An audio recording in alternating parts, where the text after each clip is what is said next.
So there we go. Everybody ready? Let's go ahead and get started then, shall we? Okay.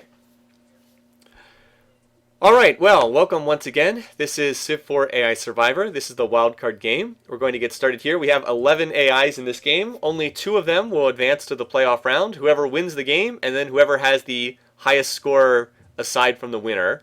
So, unlike all the other games up to this point, this is like the last chance for all of these leaders. This is their last chance to move on. So, let's go ahead and get started, shall we? This is going to be a tough game to spectate because there's so many AIs in this game. It's going to be very hard to figure out what's going on. So who's going for a religion right away? Saladin, and looks like Hattie's going for a religion as well because she's on mysticism. Anyone else on mysticism? No. So as expected, the 2 AIs with the strongest religious flavor are going for the religions right here. I'm not going to be able to follow everybody's settlers. I'm more going to just watch where the cities pop up because there's so many leaders. It's very hard to watch where they're sending their settlers. Like Hattie, I guess, is going west, but where else can she go, right? She can't really go in any other direction. Zara, heading west. Where else is he going to go? All right, any cities down yet? Yes. All right, so we have our first couple cities down. Let's see. Hammurabi has chosen to put his first city northeast. In a floodplains and gold region. You can see the AI's thinking, hey look, 3 resources, 2 of them calendar, but the gold is not bad. And he is the first one to get a city out. Saladin's the only one who starts with mysticism. Arabia does. None of the other civs do. Does any of the other ones? Yeah, I think that's it. I don't think any of the other civs start with mysticism. So only one. That's it so far as movement. Hammurabi's moving to the southeast for some reason with his first settler. How about Mehmed? He's going southeast. How about J-Man? He's heading east. He'll probably found on that Plains Hill tile, would be my guess. Nope, he chose not to. Not a bad spot, though. All right, so he founded right here. That's a wet wheat and a stone resource. It's not bad. He also farmed his corn already. All right, here's Mehmed, founded in a region with a lot of floodplains, but no resources. It will have iron later on, but he doesn't know that the iron's there yet. This poor city is already unhealthy. That's pretty hilarious. So many floodplains. 1, 2, 3, 4, 5, 6, 7, 8. Yeah, 8 floodplains. Already making this unhealthy. Yep, Hattie and Saladin will almost certainly be enemies. They'll found different religions. I expect that to happen as well. Saladin's first city, though, has not gone towards Hattie. It's gone towards Hannibal. All these H names are going to be confusing. So he's founded in this spot. Oh, look at this, gold and silver. Although the silver is third ring borders, but he's going to pop the first religion in this city. So he will get those border pops pretty quickly. And up here we have Roosevelt has founded to the northwest. He does going to have an ivory though, so that's kind of interesting. Into this contested region. Where's Darius sending his settler? Is he sending it north like an idiot? No, he's sending it southwest. Okay, that's not that bad. All right, do we have any more cities? Zara, all right, so Zara, look at this, a bold spot for his city. Zara's creative, so he'll pop the borders fast. It's a fairly dry region, but he does have the grassland cows and the dry wheat for food, so that's an okay city.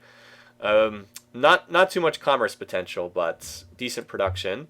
Hattie is founded on a Plains Hill. She's going to have a dry wheat. Not a lot of food, and she has stone. She'll probably love the stone because she loves to build wonders too. Darius did the right thing. I know, he kind of did, didn't he? Where's Peter sending his settler? All right, he's sending it northeast. He and Augustus are going right towards each other. He's probably going to found in this Gems region. All right, let's see. All right, so Peter has founded northeast. That is actually good news for Hattie, a little bit more space for her. And it looks like Peter and Augustus are going to be close. All right, Darius actually did pick a smart spot. Look at this. So he founded with the pigs and a whole bunch of floodplains. That's actually a very good city. Actually a pretty darn good city right there. Interesting. You're the sucker who voted for Darius. Well, I actually said I think Darius is one of the favorites for this game. I'm just hesitant to pick him because he was so bad in that previous game. Alright, so as usual, Augustus is screwing around doing dumb stuff. He is the last one to get out his second city. And look, he has planted in the jungle where he can't work any of these tiles until he gets iron working. And he's building a settler at size 1. Awesome. Good job, Augustus. That's the Augustus we know and love. Alright, so everybody's founded their second city now. If you want to see the overhead shot, here's a kind of a view. Yeah, this area is going to be congested pretty quickly. That's the one part of the map that's not as well balanced. This part is very congested, but we said with this many AIs, it was never going to be perfectly balanced. Alrighty, so that's what we've got. This area, there's still some more room for sure. We'll see. Good start. So whose spots do I like? Well, J-Man, he didn't really have anywhere else to go, but Darius picked a good spot for his second city. And I guess he's the only one who really picked a smart spot. Zara actually did a nice job of land claiming there, too. That Augustus city, yeah, his city. Well, I mean, again, remember how it's how the AI evaluates cities. They just look at resources, nothing else. The AI is like, oh, cool, 4 resources, great city. Of course, they're all under the jungle. Augustus probably will be aligned for ironworking. Anyway, so looks like polytheism is going to be founded next turn. Hattie is also going for polytheism, but she's not going to get it because Saladin's, by virtue of starting with mysticism, is going to get there first. So he will pop Islam in his city. He will pick Islam for his religion because we have choose religions on. There it is. So he has gone ahead and founded Islam right there. Let's see what Hattie goes for next. I wouldn't be surprised if she goes for the meditation religion next. She'll definitely get it if she goes for it because no one else has that option. Yep, there it is. She's going straight for meditation. So she will found the other city, the other first religion. And that means Hattie and Saladin will not like each other at all. No surprise there. And Peter is also not going to like Hattie because they have the biggest piece weight difference in the game. 9 for Hattie and 1 for Peter. Huge piece weight difference between the two of them. Any other cities on this river? Let's see. So let's check out. That's a good question. So if we let's get rid of the resources for a second. Also on this river, Antium's on this river. St. Petersburg's 1 tile off this river. Washington's on this river too. Boy, this is a long river. Yeah, Washington's on the same river. So yeah, that could spread to Antium and Washington. Kind of weird. That is a long river. This is actually all part of the same river too, right? Look at this. Goes down here. This is like the Amazon or the Mississippi or something. Yeah, it goes all the way up here. That's a huge river. Anyway, so that's about all we have to look for right now. Right now, the AIs will all be researching early game text. There's not too much to look at after the initial settling spree. Oh, look at this. Hammurabi's. No, Hammurabi might beat Hattie to meditation. And in that case, she would have sunk a whole bunch into religion without much to show for it. She doesn't even have animal husbandry, so she can't use that sheep tile. Not that that's an especially good sheep tile, because it's a plain sheep and not a grassland sheep. But let's see who wins this race. I think it's going to be Hammurabi, based on what I'm seeing. Yeah, he's 1 turn ahead.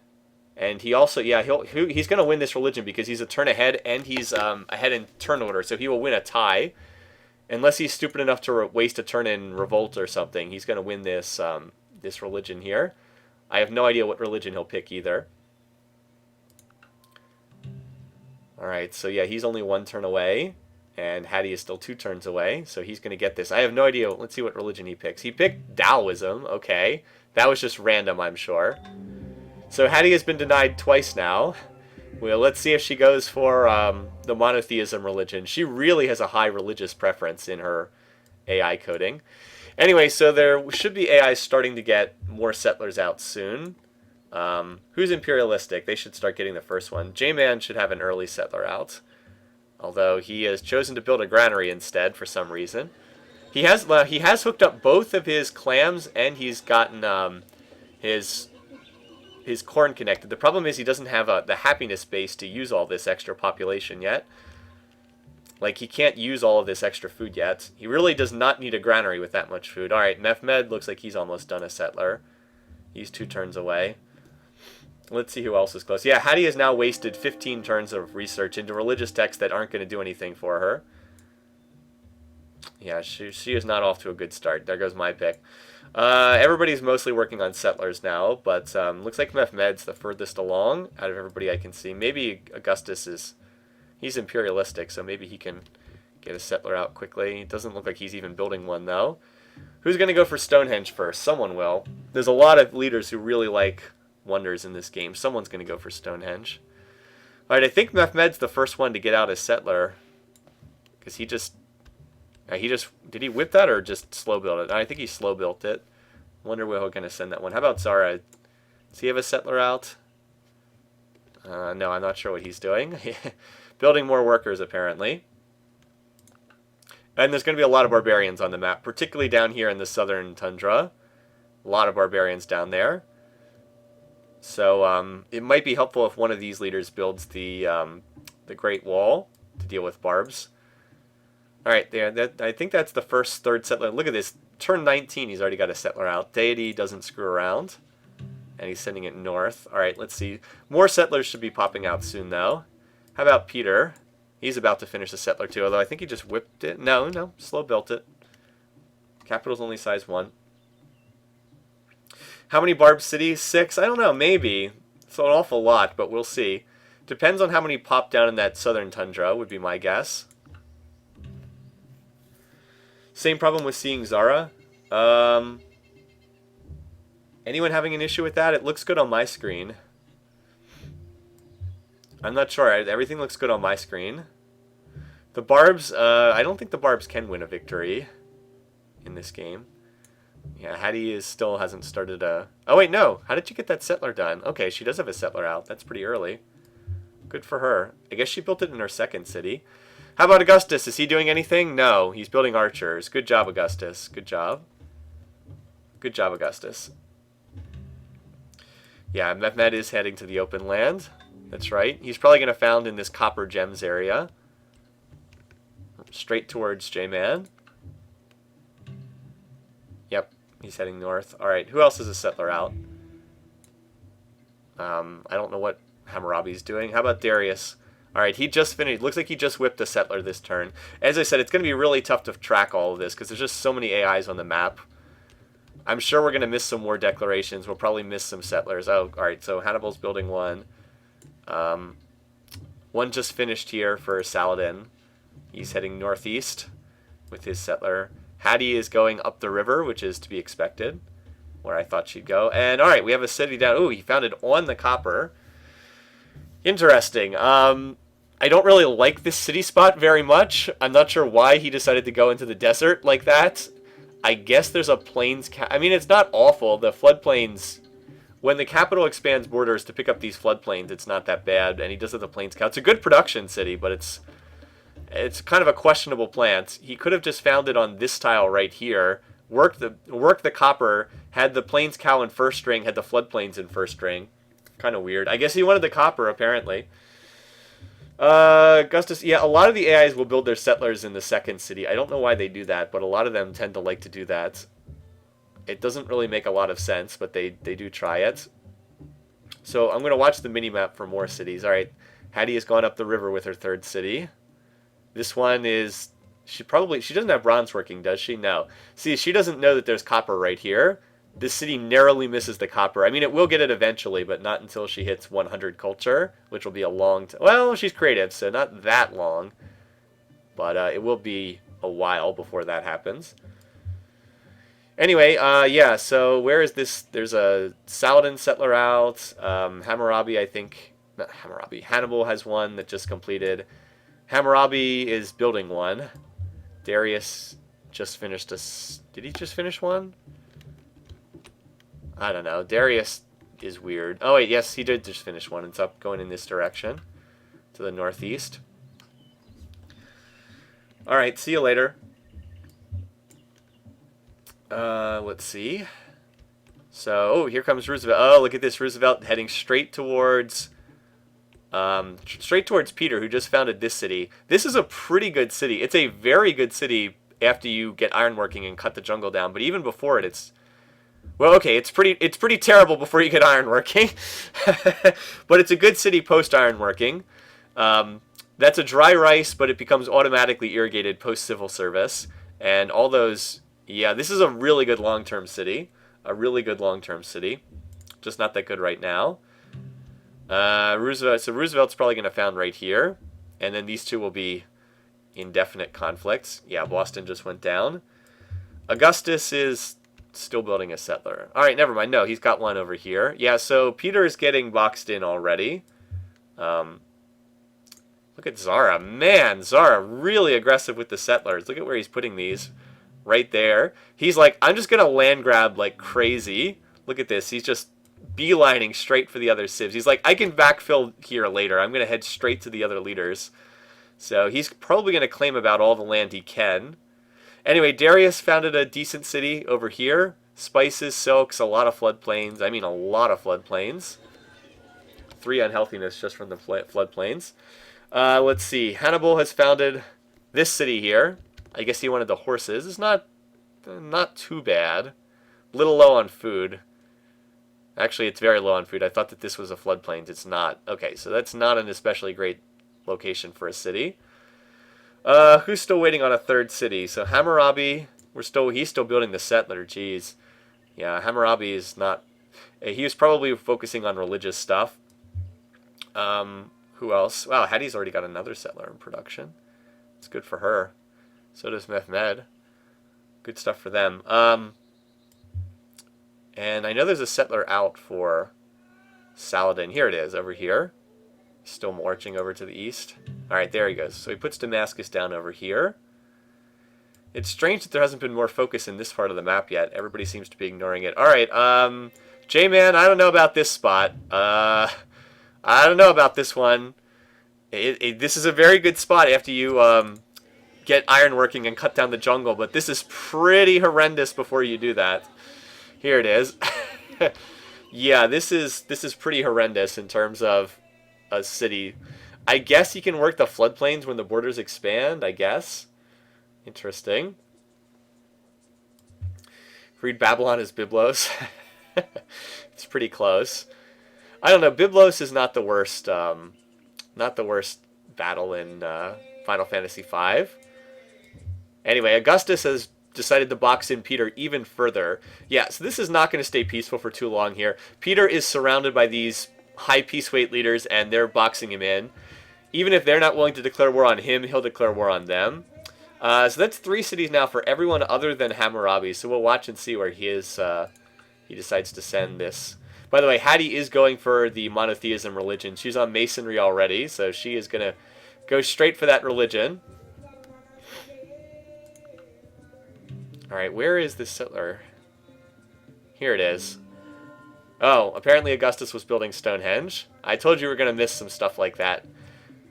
He probably built it in 5 turns anyway. So anyway, he's got Stonehenge, and that means, more importantly, his little cities over here now get the free monuments. So they will be popping borders. That's actually pretty nice. And St. Petersburg has no culture, so that means Kume is going to grab this gems resource right here. Yeah, Byblos is one of the early bosses in Final Fantasy V. He is infamous for being... he's kind of a variant buster. He's very difficult to beat with a low offensive setup, which is common for variant play. Oh, we got our first Barb City. Here we go. Look at this. The City of Vandal. Note that we do have the Barb Archers popping up correctly. Anyway, I think Mehmed almost has... I think he has another settler out, oh yeah, so Mehmed's already got another settler done. Wow, he's off to a good start. And with that early copper, he's building axes, so who does he not like? Boy, the diplomacy for this game is going to be a nightmare to keep track of. Alright, a lot of them have not met each other yet. Look at this. Hannibal does not like... He's annoyed towards Augustus. He's annoyed towards Darius. He's annoyed towards Hammurabi. We were going to look at Mehmed. Where is he? He does not like Hammurabi. Yeah, as expected. Because of peace weight, it's Hammurabi that he doesn't like. Hopefully he won't be dumb enough to run a bunch of axes all the way over to Babylon. That would be rather foolish. Anyway, so yeah, the diplomacy is going to be tricky to do. Another solo before the 4-job fiesta? I don't know. It just depends on time. Odds are probably not, even though I'd like to. It's just... Civ4 AI Survivor takes up a lot of time. With me working full-time and doing this every weekend, there's not a lot of time for stuff like that. I would like to do some of the Final Fantasy advanced jobs. Alright, so he's got another settler out, but it's just kind of chilling in Aderna for right now. Anyway, where's that 3rd Babylonian city going to go? Babylon is still only on 2 cities, but he does have a settler out. Where, oh where is this going to go? Is it up here? Where did he move his settler? Oh, here it is. Sorry, I missed it with the resource indicator. Alright, he's probably going to grab this spot over here. Slowest to 3 cities, it looks like it's going to be. It's going to be Hammurabi by a mile. Anyways, people are finishing slavery, as you'd expect. The religions have not spread yet. Hattie's going to found monotheism. She's going to found the monotheism religion soon. She also has another settler out, too. Alright, here's the... So, Mehmed and Hattie are 2 of the first to four settlers. Well, look at this. Zara's building the Great Wall. He doesn't even need it. He's not going to have a lot of barbs up here. Apparently, he's also built a lighthouse. He is organized, so he gets the cheap lighthouses. Anyone else building settler? Maybe have a settler done? I'm trying to watch all the leaders, but it's very hard. Alright, Augustus is building a settler. I don't even know. He's almost out of space already, though. Peter is building a settler in his third city. Oh, wait, no. Peter has a settler done, too. We have to watch where this one goes. Heading west. Oh, we got a Barb City here, too. And J-Man apparently was building the Great Wall. I did not know he was building it. Oh, look, he had the stone. Okay. So J-Man finishes the Great Wall. He's actually in a position where that could help him. Interesting. He'll also get a great spy from that, too. And Hammurabi did build a city in the spot we were expecting. Boy, he is not grabbing a lot of land, is he? Let's look at the overall, let's look at the big picture map again. Just to get a kind of an overview look. Yeah, wow, we've already got 3. Okay, we might get to 6 Barb cities. We've already got 3 of them on the map. Look at this, Angle and Vandal. That's going to slow down the settling efforts in this part of the map, having 2 Barb cities in the way. I wish the Barb city culture would show up on the map. It doesn't, though. Interesting. Alright, so anyway, I think Mehmed's going to be the first to 4 cities. I think. Yep, yes he is. First to 4 cities, so he grabs Bursa here. Another low food spot. He does have the oasis. Well, he needs to expand borders. Post-border expansion, it's decent. Dry wheat, a plains sheep, and an oasis. No commerce potential at all here. This is pure production. He's also going to get... Does he have a monument in this city? No. He's going to get the iron once he pops borders. He's researching iron. Alright, he's researching ironworking. Hattie's going to pop monotheism, the religion... Where is she sending her new settler? I know she finished one. Alright, it's in Memphis. We'll see where he sends it. So either Memphis or Heliopolis is going to get this religion. Let's see which one it is. Alright, it's Memphis. And she has picked Buddhism for her religion. She will convert to that immediately. Oh, look at this. A whole bunch of archers. Now that's what you call an escort for a settler. Look at this. 1, 2, 3, 4 archers escorting that settler. They own them. 2 of them have the attack city missions. That's kind of weird. Augustus should have just finished a settler. Yep. Peter, I know, had finished one as well. Here it is. He's heading west. How about Darius? We haven't checked in on him in a while. He's building a settler. But, he is not close to finishing it. Hammurabi's finished working on a settler. I'm not sure exactly what Hannibal's doing. He's building a bunch of archers. Does he have a settler out? I don't think so. Settler equals VIP. Interesting. Yeah, the Great Wall is actually built over a long period of time. Different parts of it were built at different times. Most of what you see now was built during the Ming Dynasty, is my understanding. Which dates from like the 14 and 1500s. Alright, so Hattie has indeed converted. She's going to be Buddhist this game, and she went into organized religion too. There's her settler. I wonder where she's going with that. Mehmed's already on another settler for his 5th city. That's interesting. Roosevelt's on double settlers, but he's not going to have a lot of space to place them. Interesting. Peter should found the city in another turn or 2. Right over here. Alright, so there's Rostov. He gets his 4th city out. He's the 2nd to 4 cities. That's a good job by him. But as we see, he's going to be out of land pretty quickly. Hattie is still going up the river, which is what I thought you'd do. One thing I have to point out, Peter has not really settled towards Hattie. Like, she's going to get a city up here, and then she'll be able to backfill a huge amount of territory. Like, all of this down here. She'll get another city or 2 on the coast. The game is setting up pretty well for her if she avoids getting attacked, which may or may not happen. Peter's already building axes and swords, and he's most likely to declare war on Hattie as of right now.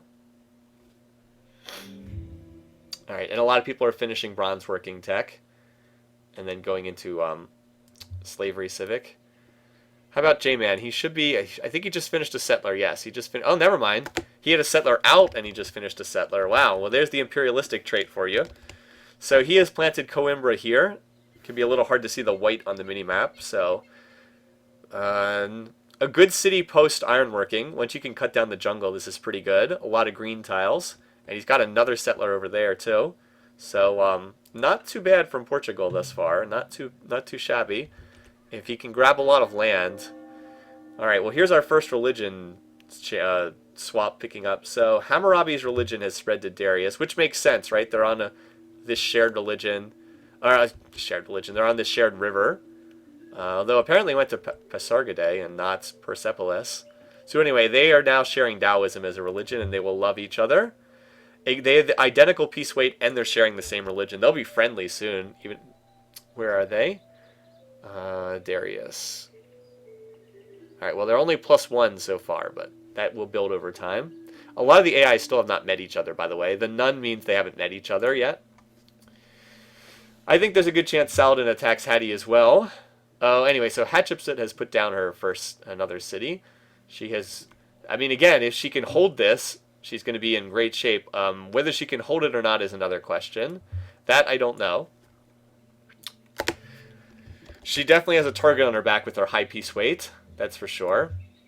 Like, Saladin will not like her. Peter will not like her. The real question is, will somebody else get involved with this? Because Peter looks like he's already planning an attack. Like he's building... Well, maybe not. He's still building a settler. He's building axes as well. Let's see. How about Zara? We haven't peeked in on him in a little while. He should have another settler out. Maybe not, because he's building the Great Lighthouse. Interesting. Zara going for the wonders in this game. Not expanding. He got the early settlers out, but now he's going for wonders instead. I don't know if that's the best decision or not. I guess we'll find out. Augustus does have another city out, and he is on ironworking, so he will have the Praetorians. He has decided to found Neapolis over here. I'll be interested to see if Hattie or Augustus grabs this area here. Augustus is mostly out of room already. I guess he could get a city up here.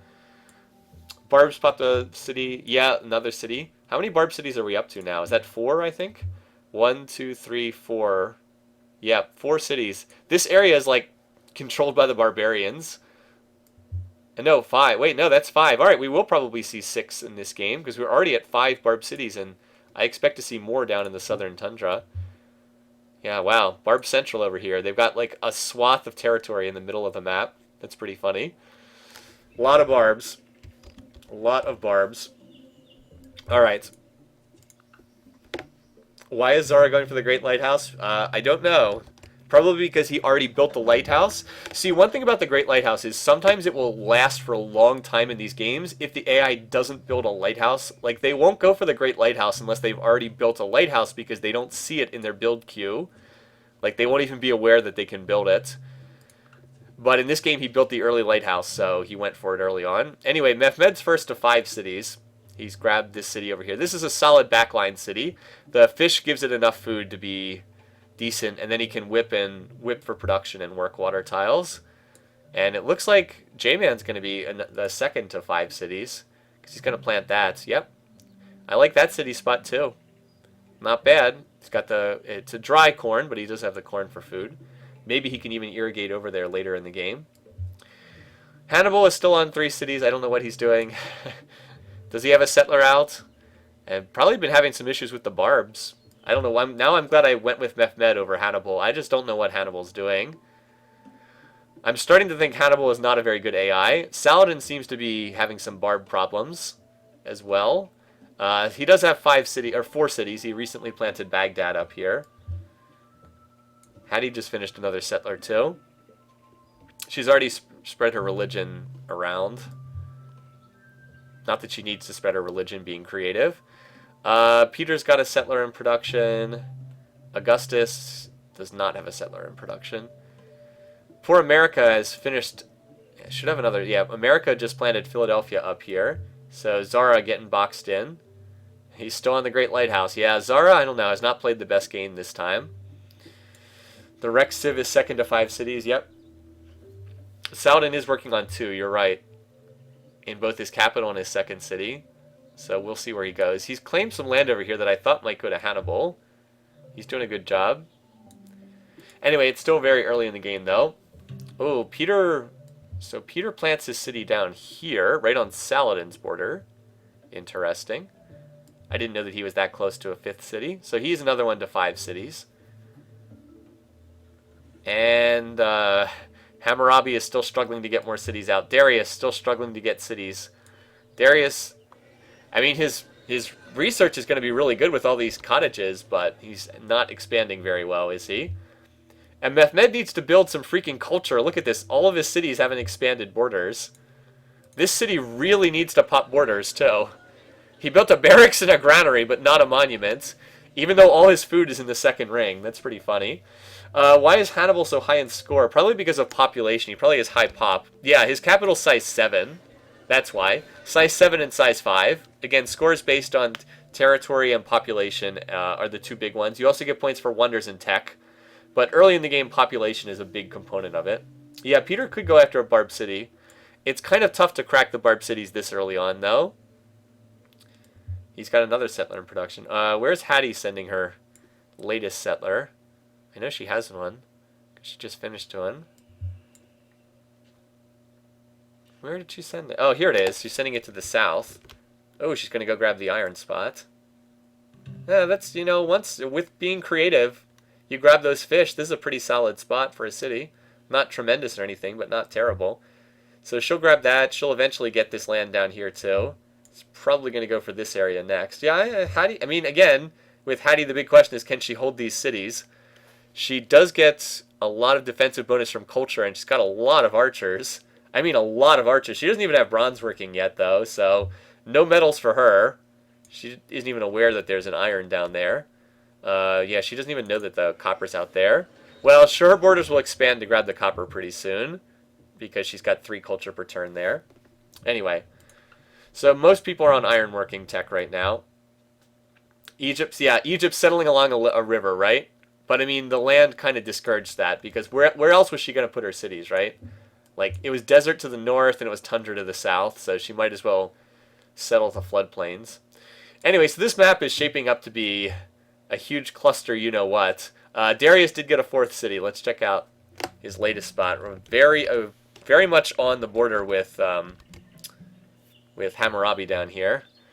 Again, if Darius ever gets a lot of territory, he could be very dangerous, but he's just really slow to expand. Has struggled with that. I wonder if he'd be smart enough to use his immortals to take out some of these barb archers. Probably not, though.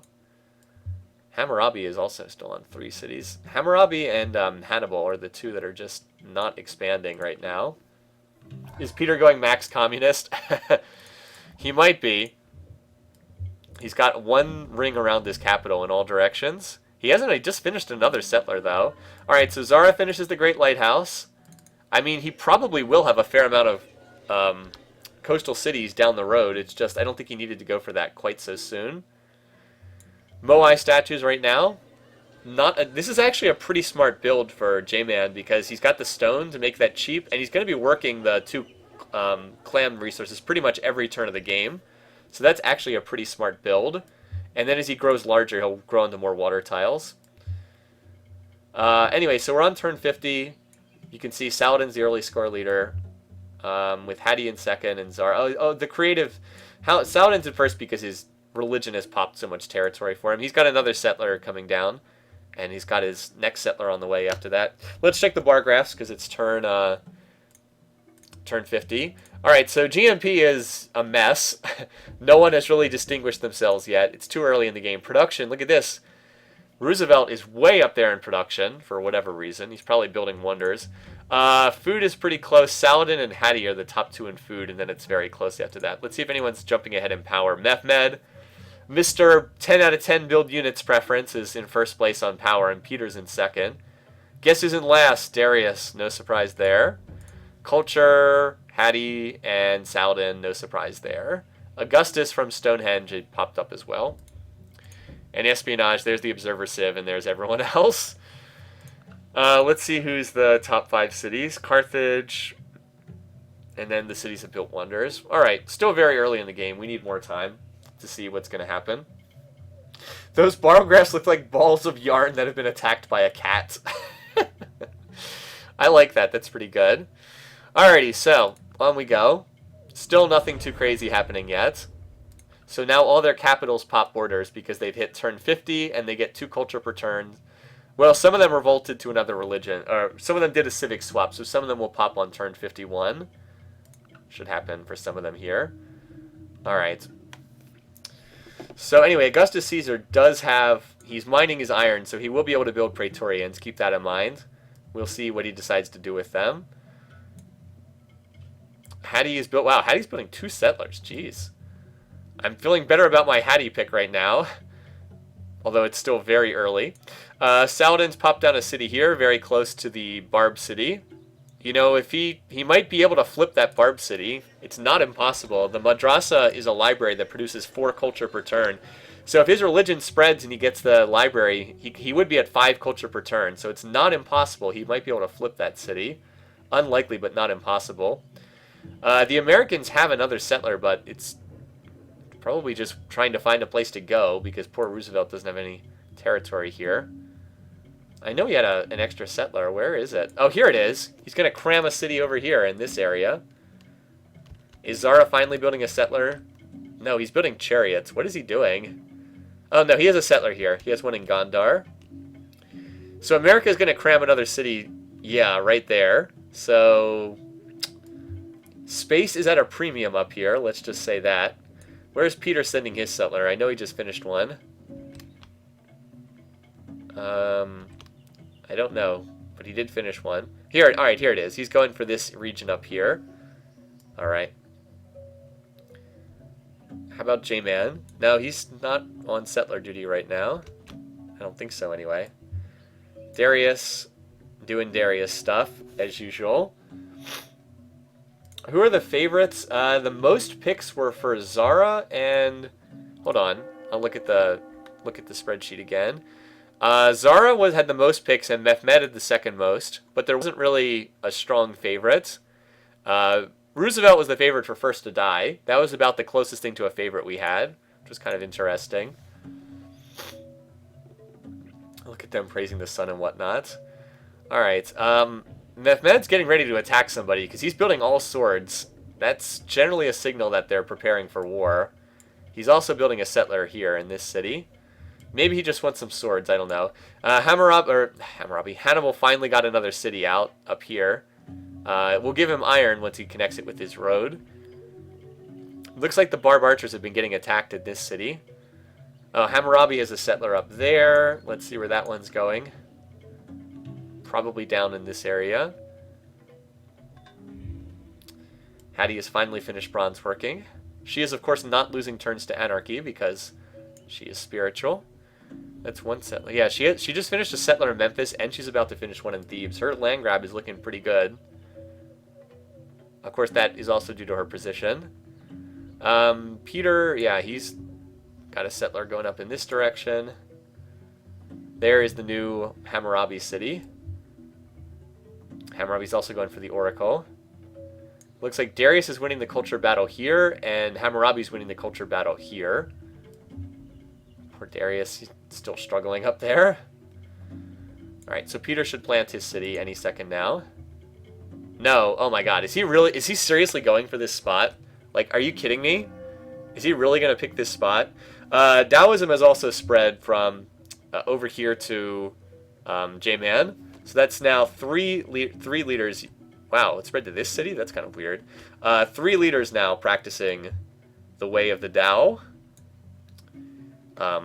If we look at the mini-map, hold on, we'll pull up the religious tab here for a second. So you can see where Taoism has its core, right? This area here. And then somehow it popped over to here. I guess it spread over the water over there to Evora.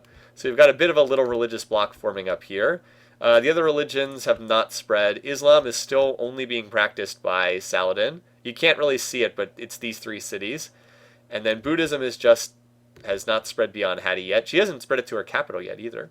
She does have war chariots, so that's going to help her if she gets into a conflict. Anyway, so still early right now. Yeah, got ironworking. That's right. Now that he has ironworking, he'll probably go for that resource. Anyway, this Barb city is actually getting a little bit low. They spawn with 4 archers, so 2 of them have been killed in this city by somebody, some kind of wandering units. A lot of people are building the Oracle as well.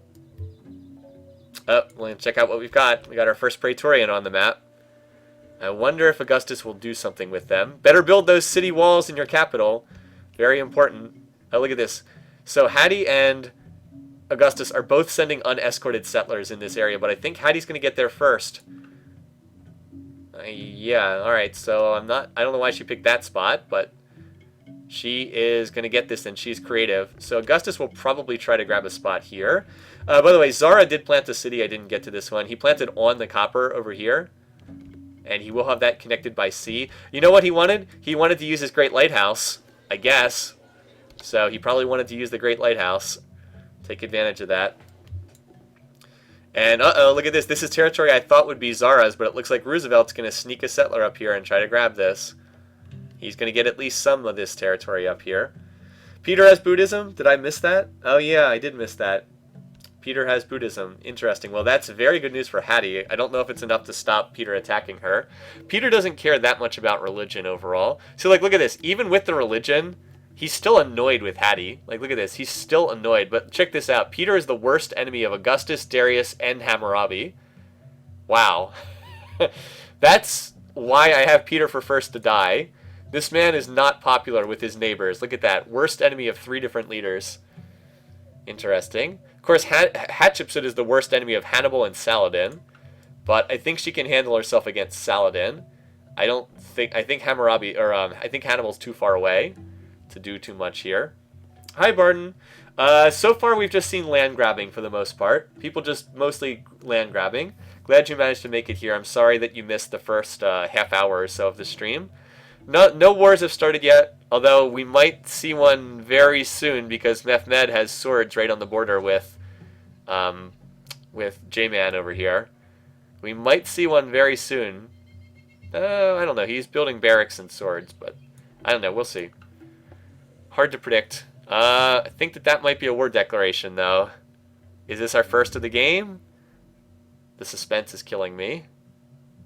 Nope, looks like open borders. Oh, so disappointed. Anyway, J-Man has planted a city over here. That's a very aggressive spot. Check that out. I mean, I'll go back to the culture map. Look at that. He tossed down a city way over here. I don't know. Oh, also, look, a barb city's been captured by Mehmed. He captured this barb spot. Looks like a lot of the work was done by Hammurabi, but he had a spear slip in and kill the last defender. So that's a pretty big one. That's yeah, that actually matters quite a bit over here in this part of the map because now Hannibal's cut off from moving further north, and Mehmed still has a pretty nice back line to expand into. So he's got 1, 2, 3, 4, 5, 6 cities, and then he's still got this area in the south to expand into. I do think we're going to see some conflict between Mehmed and J-Man, though. I would expect that we would see that. The Turks have conquered Japan. Yeah, the Ainu are the native population of Japan before the Japanese got there. This is way, way, way back in like 2000, 3000 BC. Long time ago.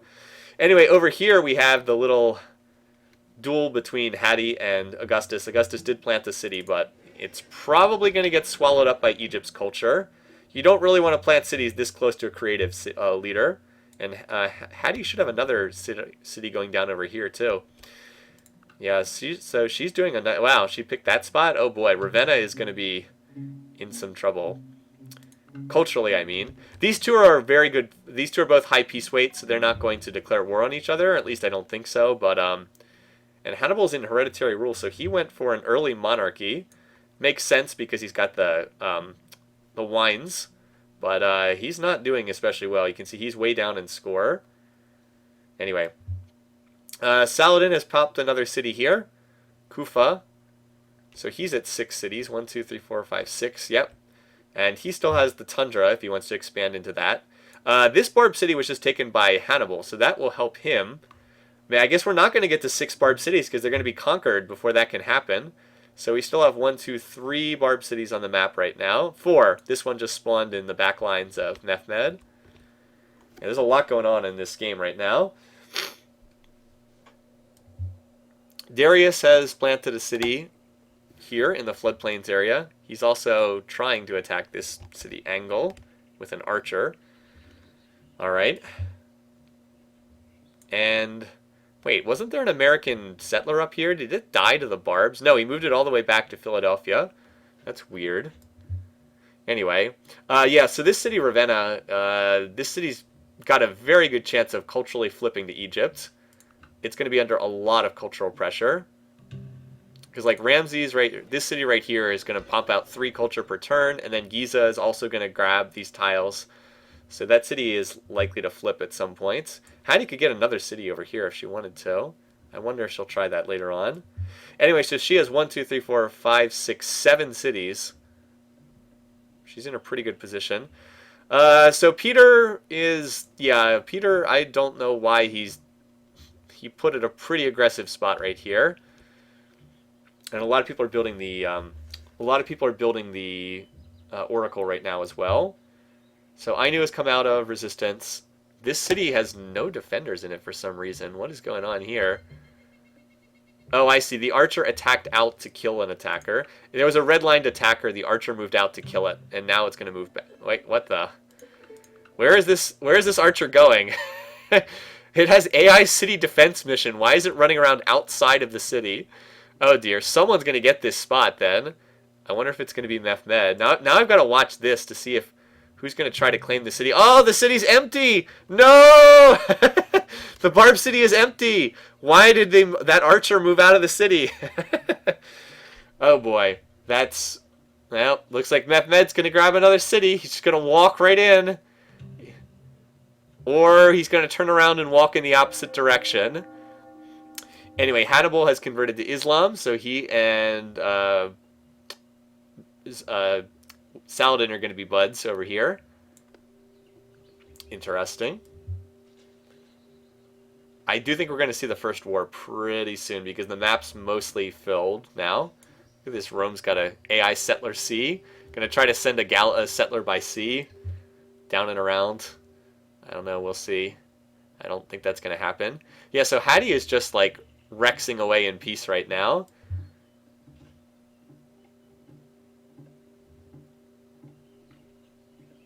Oh, what's this? Look at this unit AI attack here from Hammurabi. He's building up a little stack here. Actually, a not so small stack here. I'm still waiting to see if anyone's going to walk into this empty Barb city. Mehmed, the great strategist. Someone will walk up to this. All right, so here comes a set. Yeah, so Mehmed, I guess he's not going to use this axe, but I think he is going to use this sword here. And I'm really wondering, look at this. There's a nice little force being built up here by Hammurabi. I wonder. Anyway, so Zara has planted another city up here. He is using the Great Lighthouse. Now he needs to open borders. He needs to get writing and open borders with somebody to take advantage of the coastal trade routes. 1, 2, 3, 4, 5. Wait, he's got 6 cities? 1, 2, 3, 4, 5. Yeah, 6 cities. Not bad. He could probably get another one over here. Oh, hello. 3 settlers. What? The Americans are like, manifest destiny, bitches. We're taking control of this land. A spear, 5 archers, and 3 settlers. What? That's pretty funny. Alright, so you're hoping that this city that broke the pattern is going to have something happen to it. Looks like Roosevelt is going to get the pyramids up here. He is the furthest along on the pyramids, and he has stone, I'm pretty sure. No, he doesn't have stone, huh? I guess he won't. Maybe he'll still get beaten to it.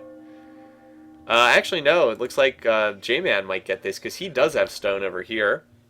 Look at that, using the Moai statues to good effect there. Go America! Yeah, I know, right? Still has to plant these cities, though. Remember, Zara's creative, so this is going to pop borders in a second. And that's going to eat up more of the territory up here. America to settle Somalia. Does look a little bit like that, doesn't it? I'm still wondering if... wait, where's the Barb city that had no defenders in it? Is anyone going to go for this spot?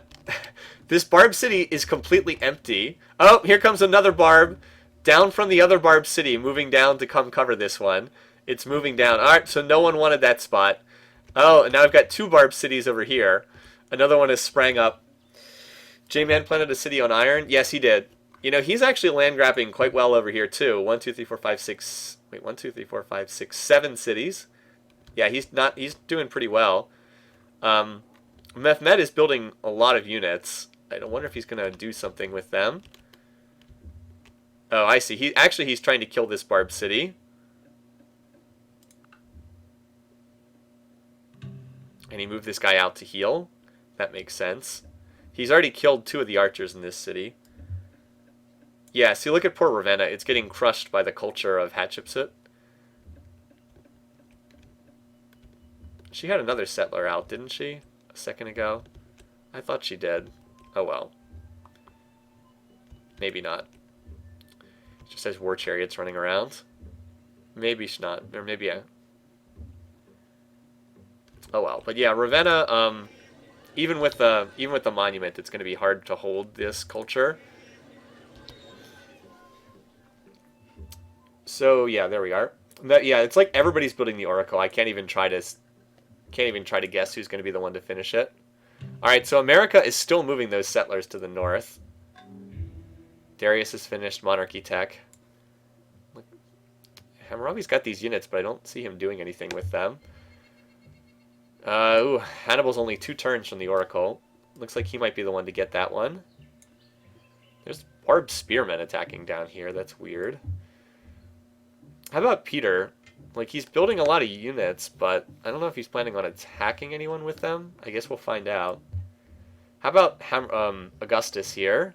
Well, he's building Praetorians, but he's kind of out of room at this point. He probably needs to attack Peter if he's going to do anything. Who's going to get the pyramids? Boy, it's a close pyramids race right now. Hattie is protecting Augustus. Oh my god, that's right, these 2 were in that game. Alright, so who got it? I'm going to guess that it's... I think it was... No, it wasn't Hannibal. Who got this then? And a great prophet's been born by J-Man.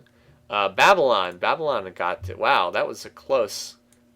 Well, let's see what tech the Hammurabi took with it.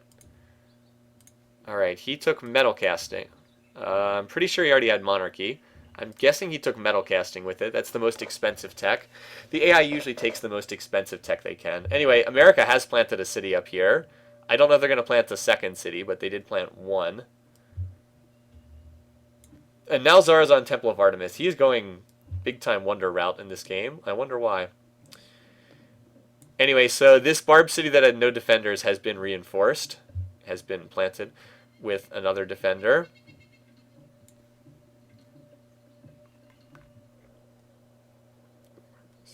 Oh, this is another Portuguese city, and this one now up to 8 cities. 1, 2, 3, 4, 5, 6, 7. Yeah, 8 cities up here. Pretty good. Pretty good. This city's Zapotec would be auto raised even if it was captured, so not much point in attacking there right now. It looks like Hattie's content to use her current cities. I don't see any settlers under production right now. She is building military. For what that's worth. Anyway, so the Oracle's worth a lot of score points. Whoever builds the Oracle always gets a ton of points because they get the tech points plus the wonder points. That's why Hammurabi jumped up in score so much. So we're kind of waiting for the first war to break out right now. The map's mostly settled. Yeah, imperialistic Portugal. I was very unimpressed at how slowly Portugal expanded in the last game, but that's not happening in this one. Portugal's expanding well. Darius is slowly beginning to settle his back lines. 2, 3, 4, 5, 6. He actually has 7 cities, and he's got room to put more of them in the tundra back there. So don't sleep on Darius in this game either. How many does Hattie have? 1, 2, 3, 4, 5, 6. She has 7 as well. Long game to go, though. A lot can happen in this game. Once the wars start, it's going to get pretty crazy. And they should be starting soon, as we said. These Barb cities won't last that much longer either. Oh, hello. Well, we're about to see the first war of the game here soon. Mehmed is sending a force off to attack. I don't expect this to succeed. Looks like he's going for Hammurabi based on what I can see. Oh, look at this. A great prophet is just randomly walking around unescorted. Look at this. Well, that's interesting. So 2 things happened there. J-Man finished the pyramids. 3 things. Zara has finished the Temple of Artemis. And Islam has spread to Caesar, to Augustus. That means that Augustus now does not have the same religion as Hattie. So even though they have like identical piece weight, that could cool relations between the two of them. Hold on. Yeah, she's now -3. She's cautious with him. He is cautious with her. Who's the favorite for getting these barbed cities? That's a good question. Could be either one of them. Could be Mehmed too. Mehmed's been putting some effort into trying to capture those barbed cities. Alright, so we are going to see the first war declaration up here. It's going to be... Looks like it's going to be Mehmed against... or no, maybe not. He could be going for the barbed city. That's not true. He might not be planning to attack an AI. Yeah, he might just be going for this barb. So we're watching this stack right now. Also, I really wonder what this Great Prophet is doing. Like, really wondering. Yeah, he's going for the barb city, it looks like. And this is a pretty good barb city. Look at this. This city Yakut's just getting destroyed by the culture of Hatshepsut.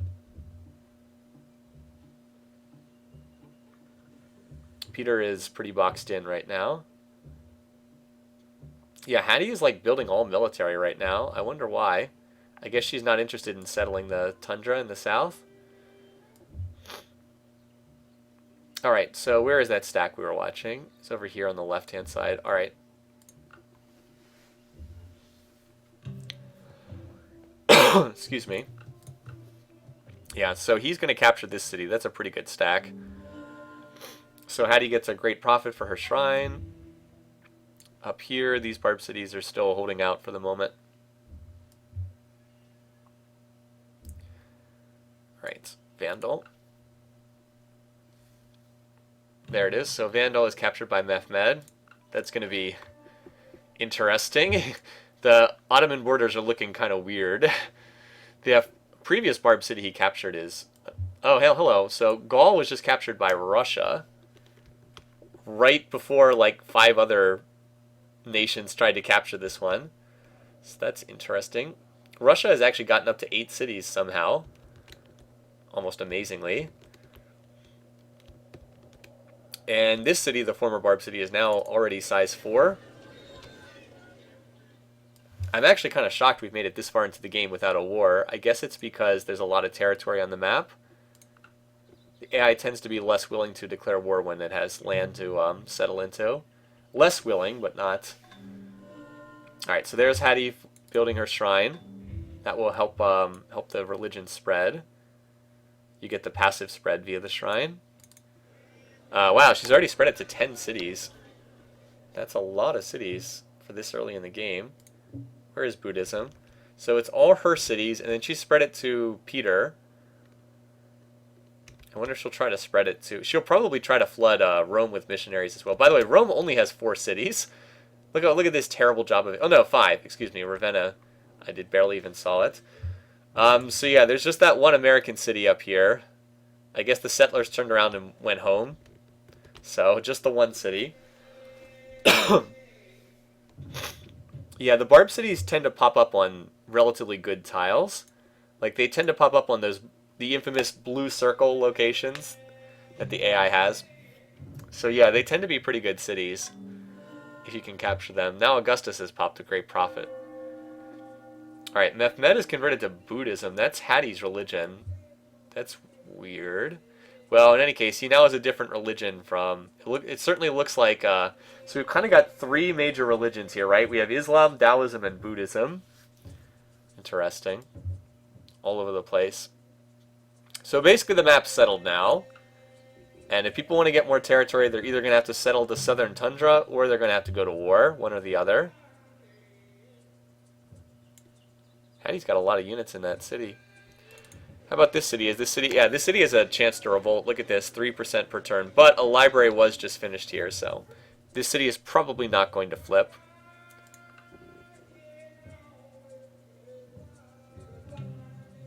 Zara is on his way to found his own religion, too, and he doesn't have a religion yet, so he would adopt a new one.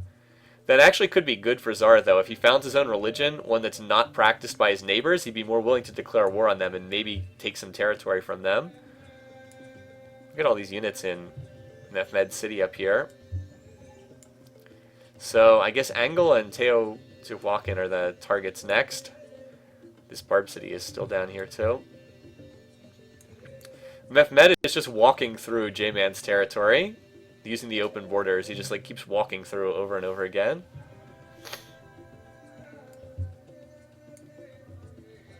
Yeah, I'm trying to see who's most likely to declare war. I'm trying to see if there's anyone who's just building nothing but military.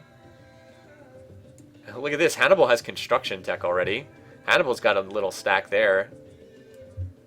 Interesting. He's got a force right there.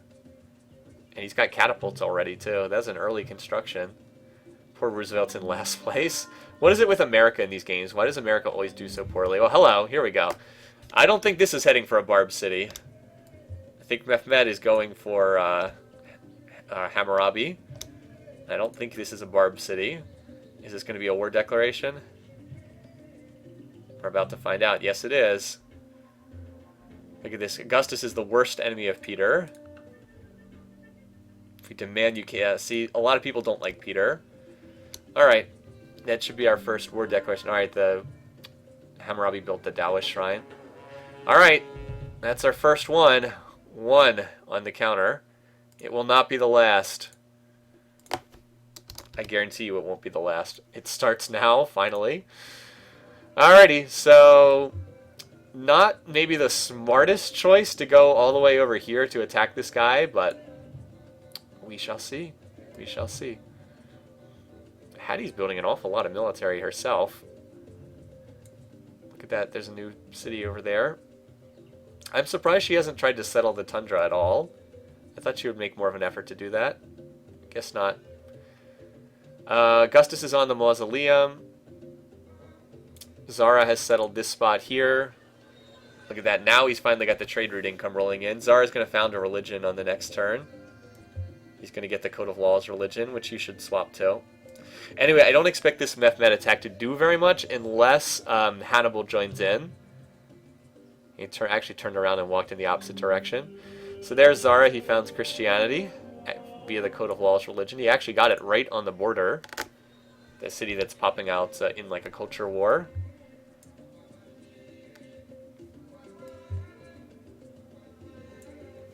Have 46 more wars, yeah. Hey, one step. Hey, it's one. Take it one step at a time, man. One step at a time. Because Hannibal looks like he's, I don't know. He's got a decent stack here. I don't know if he's building up to attack anyone. He is building some catapults. This city is now size 2, so it won't be auto-raised. Oh, look at this. So these Barb cities were captured. I did not see this. Too much going on the map. So J-Man got the better of the two, but Mehmed captured this spot up here. So he's just got cities all over the place on the map. Like, his territory is really spread out. But it looks like that's it for Portugal. 1, 2, 3, 4, 5, 6, 7, 8, 9. That's a pretty good land grab. 9 cities is not bad at all. Interesting. Okay. So let's see if this stack decides to do anything. He does have quite a few units. Just not sure if he can really take somebody who's this far away on the map. As expected, Zara converts to Christianity, which means he is not nobody else practices his religion. You do wonder if Augustus will ever do anything in one of these games other than sit back and build wonders. Again, he had the Praetorians, but he's not doing much of anything with them.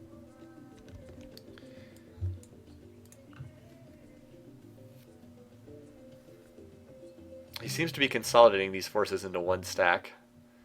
Alright, sure, we'll sign open borders, whatever. Actually, he doesn't seem to be attacking at all. He's just kind of shuffling around. This has been a total non-entity of a war thus far. I do wonder if he'll be able to get Hannibal to join in.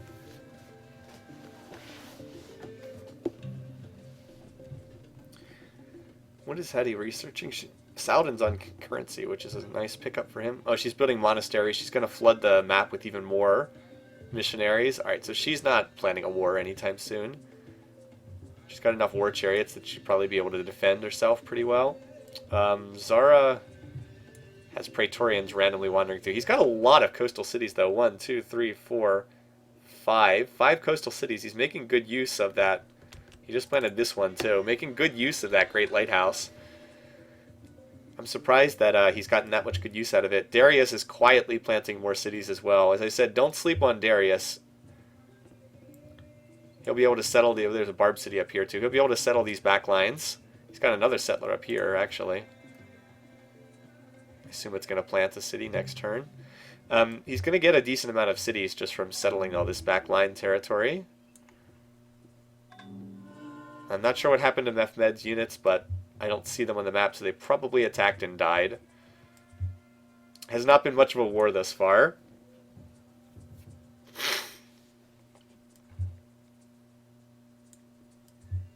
How about J-Man? Is he thinking about a war? Nope, doesn't look like it. Still building a lot of libraries, so I'm not seeing it. So, like, there goes down another city.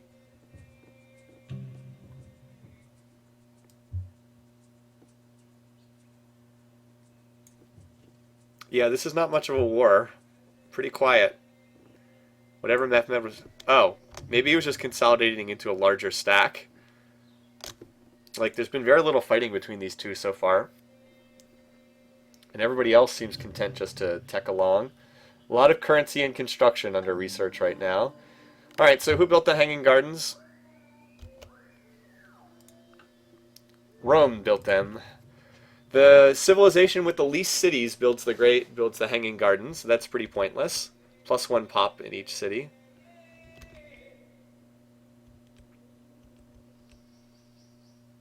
I mean, he's got units up here, but Augustus doesn't seem inclined to use them. Peter... He's building military. I don't know if he's planning on a war or not. If he did, I'm not sure. He would probably not pick Hattie at this point because of religious preference. Worst enemy of Hannibal. Yeah, Hannibal wouldn't... Would he actually march a stack all the way around the world to try to attack Hattie? Probably not. She's going to need more territory at some point, though, if she wants to make this happen. Saladin has some very large cities. Look at these. Size 10, 11... Capitals 12. He's got a lot of happiness. Oh, he's got the triple... Wow, he's got the triple metals. Get metal casting and build some forges, dude. Not bad. This poor city, Navajo, is kind of getting crushed by Arabian culture. Poor Hannibal. Hannibal is actually settling the southern tundra. Something I expected Hattie to do. But she has not been doing it yet. And meanwhile, in the war that doesn't seem to be doing anything... Here goes Mehmed's little force. I don't think he's going to have much success. Well, Nipper doesn't... Well, no, I was going to say Nipper doesn't have many units, but he just whipped out a unit between turns, so... The nasty Ottomans are plotting against us all. Yeah, that's... With 2 axes for defense, that's not going to happen. Not unless he gets absurdly lucky combat rolls. Not unless he gets really lucky combat rolls. By the way, J-Man is taking over the lead in score. Kind of interesting. He has land grabbed better than I thought he would. 1, 2, 3, 4, 5, 6, 7, 8. Yep, got the 9 cities, some large population. Look at... Wow, that's a lot of resources. Holy cow.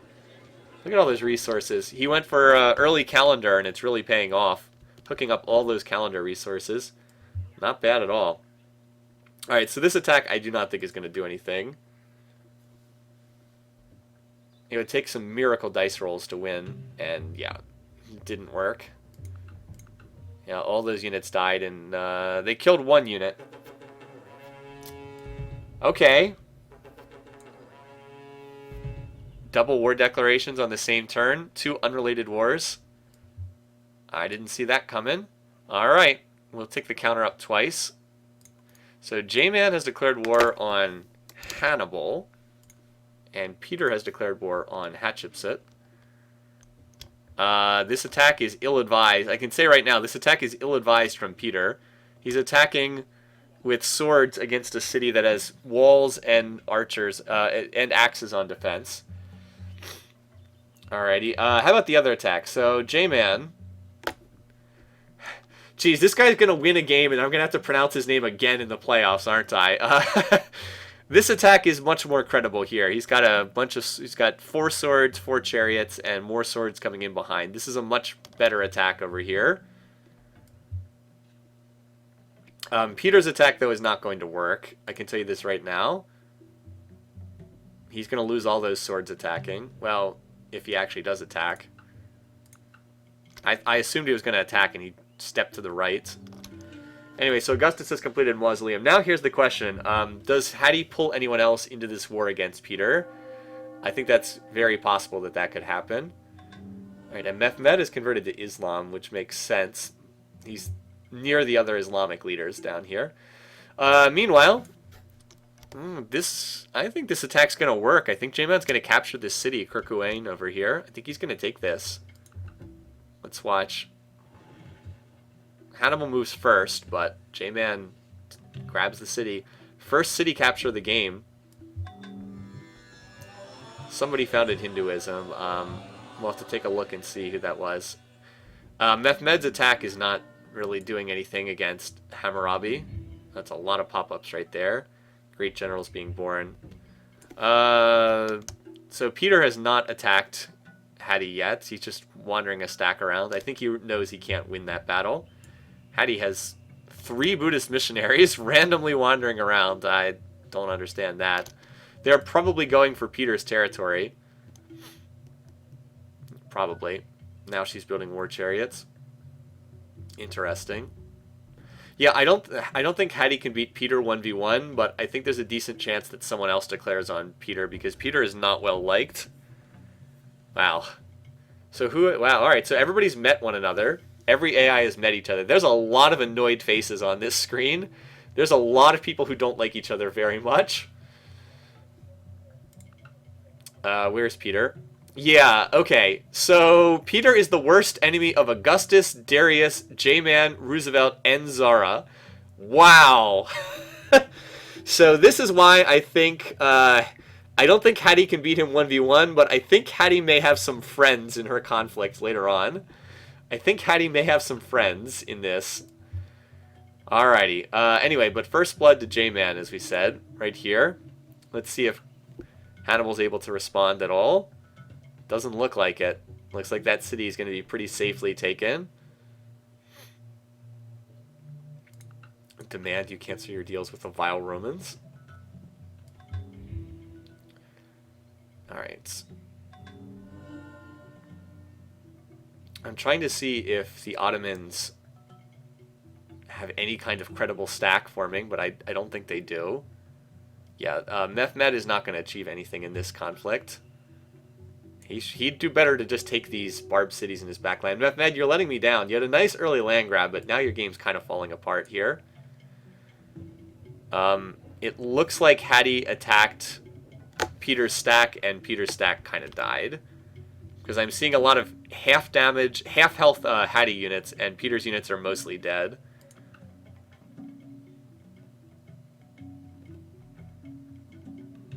Yeah, it looks like Egypt won the first round of that conflict.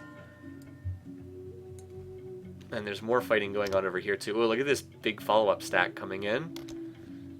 Alright, so Hannibal is going to try to send this stack over to get his city back. He actually has quite a few catapults, but I don't think that's going to work. I'm trying to watch both of these conflicts over here.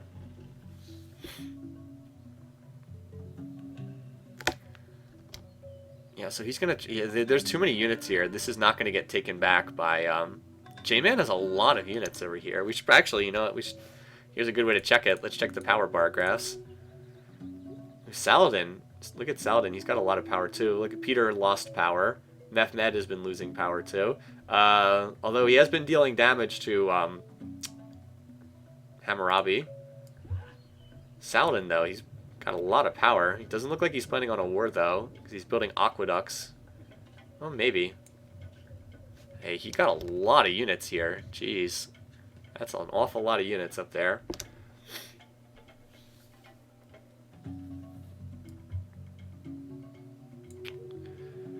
Anyway, so we seem to be at stalemate in most of these wars, except that J-Man's winning against Hannibal. Like, winning pretty decisively against Hannibal. The treacherous Carthaginian. I wonder why he went after Carthage. It's just so random that he would pick that. Like, that he would pick Carthage as the target. Seems pretty weird that that's the one he wanted to attack. But anyway... So we do have a credible stack from Mehmed, but we have just as strong of a stack over here from Hammurabi. J-Man's 4 turn. Yeah, that's right. He's on machinery tech. You're right. This is large with low sea level. 1 financial leader down. I'm trying to see if any of these other leaders are planning on attack. Well, Roosevelt's on wealth, so no. Augustus, I can never figure out what the heck he's trying to do. And these guys are actually at war, so you can't look at them. Yeah, look at this. Hannibal, some of his units. Ooh, it looks like J-Man attacked this stack on the forested hill, and it didn't go that well. Over here still looks quiet for the moment. Alright, well, all those Carthaginian units got cleaned up. So much for whatever was going on over there. Okay, sure, whatever. We'll sign open borders. We don't care. Yeah, see, if there were catapults in this stack, there might have a chance. But I don't know. I'm not sure I'm seeing it. There's not that many defenders here. It's just bowmen, but they do get the 50% defensive bonus, and bowmen get that bonus against melee units. So I don't think Mehmed's gonna have any success here. Borsip is too well defended. Yeah. I mean, he did kill some of the defenders to his credit, but it's not going to be enough. Like, if you look here, he did kill several of the defenders, but it wasn't enough. So the Hindu shrine was just finished. Who? Oh. Well, Saladin just decided to declare war on Peter. Okay, well, guess what? I think I'm going to get the 5 points for first to die. Let's add the war declaration. Alright, so Peter was not popular with anyone in this game. Yep. So, what are we up to? 4? 4 war declarations now. Yeah, Peter, this is kind of what I thought. He was disliked by everybody, and yeah. Now the question is, we'll see how much people are able to get out of this. I wonder if Hattie will be able to get some cities, because that would be good for me since I have her pick to win. Alright, let's see what happens here. Alright, well, Hattie took 1 city. Can she hold it, though? No, it was taken back by Peter. And down here, Saladin did get his city. See, look, even Zara's like, you better cancel deals with those vile Russians. Yeah, so Peter decided to use his reinforcements to recapture Yakutsk, but while that was happening, Saladin slipped in and grabbed Yaroslavl. By the way, J-Man just completed the Colossus. Hannibal adopted vassalage. Great generals are being born all over the place. And J-Man is pushing on towards Carthage now. Interesting. He has catapults with this force too, so they can actually stand a chance of taking the city. But I still think Peter is going to be first to die. Even if Saladin captures this city, Yakutsk, it's got so much Egyptian culture pressuring it, it will probably flip to Hattie anyway, so it probably doesn't even matter who gets this city.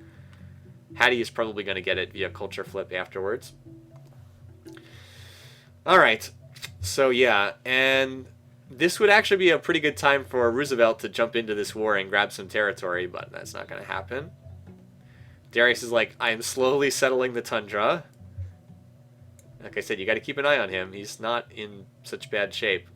And he does have those awesome economic traits. Look at this. That's a... you know, there's not that many defenders here. A lot of the units in this city are Carthaginian units. What's actually in here from Mehmed? Axe, chariot, chariot, archer, archer. If he had more axes here, but he got a lot of spears. Maybe, though. Maybe that's enough to capture. I don't think so. But you can see it was fairly close. Got it down to about 3 defenders left. Not enough, but it was fairly close. Alright, Mehmed now finally has catapults, so he might actually be able to do something to Hammurabi now.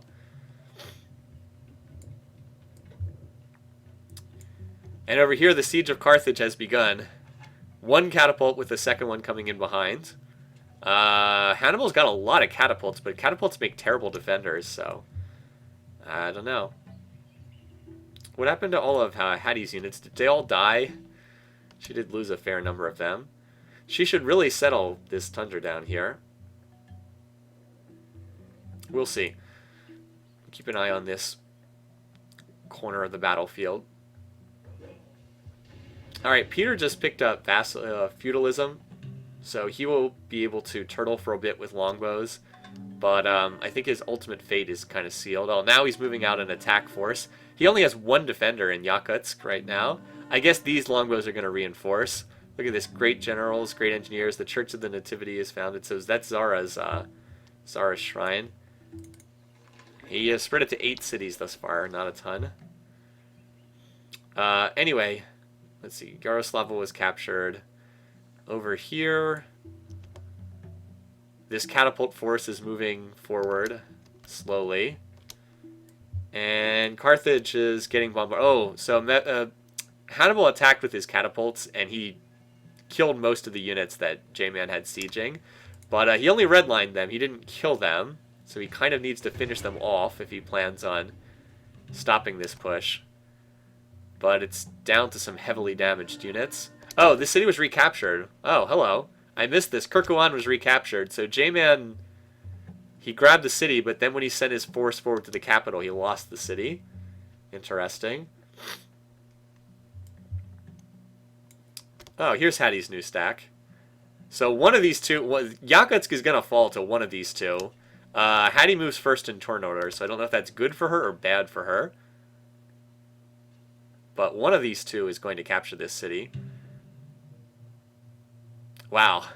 He is an unpopular dude. Worst enemy, worst enemy, worst enemy, worst enemy. Sorry, bud, we can't get this war started right now. Alright, Saladin actually lost quite a bit there. And Hattie's stack is not that formidable. A lot of great generals being born. Like, a lot of great generals. Does Hattie have any catapults in this stack? No. Neither does Saladin. Boy, we thought Saladin and Hattie would fight each other, and here they are allies with one another. Oh! Oh! Hattie! Another troll pickup! What is it with Hattie and picking up troll barb cities on the other side of the map? She did it again! She did it again. Oh my goodness. Anyway, so Mehmed has put together a much better stack, and he has a bunch of catapults. He actually could take out Babylon with this stack, although Hammurabi does have elephants. Yeah, with these catapults, he could absolutely capture this city. Anyway, back to this little battle here. Who's going to get... Are they either one going to capture this? Alright, Saladin got it. He is the worst enemy of Augustus Caesar for some reason. Maybe he said something wrong to him. Alright, so Saladin captures the city. As I said, though, I think this will ultimately flip to Hattie because her borders... Where does she have one? This is already within her borders, and it's going to be even further within her borders after that. So I think Yakutsk is going to flip eventually to Hattie as a result of that. And Peter is already crumbling. He's lost 2 cities already. He has 1, 2, 3, 4, 5. He still has 6 cities left, though, so he'll be... And he's got feudalism for longbows, so he's going to probably survive for a little while longer. But I do think that he's doomed eventually. Like, Augustus is building units, too, so we might see Rome take a swing at him. And Roosevelt's building units as well. Zara is not. Zara's in peaceful mode. Zara is still building wonder. Look at this. Zara just finished Chichen Itza. He's got the Parthenon... no, he's building Chichen Itza, excuse me. Peter is still at war with Hattie, that's correct. So, yeah, you know, Saladin's having a better game than I gave him credit for, too. And J-Man is in first place in score by a good margin. He's definitely doing better than I thought. 6, 7, 8, 9. Although this campaign against Hannibal is pretty questionable, but other than that, he's doing very, very well. Alright, so now probably the big thing to watch is Mehmed's big force moving in here. I think he has a decent chance to take out the Babylonian capital. Now look at this, he's even smart enough not to attack across the river. Like, when he combines these two together, which he will... is this city on a hill? No, it's not on a hill. Yeah, so... See how Yakutsk is swallowed up by Elephantine's culture? Probably not a good sign. Alright, so we'll keep the focus over by Babylon. Let's see how much of the defenses get bombarded out. Alright, 12%. So it'll take a couple turns. But with that many catapults, and there's only 2 longbows in this city, like, the catapults do not defend at all. How about J-Man? Well, he's got a new force with crossbows, but it's a little too heavy on catapults. I don't know. He went for pikes and catapults early, so he has engineering, and he has early engineering and early machinery techs. Interesting. And Babylon has elephants, that's right. You want to see where the ivory is? Let's take a quick look at that. I heard the request for that. All right, so luxuries. We're just looking for elephants. All right, so there's... Wait, he doesn't even have... he must be getting it from Roosevelt. Must be. Wait. No, he's not getting it. Where's he getting this? Where's he getting his elephants from, then? Because he does not have elephants in his domestic territory. Wait, where's he getting this? He doesn't even have ivory. How is he building elephants? Oh, well. I don't understand. He apparently is not getting elephants. But anyway, so the ivory is in American territory, and I don't know if there's any other on the map. Any more elephants elsewhere? Nope. Looks like America has all the elephants. Oh, no. Augustus has one. And Augustus has one. That's it. Rome has one, and the other three are American. Okay. Rome, the one civ that doesn't need elephants. Maybe he got it, and then, yeah, maybe he had it temporarily, and then he could have had, he could have gotten ivory in a trade deal, and then the trade deal ran out. That could be it. Something like that. Alright, so Babylon's almost lost all its cultural defenses. So I expect the attack to come in there next turn. Wow, that's a pretty decent Hattie stack.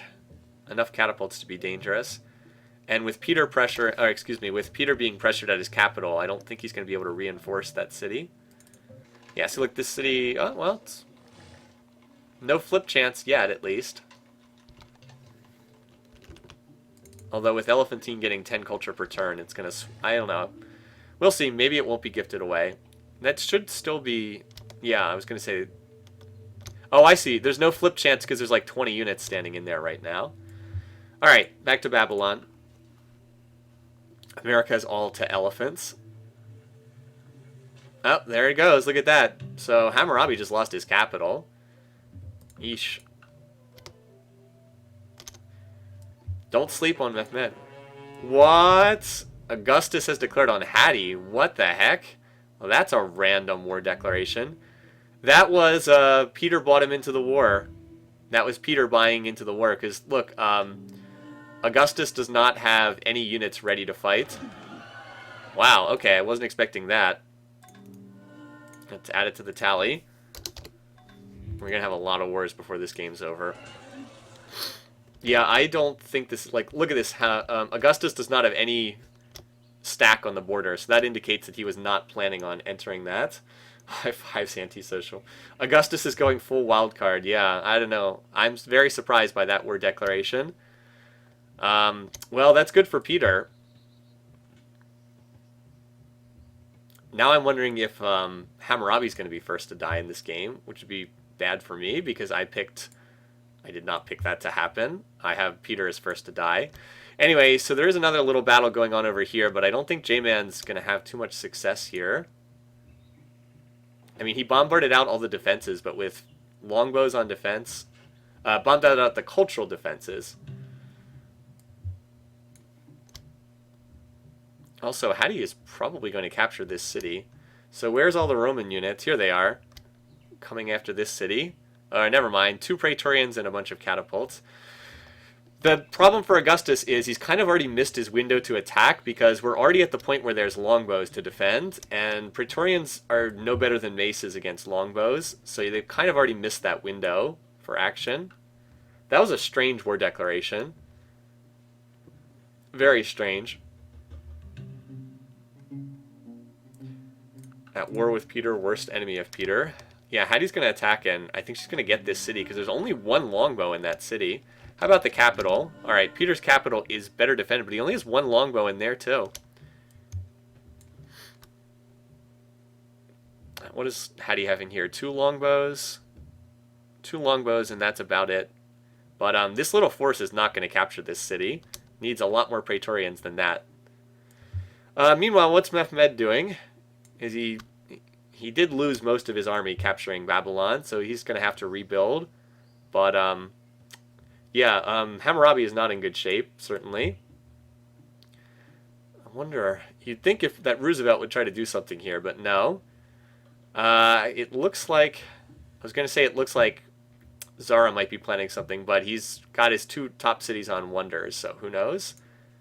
He does have a nice little stack here, though, and Peter is his worst enemy, so I don't know. We'll see. All right, so Hattie did capture this city. That's a nice pickup for her, if she can hold it again. Yeah, so this attack's going to come in at Pi-Ramses, but I don't... Oh, here comes the main force. No, never mind. What is with these forces that are all catapults and no actual units? All right, Hattie makes peace with Peter. That's actually really bad news for Augustus, because now Hattie can turn and deal with Augustus and not have half her army over in Russian territory. See, this city's already at an 8%, what is it, 7.5% chance to revolt, so I really do think this city's going to flip. And it's going to be even worse than that, because look, she's going to pop another ring of culture borders. Yeah, that's... Peter is, I don't know, well now Peter is just fighting Saladin, so that's... Maybe he can hold on a little bit longer. Babylon is under a renewed attack, too, from Hammurabi up there. Are there any leaders at all at peace? Darius. Darius is like the only one. And Roosevelt, but he's so small. J-Man really should just sign peace. He's not getting anything out of this war. I mean, he's not building that many units, but I guess he is. He's building Trebs. But, like, this war between Hannibal and J-Man is not accomplishing much of anything. Alright, so let's see this attack. This is going to be an attack on Pi-Ramses. I expect this to fail. Yeah, and it did. But there is another force coming in behind it. Alright, so that didn't work. Darius asked me to cancel. See, Darius is the worst enemy of Peter, too. And the worst enemy of Roosevelt. So, Hattie managed to hold that city. J-Man completes Notre Dame. Even more happiness for him. The Hagia Sophia, built by the Arabian Civ, that's almost appropriate. Shame it wasn't built by the Ottomans. Almost appropriate. Turks and Arabs are not the same. Although they are both appropriately Muslim in this game, but not exactly the same. By the way, so J-Man is now first in score, and Zara has actually taken over the second place spot in score. I don't know how he always does this, but somehow he pulls it off. I think Hattie has a good chance of increasing in score when this is over, when she gets out of these wars, though, because she is picking up some more territory, and she still has the... If she ever wants to settle these furs and silver in the south, I'm a little surprised she hasn't done that. Plus, she grabbed this Barb City, and she's got a chance to grab this one. Someone's going to get this Barb City, right? Size 2. Somebody's going to capture it. A lot of maintenance costs over there, though. Anyway, yeah, I think there's a decent chance that Zara is going to attack. What's Hattie's Troll City looking like? Nothing in this city yet. She hasn't built anything. And building a longbow for defense first. She built a longbow right here, and then she built another longbow. So she's focusing on defending it first, which makes sense. Anyway, so here Augustus gets to attack first, so he might capture Pi-Ramses. There's 2 longbows in there. I don't know. We'll see. Hattie will probably be able to recapture it afterwards, though. I don't know. We'll see. She has her main army coming back from St. Petersburg. And over here, Peter is... His capital's under siege by Saladin. A lot of catapults. Not too many non-catapults. Pi-Ramses might fall here. I'm not sure. We have to watch this. This is pretty close. It did not fall.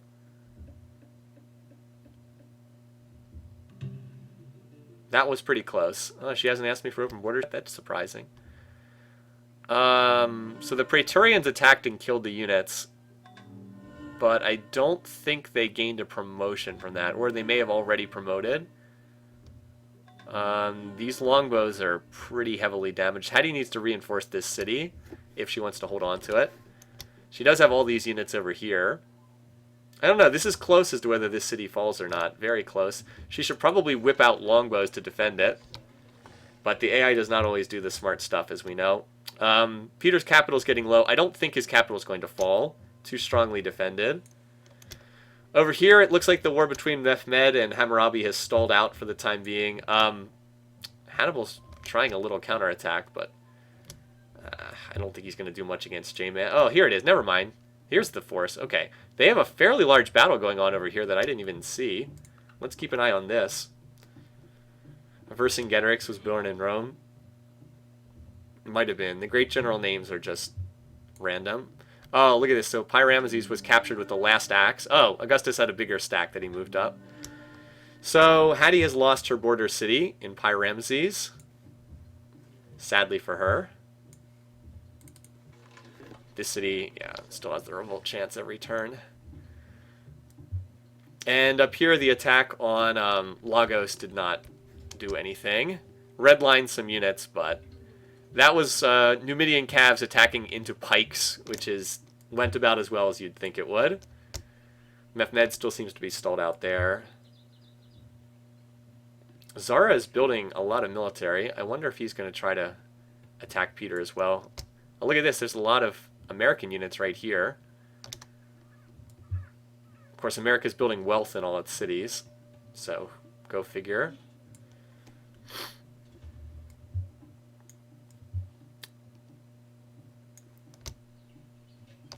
I wonder if Hattie will try to take that city back. Going to be a lot harder to recapture Pi-Ramesses. So no true breakthroughs yet in any of these wars. Oh, that's a pretty good force. She should just take her city back.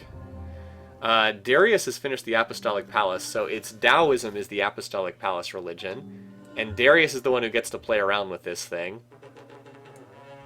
Well, there it is. Roosevelt has entered the war now. So America has finally decided to do something. That's not much of a stack, but better than nothing. Yeah, Peter, his peace weight is just a crippling penalty in this game. Everybody hates him. Yep, Darius got the AP. We'll see if he decides to troll around with that. Looks like, by the way, it looks like Russia's capital is about to fall to Saladin. He's going to get this here. Look, Peter just can't deal with all this. So, Moscow is going to fall. There it is. It even got reinforced by Peter, and it wasn't enough. Anyway, this part... Oh, Peter! Look at this. Peter's got a hideout. Peter has a hideout! I swear, if this causes him not to be first to die, I'm going to be so pissed.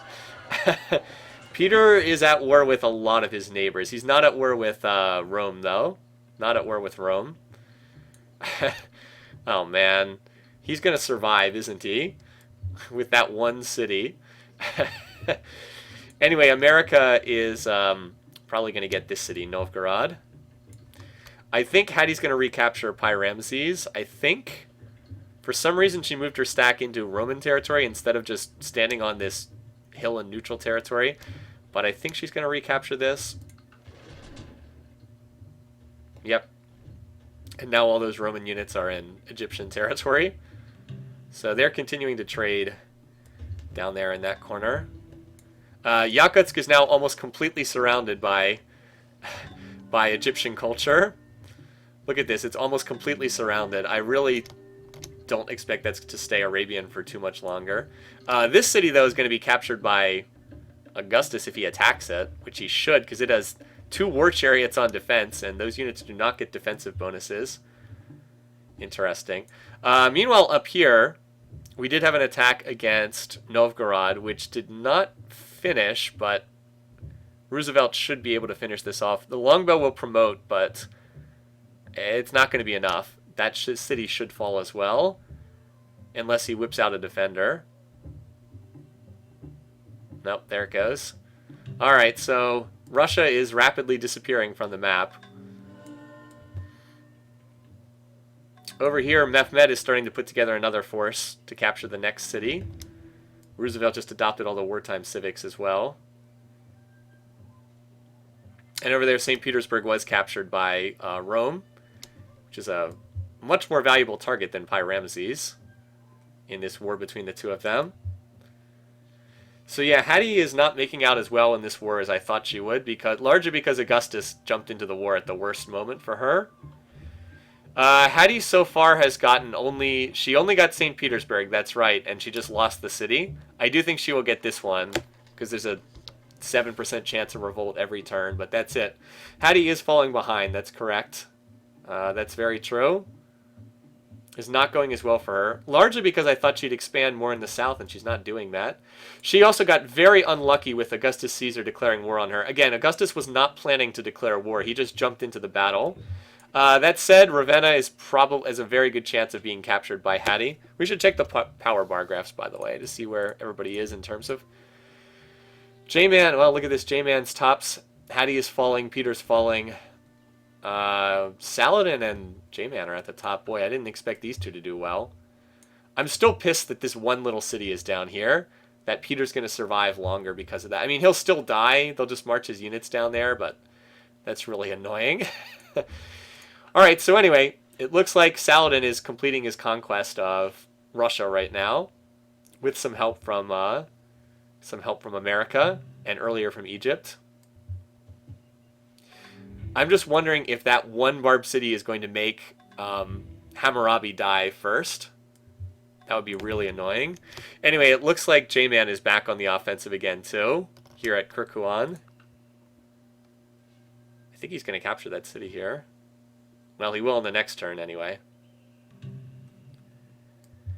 Anyway, meanwhile, look at this. There's more Roman and Egyptian units coming back here, trading back and forth.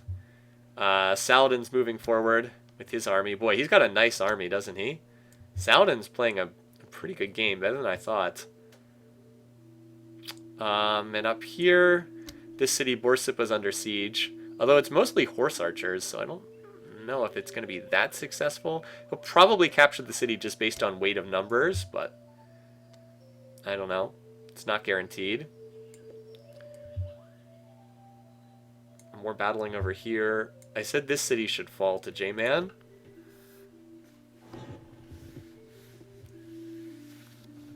Nope, it managed to hold out for one more turn. Although all the roads up there have been pillaged. Now Augustus Caesar is her worst enemy. Actually, Pyramses looks like it's going to fall again. Because Hattie moved all her units to go attack Ravenna for some reason. The Praetorians are really helping Augustus quite a bit here. Hattie has promoted her longbow to combat 3 instead of city garrison 3 for some unknown reason. Yep, I said that city's going to fall. Oh, got recaptured back again, though. I swear, these two are just dragging each other down at this point. But that city's going to be recaptured by Augustus again. Anyway, Kirkuan has been captured by J-Man, so a nice pickup for him. Although he's going to have to defend it here, because Hannibal's going to try to take it back. Peter's capital, latest capital of Rostov, is under attack. That city should fall. So J-Man and Mehmed's winning his war, J-Man's winning his war. Augustus is actually winning his war too. This city is still attempting to culturally flip, but hasn't flipped yet. Let's watch the Rostov battle here. That city's going to fall.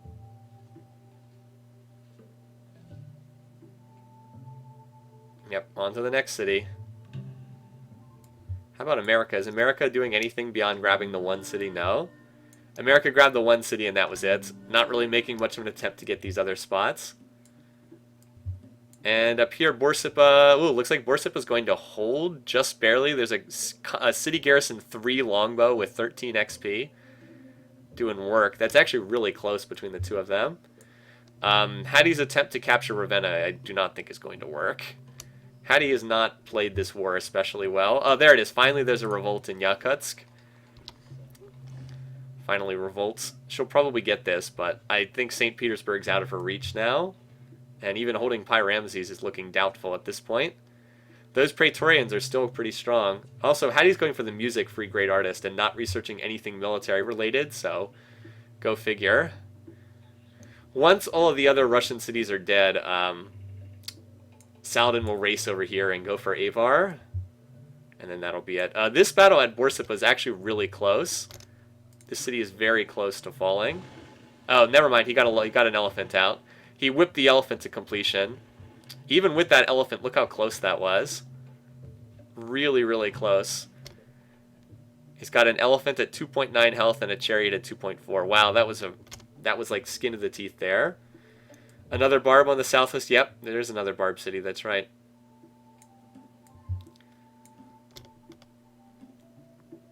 Yeah, there's already too many defenders in Ravenna for that city to be captured. See, Hattie just doesn't really have a unit that can counter this. She does have... never mind, she does have war elephants now. Where is she getting... Oh, she must have just traded for ivory. Wow, well that makes a huge difference having... Now that she can build war elephants, she actually has a unit that can trade with the Praetorians effectively. So anyway, Mehmed is stalled out for the moment. He actually might lose Babylon back to Hammurabi here. In the war between Carthage and Portugal, which I'm sorry if I haven't been watching that one closely enough, Carthage has recaptured Kirkuan, so has taken that back again. Yeah, Hattie could be in trouble, absolutely. Once Saladin finishes off Peter, he could absolutely turn and deal with her. I agree. Her long-term position is not looking that great. And Peter's continuing to disintegrate down here. Needless to say, I like the Hattie pick going into this match, but she didn't do what I thought. Like, my pick was based on her grabbing a bunch of cities in the tundra and having more cities than anyone else. She just hasn't done that. So, without her getting those extra cities, she's just an average AI. And that one war declaration completely flipped her swing. Oh, well, look at this. Hattie is... No, I was going to say she convinced Zara to enter the war, but she didn't. Well, now things can get flipped again.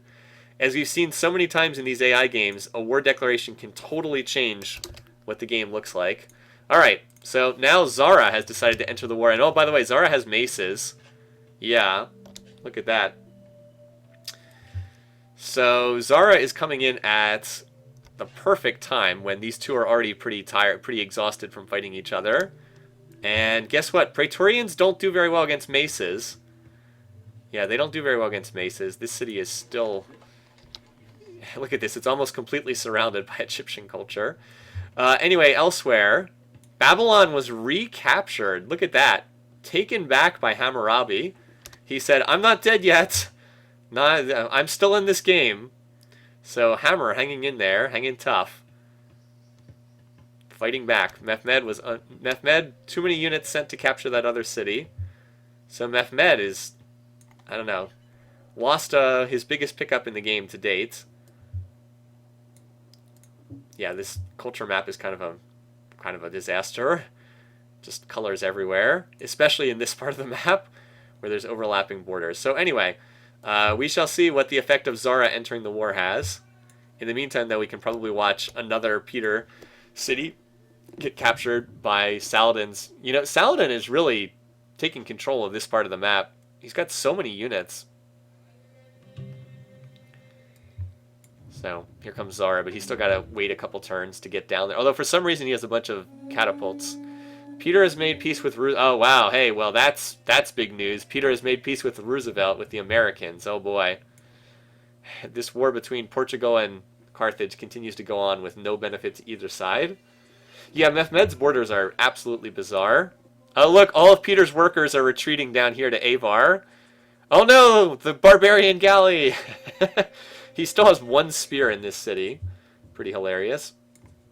So Hattie is still attacking this city. She's bombarding it down with a catapult, like 2% every turn. Zara's got... Alright, that's right. Zara's force is still walking down there. Alright, Gaul should fall this turn. Another Saladin city. There it goes. The annoying Carthaginians must be destroyed. So that just leaves Yekaterinburg and Avar as the only cities remaining. Alright.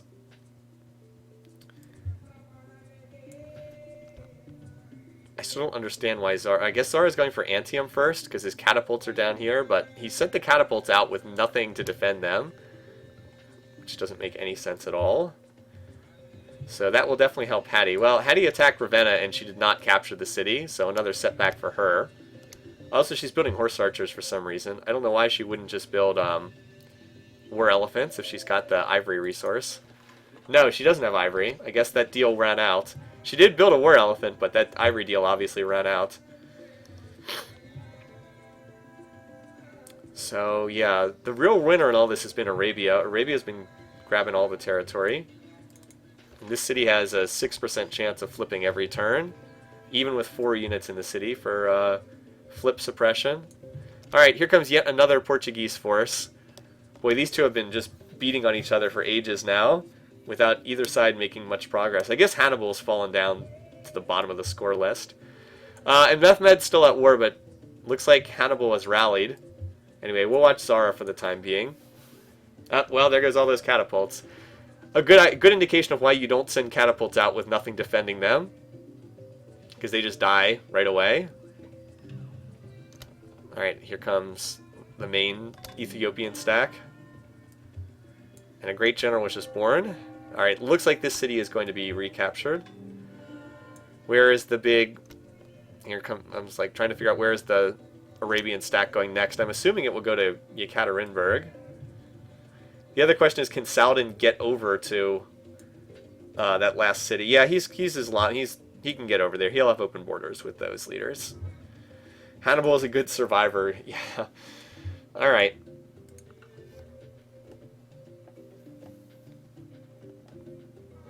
Another turn to move up next to Antium. Boy, a lot of spinning on the little globe thingy. Nasty Romans are playing against us. Yeah, Augustus might have... even though Augustus's attack on Hattie was successful initially, he might have signed his own death warrant because he's ending up in the 2v1 frontier, when he was actually on pretty good terms with Hattie before that. Alright, so here comes some random swords. Meanwhile, once again, down here on the Carthaginian front, I think J-Man may finally establish control of this city, because he does finally have maces now. Although there's a Carthaginian stack up there yet again, so who knows. Needs to build a road to this city. Oh, did they sign peace? I think they just signed peace here. I think they signed peace and the city was given back to, yeah, there it is. Alright, well that was a destructive war for both of them. They're probably both better off just signing peace and getting out of that war, especially J-Man, who was kind of wasting his time there. Alright, where is the big Saladin stack? Here it is, right here. It is heading up to Yekaterinburg.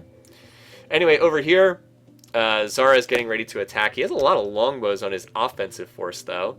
This city is on a hill. How many longbows are there? So this is going to be a tough nut to crack. That will not be easy to capture that city. Pyramses is almost completely undefended now. Well, I guess there's that stack behind it. Anyway, so I think it'll take another turn to bombard the defenses out of Antium. And we'll probably see the attack come in after that. Zara moves last in turn order because he's Z for his name. Alright, well, some of the units attacked, I think.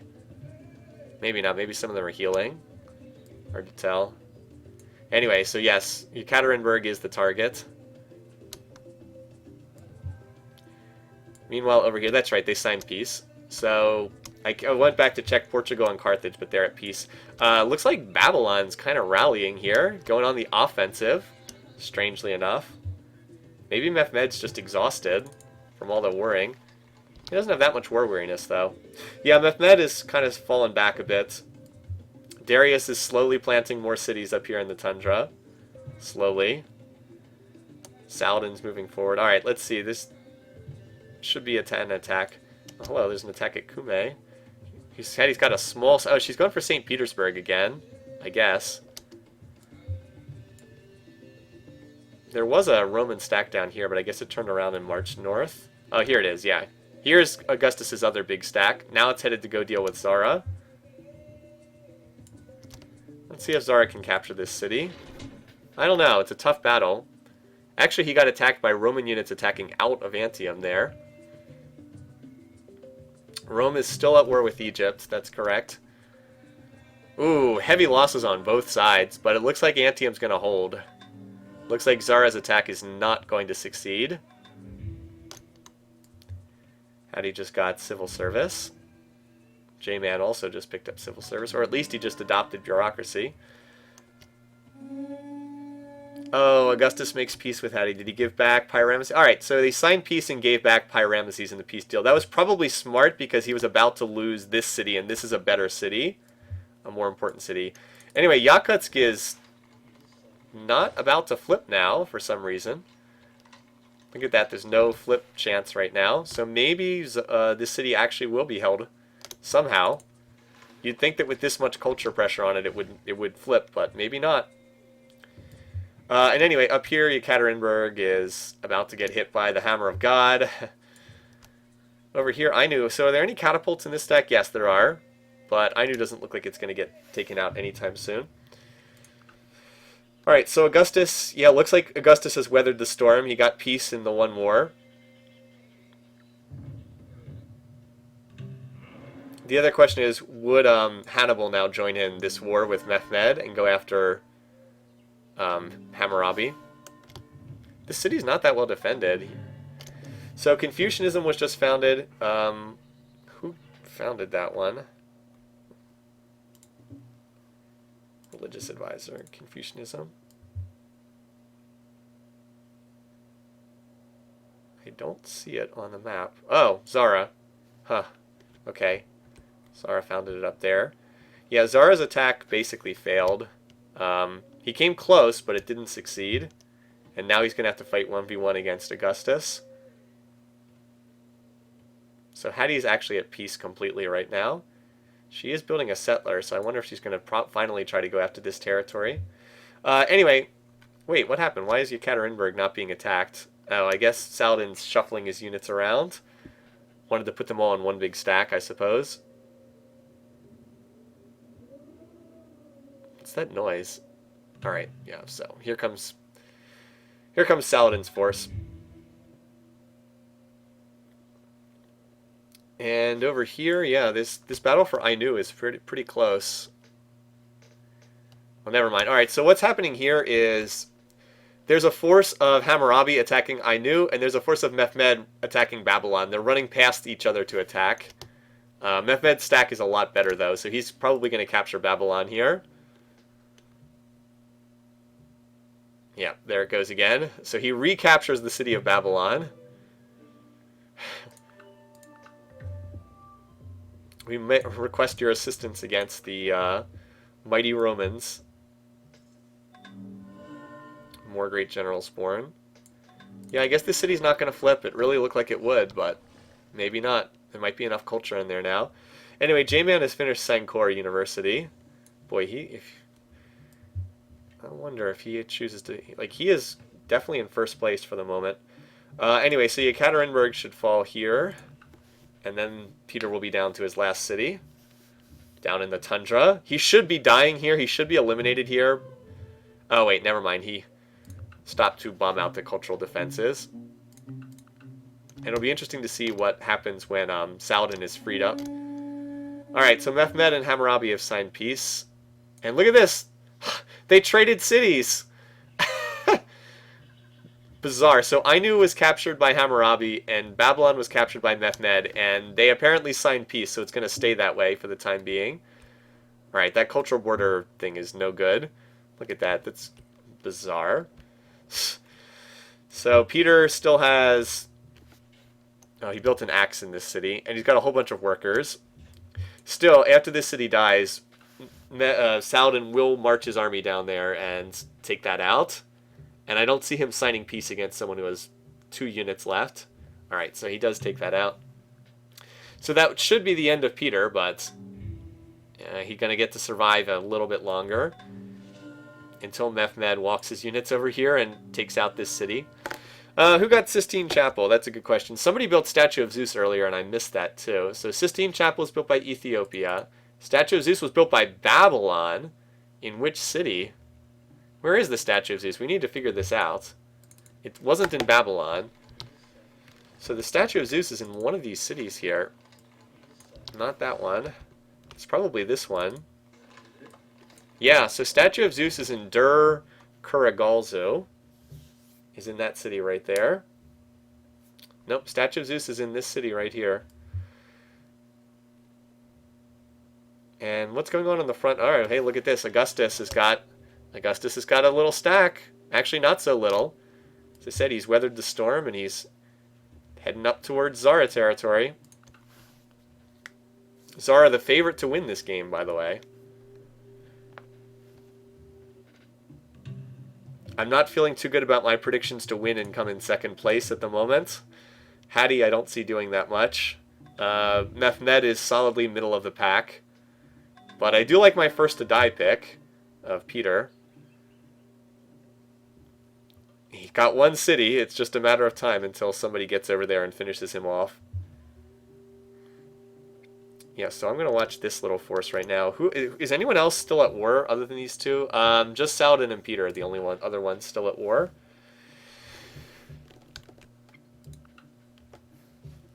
So I'm just going to watch on the minimap to watch when I see Arabian units heading down into that corner. All right, so Zara, is the city on a hill? No, this is on a flat ground. He does have Chichen Itza, keep in mind.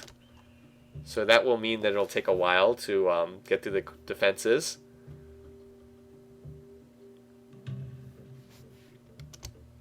How many? 7 catapults. So someone just discovered Judaism. Was that Hattie? I wouldn't be surprised if it was. Nope. America. Okay. In Boston. Well, I don't expect that religion to do very much in this game. Oh, I thought that was a stack going over to kill Peter, but it's just a scout. Where is the big Doom? All right, here's the big... No, that's not it either. Oh, Yekaterinburg. All right, so the Doom stack is still in Yekaterinburg, which, by the way, is going to flip to Hammurabi. So, yeah. Come on, stack. Go move out and kill Peter. I want those first to die points.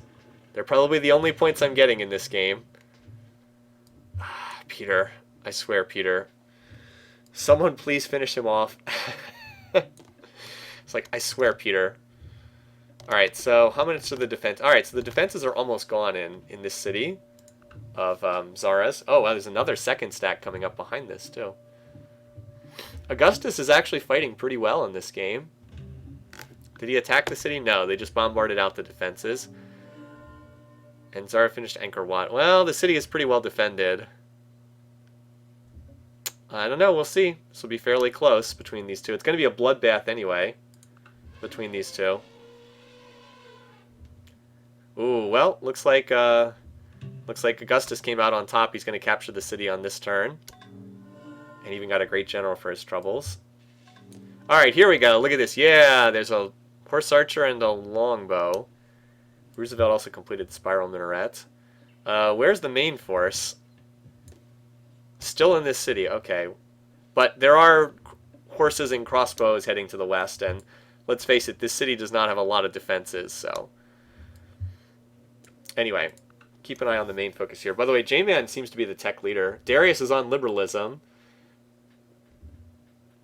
Darius might pull this one out. His strategy of just sitting quietly in the corner and teching, doing nothing but pure teching, seems to be working for this game. Alright, so anyway, that city was captured. Hattie is building castles in all her cities now. She was building a settler, but I don't know if she... I guess she didn't bother to use it. Interesting. So Yakutsk, which is completely surrounded by Egyptian culture, is still not flipping. Alright, here we go. Here comes some units with the Attack City mission, too. And the Doom stack is on its way. Alright, so your fate is sealed unless you can somehow get peace from Saladin. Graphs, let's look at them on turn 150. Still a lot of action going on. Boy, Zara is not looking too great right now. Zara needs Hatshepsut to enter the war again. I think my best hope for a Hatshepsut win is that she goes for cultural victory and pulls out a cultural win, which could happen. You know, it's not impossible. She just adopted caste system for whatever that's worth. Yeah, there's a decent and pretty good Roman force coming up here. I actually liked Zara's war declaration, but it doesn't seem to be working. Alright, turn 150. Here they come. On their way.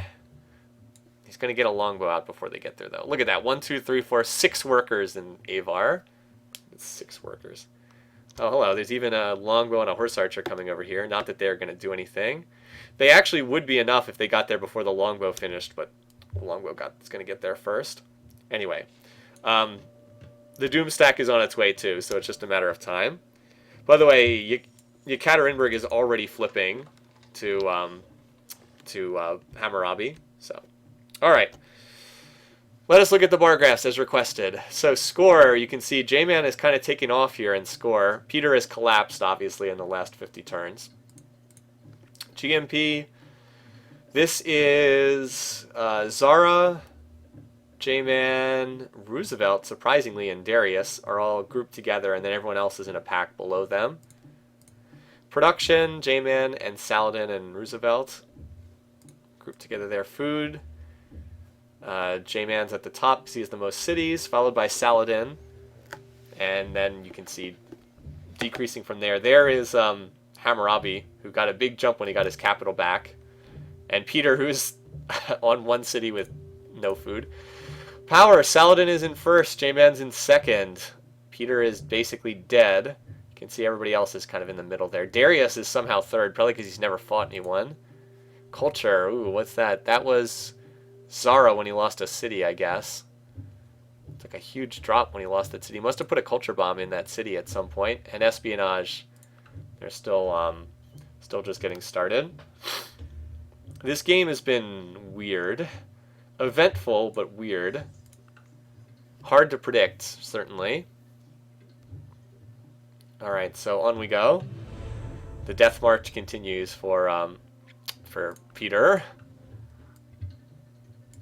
Yeah, there's the first units in there. But he got that longbow out just in time. Lucky bastard. It's like, well, luck's not going to avail you when that main doom stack gets over here. Where is it? There it is. On its way. ETA 10 turns. Something like that. Alright, what are the peaceful AIs doing? Hattie is building cultural stuff, as she typically does. Her best bet is to get a cultural victory. A lot of monasteries under construction. Oh, look at this. The city, wait, just revolted again? I thought it already revolted once. That should be a flip. Oh well. Maybe I've misjudged the math. Peaceful stuff. Peaceful stuff from Darius, who, by the way, is going to win the liberalism race next turn. Some military stuff from Hannibal. Mehmed is building units, but he's always building units, so that doesn't necessarily mean anything. Mehmed is not looking too good right now. He's fallen behind in tech pretty badly.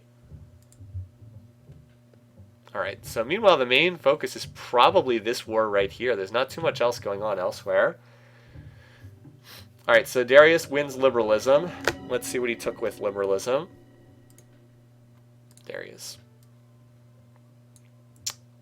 Looks like he took nationalism, standard prize with it. So he'll probably be going for the Taj Mahal now. Yes. In a city that will take 59 turns to build it, apparently. But he is going for it, as expected. Where are Darius's units? Where's his big stack? Oh, I guess it doesn't move since I last looked at it.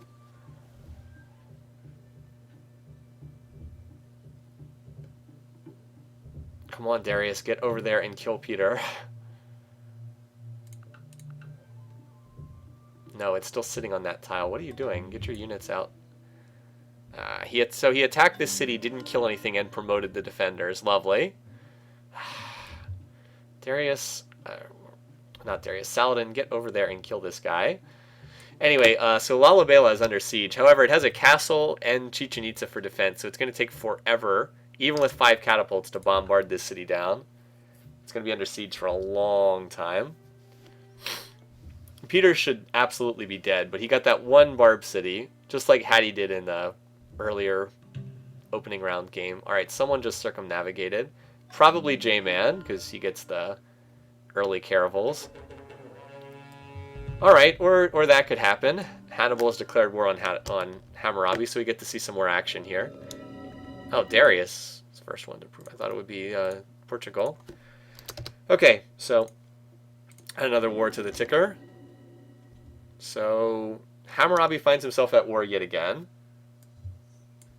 Okay, there we go. That's what I wanted to see. Moving out.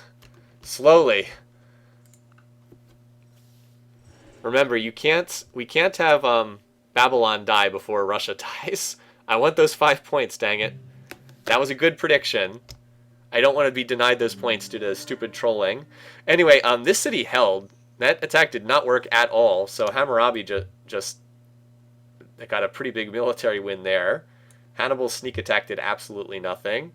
Yeah, so this city is going to take forever to bombard down, even with all these, 5 catapults? They're only taking away, 10% a turn? 6%? That's it? 5 catapults take away 6%. Very defensive era in the game. Oh, wait, what the heck? Oh, apparently there were units near Peter, and I didn't see it. Okay. Yay! Well, I totally whiffed on that. How did he get units over there? Where were they? Whatever. Hey, I'll take it. Peter's dead. I was like, open borders canceled with Peter. Okay, whatever. All right, Peter's dead. So, how many of us had Peter as first to die? 21. About a quarter of us. All right, I'll take that. That's probably the only points I'm getting this game, so I'll take that. This is probably going to be a low-scoring game for all of us anyway.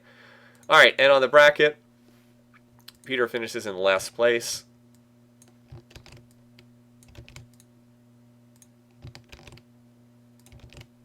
Right.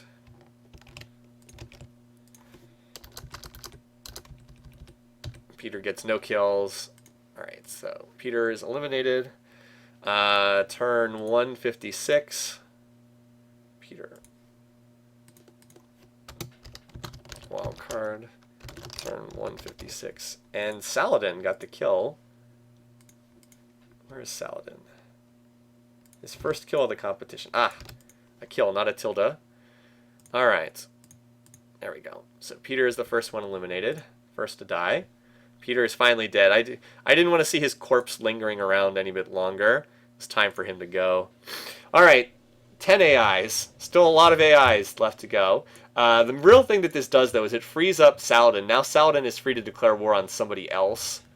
So that's a pretty big deal. Look at the glance here. A real mess. All right, Saladin. Yeah, he's annoyed towards Hammurabi, too. That's interesting, and they do border each other. He's also annoyed towards Hadi and annoyed towards Roosevelt. Yeah, I think we'll see him fight someone at some point. He's friendly with Mehmed and Hannibal. So we've got an Islamic block down here in the bottom part of the map. These three love each other. Wait, why? Oh, no, I clicked on the wrong one. There we go.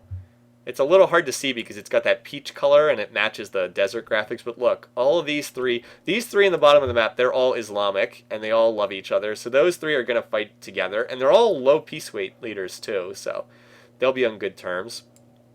Yeah, so that's a block, like a diplomatic block in the game right now.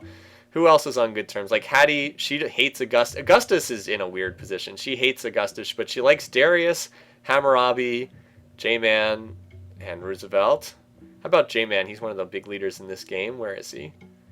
Here he is. He's friendly with Augustus, pleased with Darius, and he won't declare war at pleased. Friendly with Hammurabi, pleased with Hadi, friendly with Roosevelt, pleased with Saladin, friendly towards Zara. The only ones he doesn't like are Mehmed and Hannibal. Oh, I see. He's getting a huge civics boost with a lot of them. What's his favorite civic? Hereditary rule? Yep, hereditary rule. Okay, that's why. He's getting a huge hereditary rule boost. Anyway, there's too many leaders to really look at every single matchup here.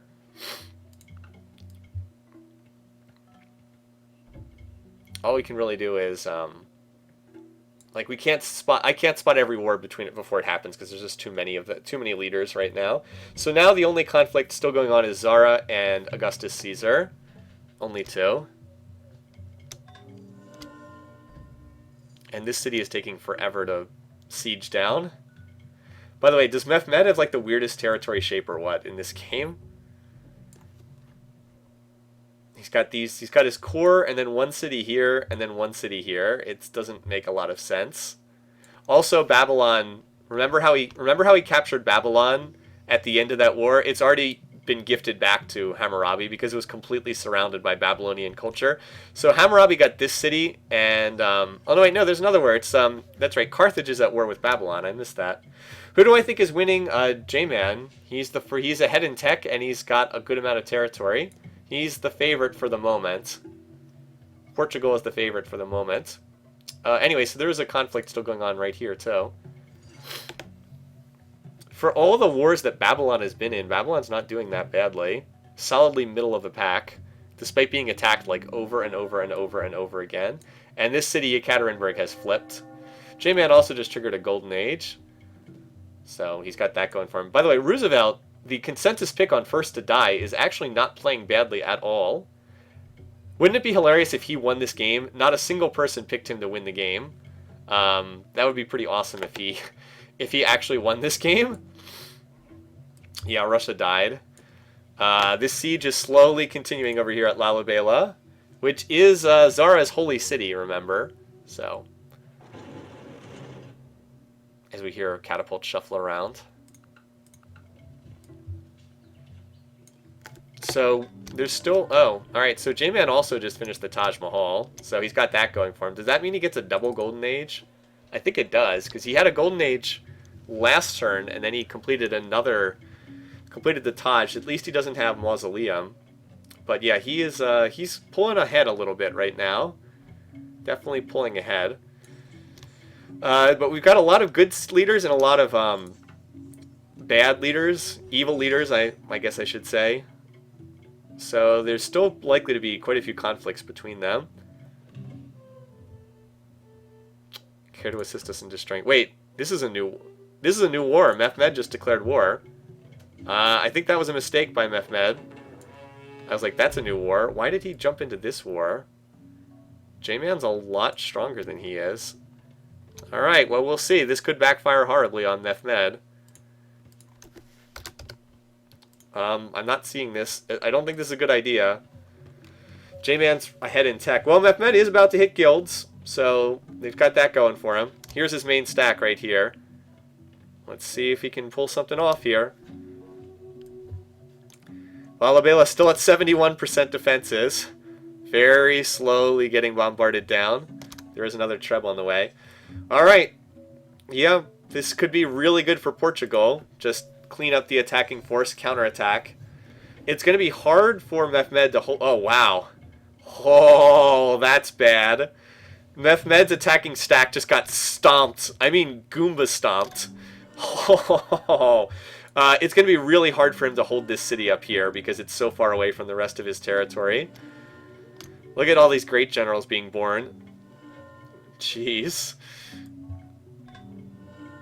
Yeah, I think that this is going to go horribly, horribly wrong. I'm going to advance one more turn so we can see that that battle in the power graphs. It takes one turn for it to show up in the power bar graphs. They're always one turn behind. So, oh boy. Oh boy, Vandal. Yeah, that may have been a mistake. Mehmed, that may have been a mistake right there. Oh boy, yep. Look at that decrease on the bar graphs. So, I mean, Portugal lost units too, but not nearly as badly as the Turks lost units. How do you spot the main stacks? The main thing that you do is you look for something that is like all the little dots. That's the tell that there's a lot of units, and then you just highlight the stack. So like you can tell this stack is. Plus, you always have to remember, when the AI declares war like that, they will have a main stack somewhere. Like, they wouldn't declare war. If they get pulled into a war, they might be unprepared. But if they're the ones declaring war, they've got a major stack somewhere. So you just have to spot it. Hannibal just got the Babylonian city. Did he? No, he didn't. He's been attacking here at Ainu, and he didn't succeed in getting it. Zara just got gunpowder. Did he just pick it up? Yes, he did. You're right. And wow, he's got military tradition as well. If we should see a battle here at Lalibela soon. Only taking away like 10% of the defenses each turn. That's going to be a huge battle when it actually takes place. Because there's a lot of units on both sides here. I can't even tell who's going to win because there's so many units on both sides. Alright, Vandal was attacked, but that attack did not succeed.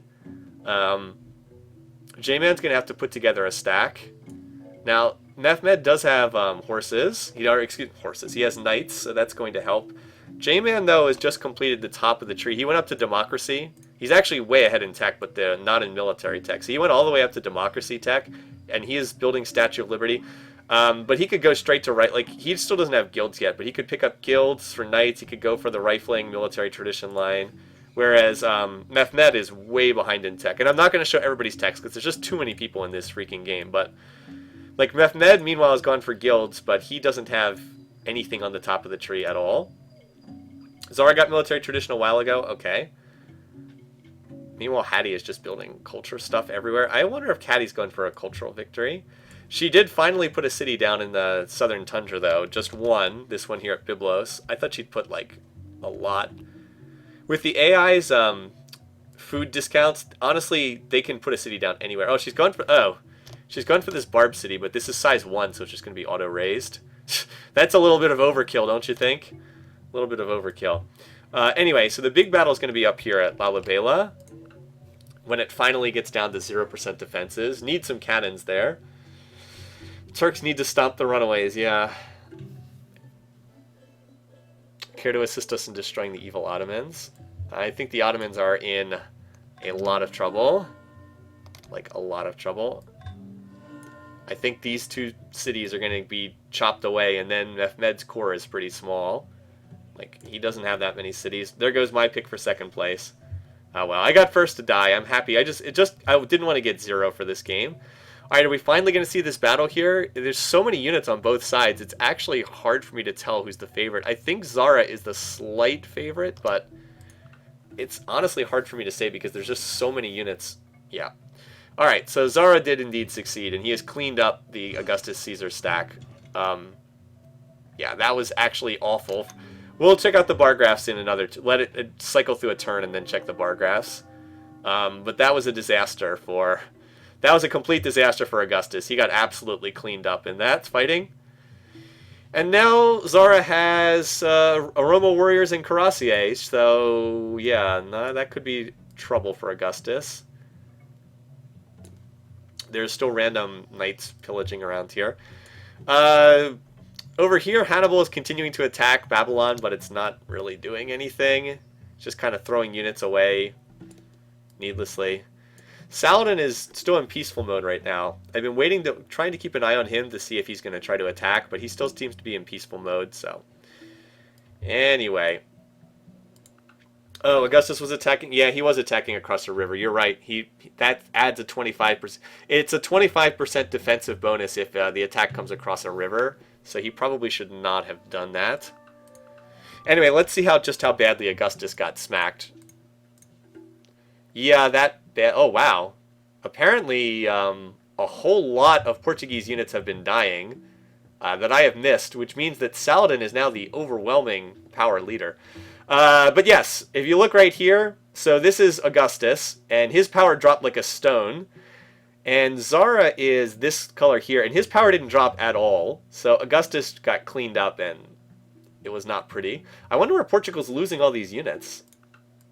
I have not seen that happening. I must have missed it. But Portugal has been losing a lot of units. Like, a lot of units. So anyway. Hattie's just been spamming missionaries like this whole game. I wonder what her Buddhist shrine is up to now. 33, yep. So she's been spreading Buddhism around like the entire world.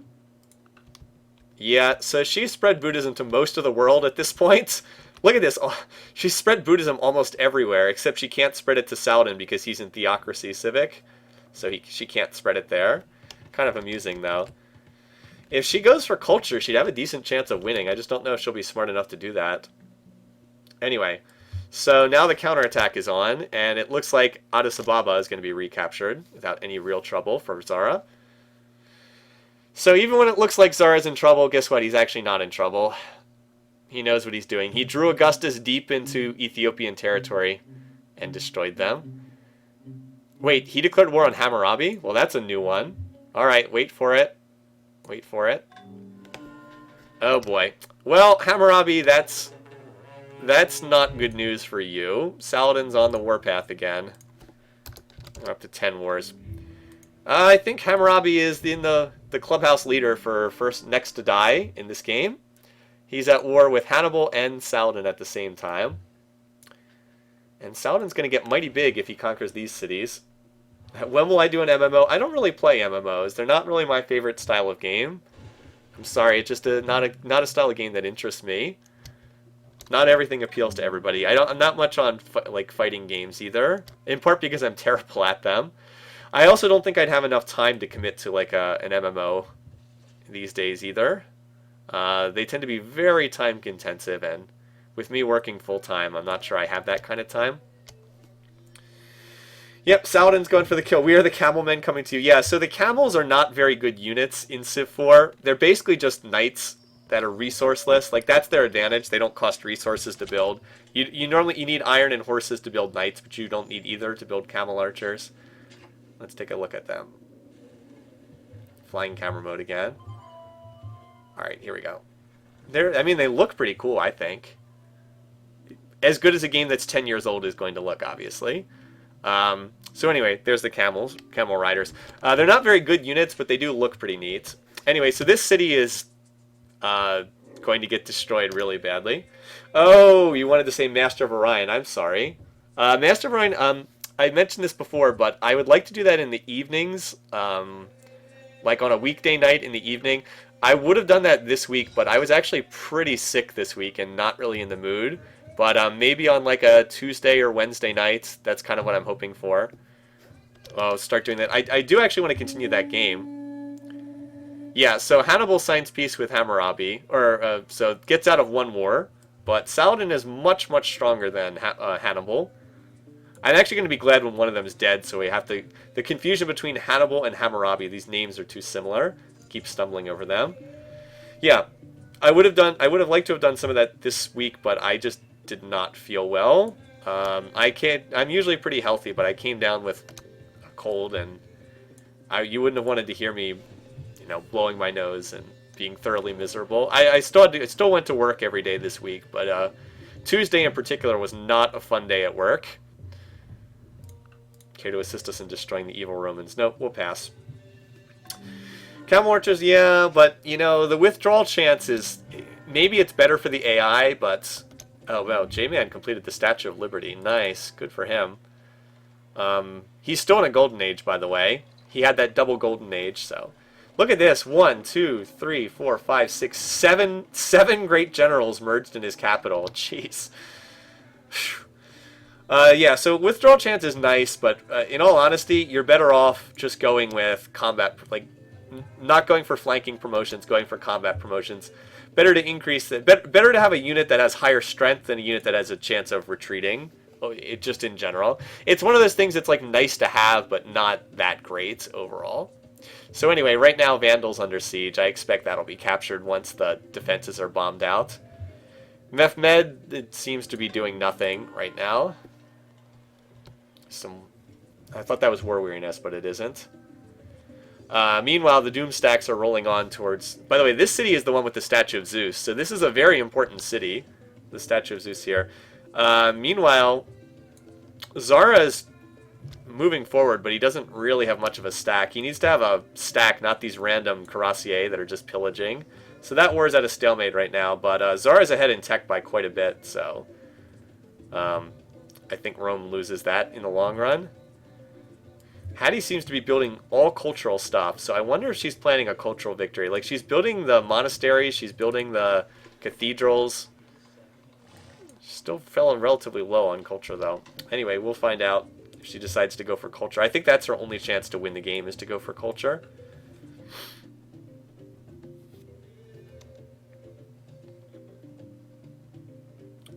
Yep, 7 merged great generals. As I said, pretty absurd. So that's what, yeah, 4 promotions out of the gate. Darius, I didn't even know Darius was in a golden age. So yeah, this city should fall to this stack once its the defenses are gone. Meanwhile, the Doom, it seems like Saladin always has a Doom stack of some kind, right? Like he's always marching across some weaker civ, killing the cities one by one. It's been a very good performance from Saladin in this game. So yeah, he captures Dur Kurigalzu and picks up the statue of Zeus in the process. Boy, Arabia's starting to get pretty big, right? Look at that. Yeah, I mean, if he takes out the Babylonian territory as well, and remember, Saladin has Hannibal and Mehmed as buddies. Oh, looks like somebody just got gunpowder tech, so we'll have Janissaries. There's a Janissary right there. They're pretty cool looking units too. I'm not going to zoom all the way in, but maybe we can see them facing the opposite direction. Here comes a Mehmed little stack. Not so little, the two of them. I guess they're going to reinforce Vandal. If they reinforce Vandal, then that city will not fall. Oh, and looks, there's Janissaries in there now. So yeah, Janissaries, they get a whole bunch. If you're curious about what the city does, they get a big bonus against all outdated units. Archery, mounted, melee. So they do not get a bonus against gunpowder units, but they do very well against everything that's old. Melee units, archery units, and mounted units. So they're kind of interesting. They're great if you have a tech lead. They're not very useful if you're behind in tech, is kind of the way that works. Meanwhile, over here, geez, Saladin is just rolling over Hammurabi right now. J-Man is actually struggling in his war with Mehmed, surprisingly so. He's, of course, researching all non-military things, too. If he would just go for rifling tech, he'd be able to win that, but of course he won't do that. And up here, there's quite a few units, but it looks like Zara is in the process of putting them into one big stack. Hattie did revolt into theocracy, which is kind of weird. But she doesn't seem to be planning a war. That city never ended up flipping, did it? Well, it still has a chance to revolt. Look at that, 2% chance. Still has a chance to flip. That is a lot of culture being put on that tile. Anyway, we'll continue to watch as Babylon disintegrates across the map. Actually, I'm not surprised Roosevelt's lasted this long because it's all friendly AIs surrounding him. Now, he's going to have a real problem when, after Babylon gets chewed to pieces, because he's going to have Saladin right next door, and Saladin is not going to like him. But I'm actually not surprised he's survived for a long time. He had all friendly AIs near him. Everybody was high peace weight near him. So that actually doesn't surprise me. Is that a new Darius city in the tundra? He's had these two for a while, so it's actually not a new city for him. Look at these city ruins down here. Hattie did burn down that Barb city, which was auto-raised for being size 1. She could easily plant more cities down here. Like, she could grab this silver resource, but I guess she's not interested in that. She's just building jails right now, and more temples, ever more temples. Alright, so Zara needs to put these random units together into an actual stack. He's not going to do anything until that happens. Meanwhile, the beat rolls on up here. I'm surprised Mehmed has not been taken in. I thought that Mehmed would just get destroyed in this war with J-Man, but that doesn't seem to be happening. Alright, he's finally going for gunpowder tech, finally. Belatedly. He's building caravels as well, so. And Feituras. Like, this city up here has, like, what, 2 longbows defending it? You'd think that city could be captured pretty easily. This city is not going to fall here at Vandal, though. Too well defended. Too well defended. Anyway, over here, the city Akkad, well, are there any catapults here? Yes, there are 2 catapults, so I'm assuming they'll be bombarded. The defenses will be bombarded out. There's some cuirassier building here in Addis Ababa for the time being.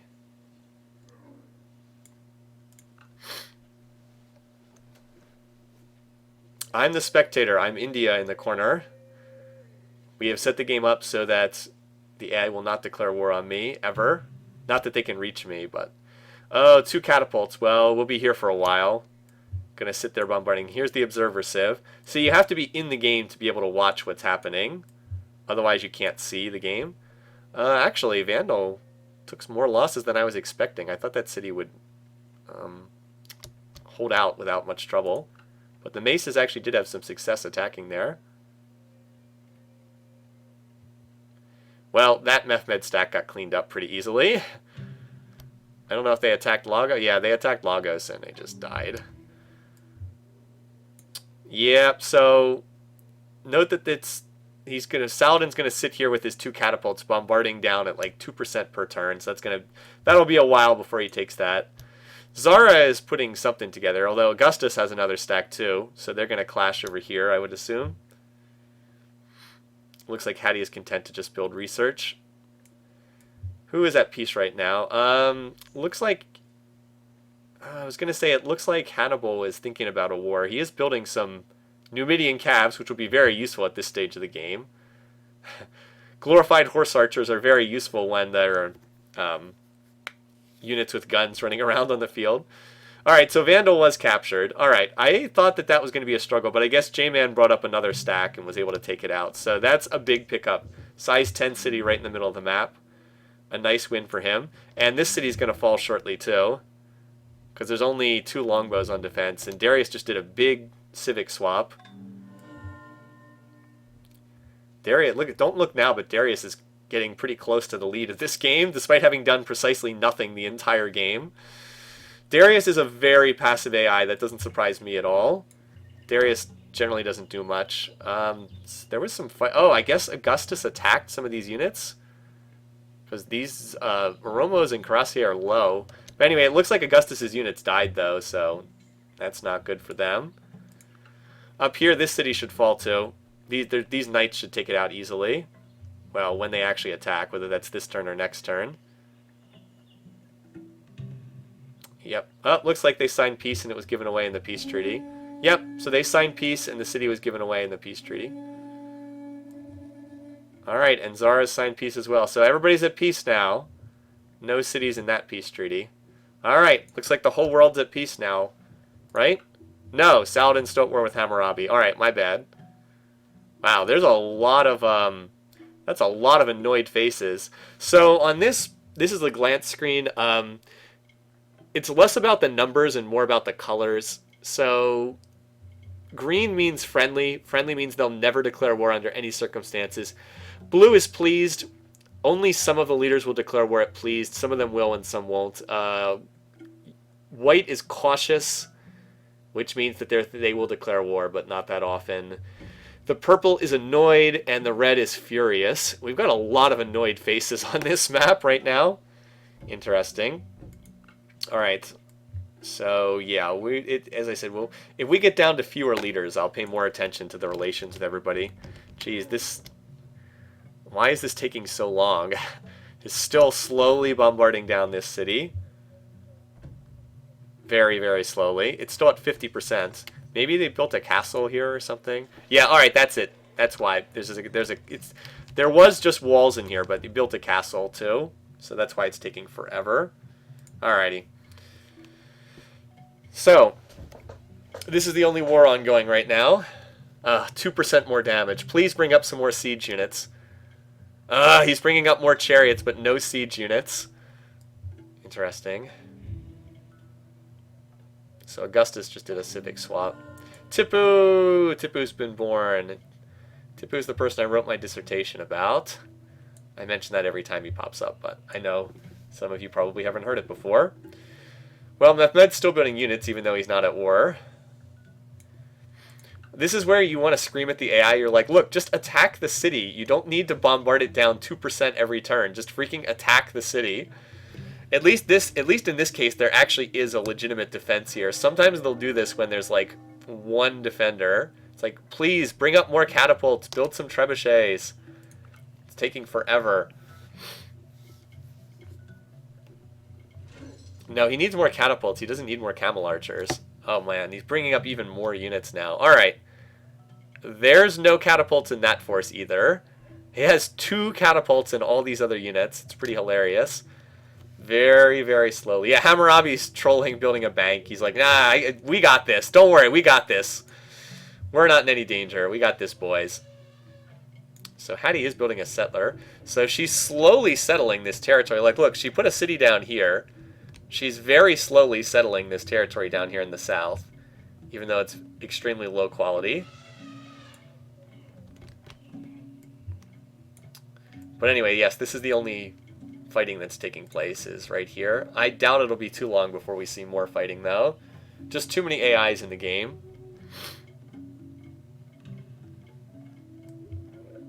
Somebody's going to dislike somebody else. Jeez, yeah, he has exactly 2 catapults. Has a ton of units on this tile, though. 41 units on that tile. So Zara has now gone on Emancipation and Unisuffrage. Augustus is still using medieval units. Still building Praetorians. Saladin is still at war. Hannibal is not prepping for war. Mehmed probably is, but he likes units so much. By the way, Mehmed has fallen into last place, so all of those of us who had Mehmed in this game, it's not looking too good. Hammurabi has done a good job of defending. Now, he's still going to lose to Saladin because Saladin is way stronger than he is, but he has done a good job of defending. If Saladin would just build some freaking siege units here and attack, like, where are the trebuchets? Where are the catapults? He won't attack until it gets, like, under 20% defenses. It's like, where are the cannons? Anyway, Darius is going for rifling now. He'd be the first one with rifling. Because J-Man has not gone down the rifling line. He could have, but he went all the way to communism, and now he's gone all the way to physics. So he's been skipping that. And Hattie has slowly settled territory down there. I think I just said that. So basically the game is stalled waiting for Hammurabi to die to Saladin, and that's when things will probably get more interesting again. Or for someone else to declare war. That could always happen too. Oh, did they just sign peace? Looks like it. All the Saladin units got teleported, so it looks like they signed peace. Alright, so the world returns to peace for the first time in a long, long time. Everybody's at peace now, right? Yep. There's a lot of people who don't like each other, so I suspect it's only a matter of time. Alright. The spirit of Russia lives on. So, So J-Man is actually ahead by quite a bit in this game right now. He's got the tech lead, and he's got a lot of territory. He's also quite strong, too. He's building intelligence agencies everywhere, and we'll see what he decides to do after that. If he just goes for rifling tech, he could probably destroy, and he could easily roll over Mehmed with rifling tech, like without even breaking a sweat. The globe is spinning for a while. These turn timers are going to get longer and longer as the game goes on, too. My computer tries to process these turns. Was that someone attacking or just a civic swap somewhere? So J-Man adopted state property. He's also going to build the Kremlin here too.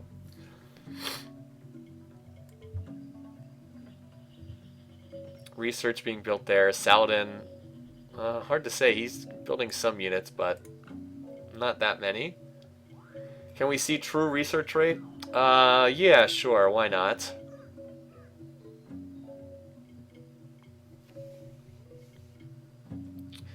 These turn timers. Yeah, I hope these turn timers don't all keep taking this long. The vile Ottomans. Why would he ask me to cancel deal with the Ottomans? He's on the other side of the world. Alright, well, that didn't take that long. Hannibal has declared war on poor Hammurabi, man. Like, seriously, he has been attacked the entire game. I mean the entire game. Like, when has he not been attacked in this game? I seriously think half the war declarations in this game have just been someone attacking Babylon. That's his bad luck of starting near 3 low peace weight civs. Get ready for all the Soviet Portugal jokes. One thing I should have pointed, I did want to point this out. I love the way that the knights have the Portuguese crest on their shields. I think that looks so awesome. Really neat little detail. This applies to any knights. They always have their civ's little crest on there. on the shields, but I think that looks really awesome. Or at least the European style knights do. Because like this is the like Middle Eastern style knight, and they don't have that, unfortunately. Only the European style ones get that. Anyway, so once again, we've got a war, but we did other requests for true research rate, so we'll look at that. Augustus is at 320. Darius is at 813. Hammurabi's at 200. Hannibal is just over 200. Hattie is at 400, a little bit ahead of that group. J-Man's at 1100, but I can't tell, is he still in a golden age, or did his golden age end? He's still in a golden age, so that's inflated for sure. But that is still quite high right now. He's probably around Darius when he's not in a golden age. Boy, Mehmed, 178, that is not good. Roosevelt is doing good too. Look at that, 769. And Saladin's at 300. Oh, Zara's at 700. Okay, there we go. Yeah, so I think Hammurabi was the only AI who was never in a war in the opening rounds. I don't think he was ever in a war. But they're making up for it in this game, that's for sure. Can we talk next about what ship? Well, the next ship we're probably going to do is NGC, which I've already done a run with, but Twitch did not save my run for NGC, so I'm going to have to do another run with it to get another recording. I don't know why, it just, the recording, I like highlighted the run, but then when I went back it like got deleted or something, so I don't have a run for that on Twitch. Oh, look at this, Yekaterinburg is even flipped to America. And Dur-Karagalzu was apparently given back to Babylon, so Saladin has gotten nothing out of that war. I don't understand how Hammurabi is still in this game with all the fighting he's done. He keeps having his cities captured and then he gets them back again somehow. Oh well. Good for him. So that attack on Ainu did not succeed. What is the attack that enables malls? They're a replacement for the... They're a late game replacement for the... What are they a replacement for? The supermarket. They're a late game replacement for the supermarket. So that's refrigeration tech, I think. Wow, this guy's not very popular. Look at this. He's the worst enemy of Augustus, Hammurabi, Hattie, J-Man, and Roosevelt. Well, he's not close to most of them, but that guy is not popular. Not a popular leader at all. He might get attacked by Portugal, though. Anyway, he's going to lose this city to Babylon, though, so... Yeah. Yeah, so it's refrigeration tech, which is a very late game tech. Cancel your deals with the vile Carthaginian. This is apparently the only place where there's any action on the map right now, but this city should be captured once the defenses are bombed again.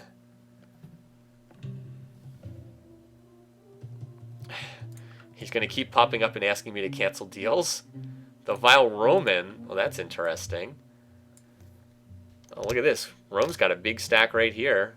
Or a stack, at least. Weird. Of course, Saladin still has all these old units here. Is there going to be something going on on the eastern side of the map again? Look at all these cuirassiers running around. A lot of cuirassiers. Oh, Rome's going somewhere, though. Look at this. Look at this stack. Rome is heading somewhere. Like, units like that don't just randomly wander off. He's planning on attacking somebody. So who does Augustus dislike the most? That could be Hannibal, Augustus. Wait, no. Mehmed, Saladin, or Zara as well. Wow, he did. Okay, so, but he's heading off to the west, so it's probably Hannibal. Probably. Interesting. Well, we'll keep an eye on that, too. Yeah, this is one of the first times Babylon's been on the offensive. Babylon's culture has really helped them out. Just like keeps them in this game. Anyway, J-Man looks like he's about to hit rifling tech. He's on replaceable parts. I'm assuming he'll go to rifling after that. Alright, here goes that Roman stack again. Where is this going?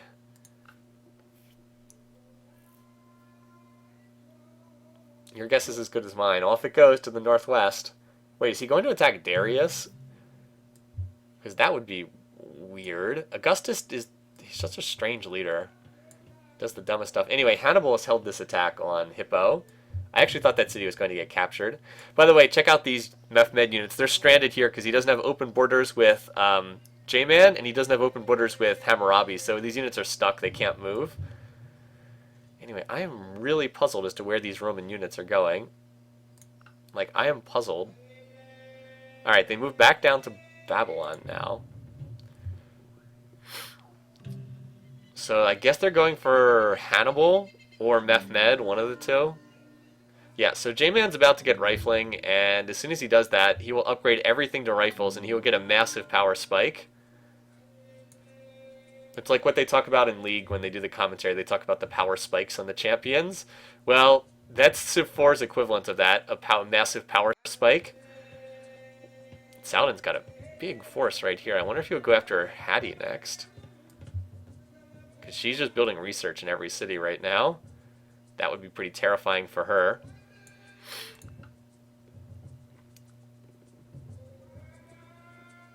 Also, Mehmed might be doing something with this stack here, too.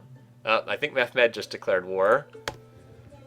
Yeah, I think Mehmed has just declared war as well. Poor Hammurabi. Like, at this point, I just feel sorry for the guy. He just got attacked again. Yeah, he's not going to make it out of this game. He might... The question is whether he survives this game. Now Mehmed's declaring war again.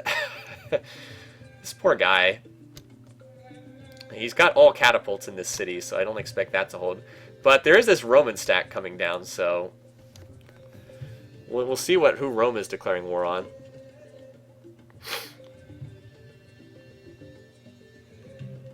He didn't declare war on J-Man, did he? No, he did not. And I'm really wondering about Saladin now. Well, he's building universities, so maybe he's not planning to declare war. Hattie almost has rifling tech, though. Look at this, she's on replaceable parts. Of course, J-Man's on steel. He just got rifling tech, so you do not want to mess with him right now. I guess this is going for either Mehmed or Hannibal, one of the two. Looks like Mehmed, based on where it's moving. And Ainu just fell. That Barb City's been traded around like a hot potato the entire game. 6-item Jinx one-shot.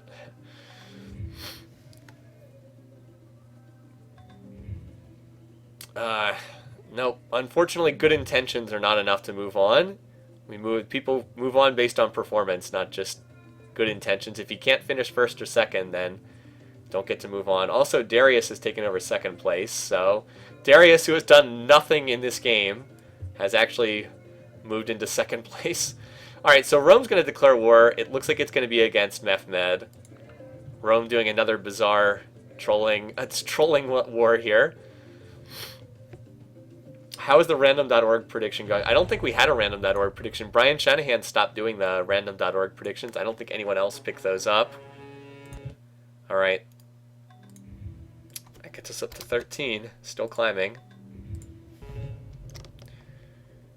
Alright, so... And Roosevelt did a big civic swap as well. He's doing pretty well, too. So, yeah, that city I knew fell, but we'll see how long Mehmed actually holds on to this one. Saladin still doesn't look like he wants to declare war. Zara is building research, so he's not in wartime mode. Darius, of course, is not in wartime mode. Not that he ever would be. And J-Man is building research in all his cities, too. So it's just the warlike AIs that are stirring stuff up right now. Yeah, literally on the other side of the world. Couldn't get too much further away. So he just took out the defenses of this city here. But, like, even if he captures this city, what good is this going to be? How could he ever even use this city? You really do wonder about that kind of stuff sometimes. It's like, what could he even do with this city? It's almost completely useless to him. Like, I think he can capture this, but what then? What is the point of holding this city? I don't understand.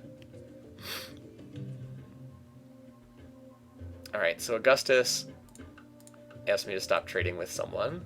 I don't know. Somebody. Yeah, so the big dogs... Oh, wow. J-Man's on artillery tech. If he actually jumps into a war, he's going to destroy any of these backwards AIs. If he actually jumps into a war with them.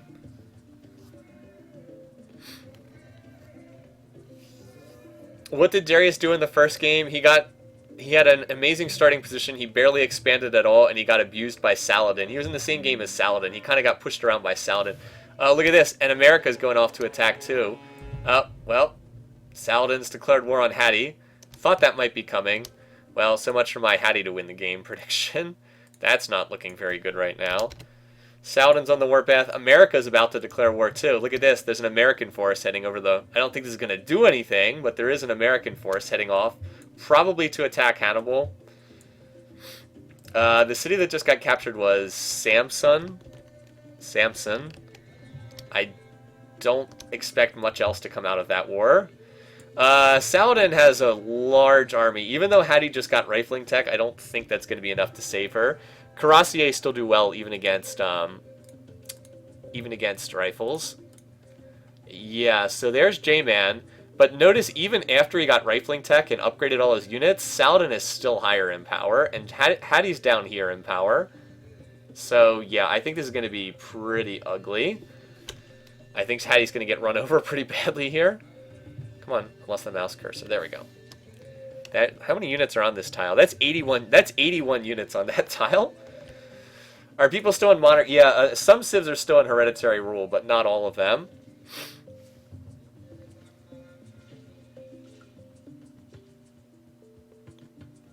That's a lot of cuirassier. Like, a lot.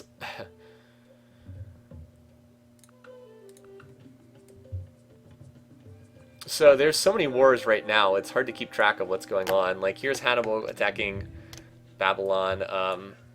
Here's Rome fighting it out with the Ottomans right here. Excuse me. Carthage is at war. Arabia's at war. America's going to be at war, unless there's a Barb city down here. But I don't know. Maybe they're going to the Barb city. That could be it. Maybe America's not planning a war. Maybe they're going down to capture that Barb city. That could absolutely be it. So J-Man right now, I can check if people are... There's still people in hereditary rule, but a lot of them are going to uni-suffrage, and when they jump out of that, J-Man loses some of his preference for them. So where is he? Right here. So he does not like Hannibal. He is -4. He does not like Mehmed. He is probably going to fight one or both of them at some point. Well, we'll know when he does, because he'll be building all military when he makes that decision. But still a lot on research. He is building some cannon. But anyway, I wouldn't be surprised if he gets pulled into one of these wars. Hattie, I think, is pretty doomed. There's just too many units over here. Only 2 catapults, though. But, yeah, I don't think Hattie can survive this. There's just too much power against her. Although we might have to sit a while to watch the catapults do one... Well, for some reason, there's 5 catapults not grouped with this huge stack there. Go figure. Hannibal continues going after Borsippa. I don't know if he's going to succeed in doing anything there, though. And this Roman stack continues to troll in the background. Continues to troll over there. J-Man's lost the civic bonus with some of them, but not all of them. Alright, a lot of shuffling around. Egyptians are a threat to us all. So some of those catapults died, but not all of them did. Augustus has just adopted theocracy. Yeah, Saladin actually would probably do better to lose his 2 catapults, so he just attacks instead of standing around for 15 turns. J-Man could really run over his opponents if he wanted to, but he seems content to build research for right now. He seems content just to play for a spaceship victory. Or whatever, something like that.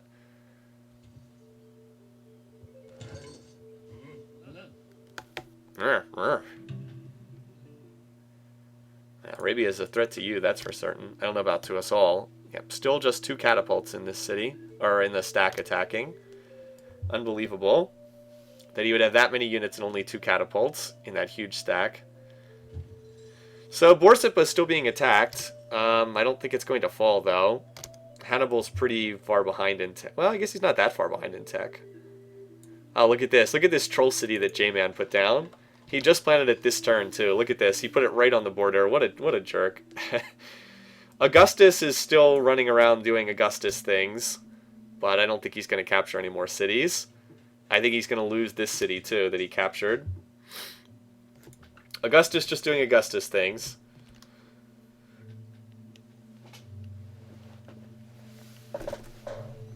Oh, you have to be in the favorite civic to get the bonus? Maybe. I'd have to look back at that.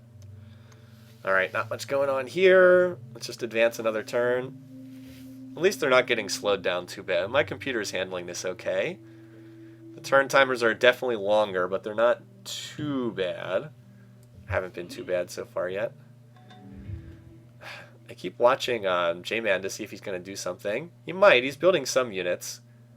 He's building anti-tanks for some reason, even though no one else has tanks. He is the tech leader after all. Was that American stack going for the Barb City? Yes, they were. So, guess what? Now America has a city down in the southern tundra. Congratulations, America. I hope it was worth it. Yay! Chinook, the Barb City, has been captured. And Elephantine is slowly losing health at 2% per turn on the city. This is also giving Hattie time to upgrade all of her units to rifles. A lot of civics changes. So, has Borsippa been attacked yet? No, but it's probably going to be attacked this turn. Actually, yes, I think it was attacked. Actually, I think Hannibal's going to capture this city. Yeah, he got it. Nice. So, Babylon is reduced to a handful of cities yet again. 1, 2, 3, 4, 5 cities for Babylon. Maybe just a few too many wars for Babylon. Although I might be able to take this city back. Hannibal doesn't have a lot of units left. Kind of used up most of his stuff. Hannibal doesn't even have knights yet. He's still researching guilds. Meanwhile, over here, Augustus's troll stack is, well, still alive for the moment. It's longer than I expected this to be alive. And J-Man is just building research in every city. He seems content to just tech and head towards space. And Elephantine is still at 43%.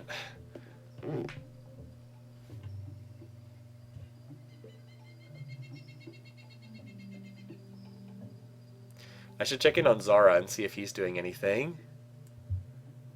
No, he's just building research too. So we haven't seen a lot of deaths in this game. Darius got another city in the northern tundra.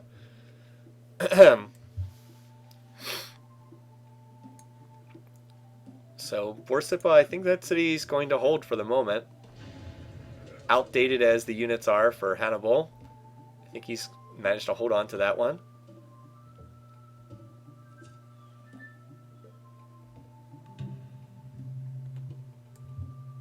%38% in Elephantine. As the battle, the siege slowly creeps on.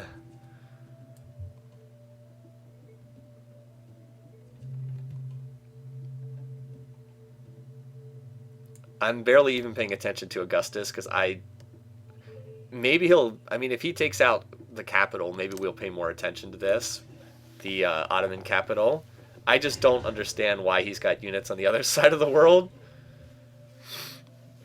How is it possible to build the Apollo program before steam power? I don't know. He discovered another power source. Why would he need to have steam power? He can... Oh, he apparently swapped the Apollo program to another city. Building levees now. Well, eventually there will be an attack here. Someday I dream of a time when Saladin is smart enough to bring catapults and trebuchets with his forces.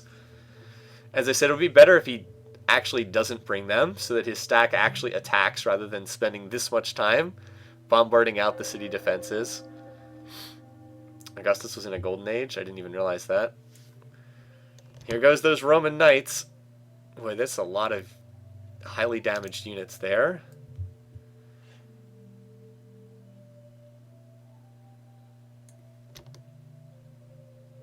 So yeah, I don't think this attack's going to work by Augustus.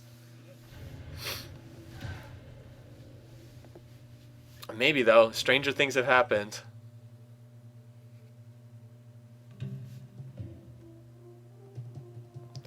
I really wish that there was a way to get them not to spam you with requests, but if there is, I've never figured it out.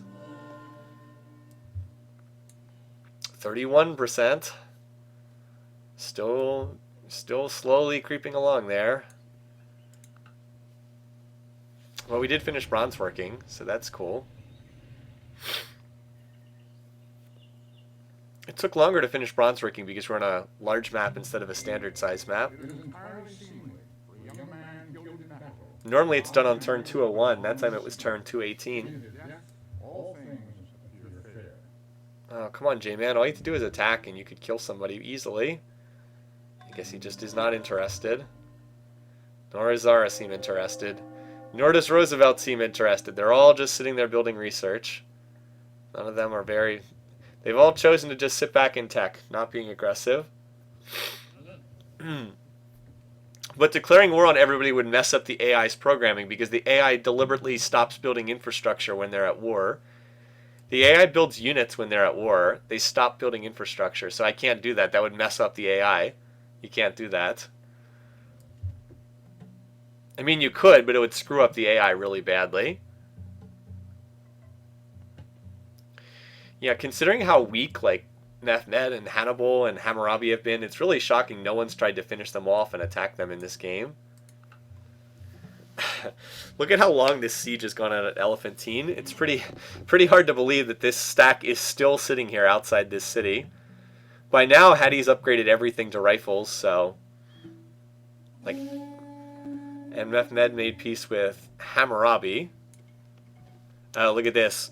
Now Rome's going for this city here. So Mehmed is now only at war with Rome. It actually feels like Rome is winning that war. See, Rome does have rifles now. See the rifles in Roman cities? So Rome does have a tech lead here.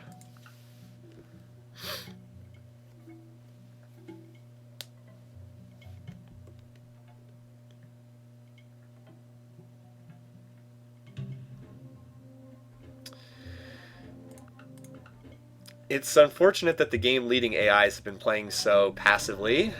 Like J-Man, Darius, Zara, they've all been playing really passively right now. Just kind of sitting back, not doing anything. Even with the aggressive AI. Well, now where's this going? Is this stack returning home or from the tundra or trying to attack? Or like what's going on here? Like what's this Roosevelt stack doing? Are they going to attack Rome? Because that would be weird. I can't imagine that happening, but where I can't see them going anywhere else either. So this city is held for the moment. This city that was captured from Babylon. Rome is still holding this city for the moment, with a couple rifles inside. Still sieging up outside Istanbul. And of course, Elephantine is still being attacked.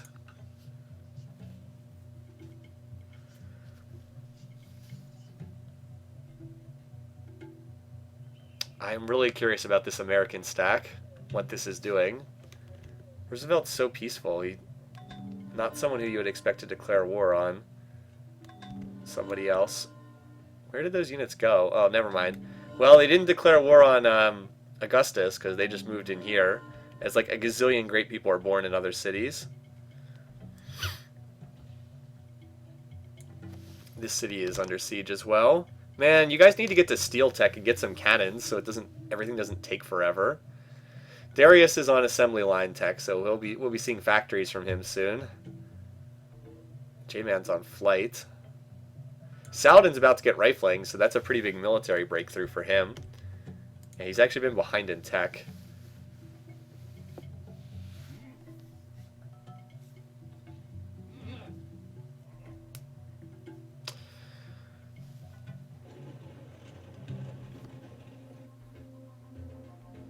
Sorry, we can't afford a war right now. We request Mighty India's assistance. No. Sorry. Too much request spam. I guess that Roosevelt was just bringing these units back to his territory. I guess he was just bringing them home, not attacking anyone with them. They walked all the way down there to kill the Barb City, and then they walked all the way back home again. That's what it looks like. 22%. Although, guess what? There's now 33 rifles in this city. Guess what? This is not going to work. Even with all the attackers, I don't think he's breaking 33 rifles in this city. Jeez. Talk about giving the defender time to collect reinforcements. Alright, has this city been recaptured yet? No. This game is weird. This is a strange game. The Americans have infantry now, do they? I didn't see that, but I wouldn't be surprised. Roosevelt's just been doing pure teching for the longest time. Yeah, so Saladin has totally missed his moment to attack here. Great general has been born in Thebes.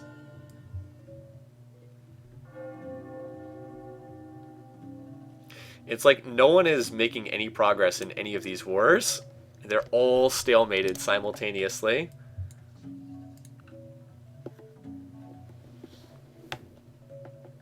I guess that still technically leaves alive the hope of a very small chance Hatshepsut cultural victory. Alright, they still haven't attacked there yet.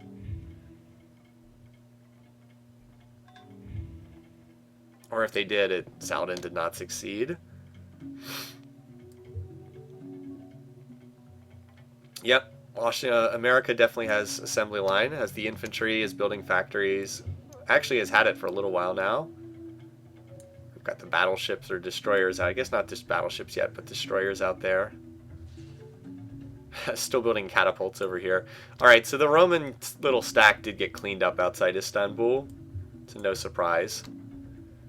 This attack at Ainu may or may not succeed.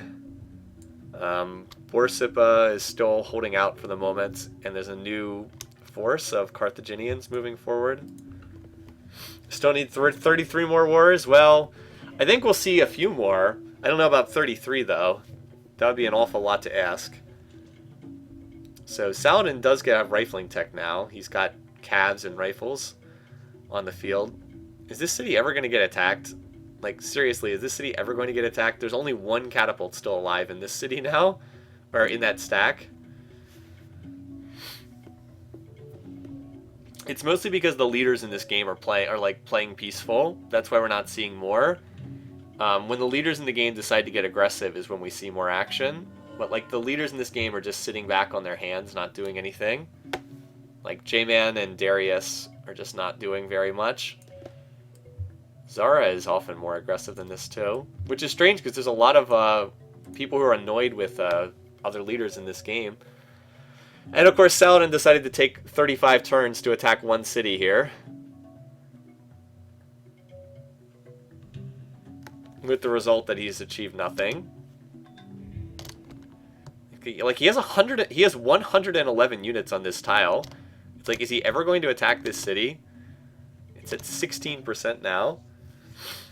Is there any... No, this corner of the map has nothing. Hatti and Saladin's colonial cities are not doing anything. Absolutely nothing. So Ainu got attacked and it did not fall in that attack.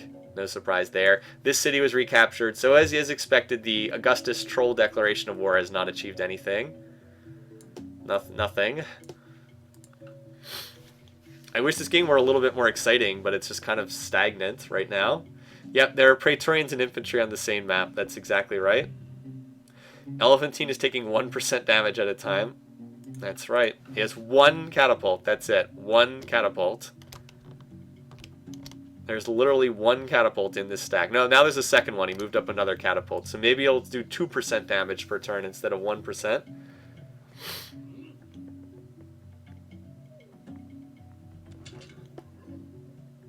It is kind of hard to believe how Saladin has struggled so mightily to do anything. Did he actually attack? Alright, he actually attacked. It did not go well. Saladin had 111 units on this tile last turn. He now has 15 units on this tile. He lost like 90 units there, and I don't think he killed much of anything. Wow. Talk about screwing up an attack. We'll see. Well, we'll see this on the power bar graphs next turn. He just got destroyed. Like, absolutely destroyed in that fighting. And now Hatshepsut just cleaned up the stack. Jeez. Oh, wait, he just got attacked by J-Man, I think? Or is he just... Oh, no, that said worst enemy, not at war with. That just said worst enemy with. Alright. I thought it said at war with Portugal. Alright. Yeah, I said Saladin got destroyed. That's Saladin. That's what just happened right there. Look at that. Just got absolutely killed. So J-Man's up here. I mean, he could pretty easily take out Hannibal, who he dislikes intently. The shame of being the only cast. I don't know. I think we might see... We still have a ways to go. I think there's a good chance we'll see some more. But, like, there's quite a few angry faces on this map. I'm surprised we're not seeing more action here. Like, take... Where's Portugal? Like, right here. He's annoyed with Hannibal. He's annoyed with... Look at this. He hates Mehmed. Look at this. Why is he not just attacking this guy and stomping him out? You would think that he'd do that. I don't know. Like, he could easily... He has infantry. This guy still has medieval units. He could trounce Mehmed. You'd think he would do that, but hasn't been happening. And, like, Saladin has just wasted his entire army in completely pointless wars. Yeah, I mean, I guess so. You could just sit back and tech to space, but you'd think that the AI would be a little bit more aggressive. I mean, someone could stomp out Augustus without too much trouble, too. But, like, everybody's peaceful. That's what happens sometimes. The AI just gets in one of their peaceful moods and not much happens. Although this city did fall. Hold on. That's something. Babylon fell to Hannibal, so that's something right there. So there's only 4 Babylonian cities left right now. Hannibal seems to be winning that war. Sorry, I was captivated by the exchange going on the other side of the map. So yeah, Hannibal is actually making progress here. Will Hammurabi manage to miraculously rally yet again and turn this around? This city still has the statue of Zeus in it, by the way. Has been traded around a whole bunch of times, but does still have the statue of Zeus in it. Anyway, Hattie is now on the counterattack. I don't know how successful she'll be, because she's attacking with rifles and calves against rifles and calves, but...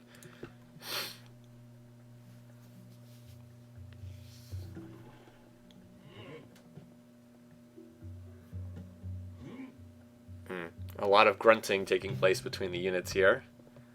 Hattie has 3 trebs. Well, she'll sit there forever bombarding down the city with the trebuchets. By the way, I wonder how much war weariness Saladin has. Not much. Kind of surprising considering all the units he lost, but it doesn't really have that much. Yep. J-Man seems perfectly content just to sit back and research. Darius, the same thing. Just like, well, no, we're content. We're just going to sit here and continue researching. We're fine with that.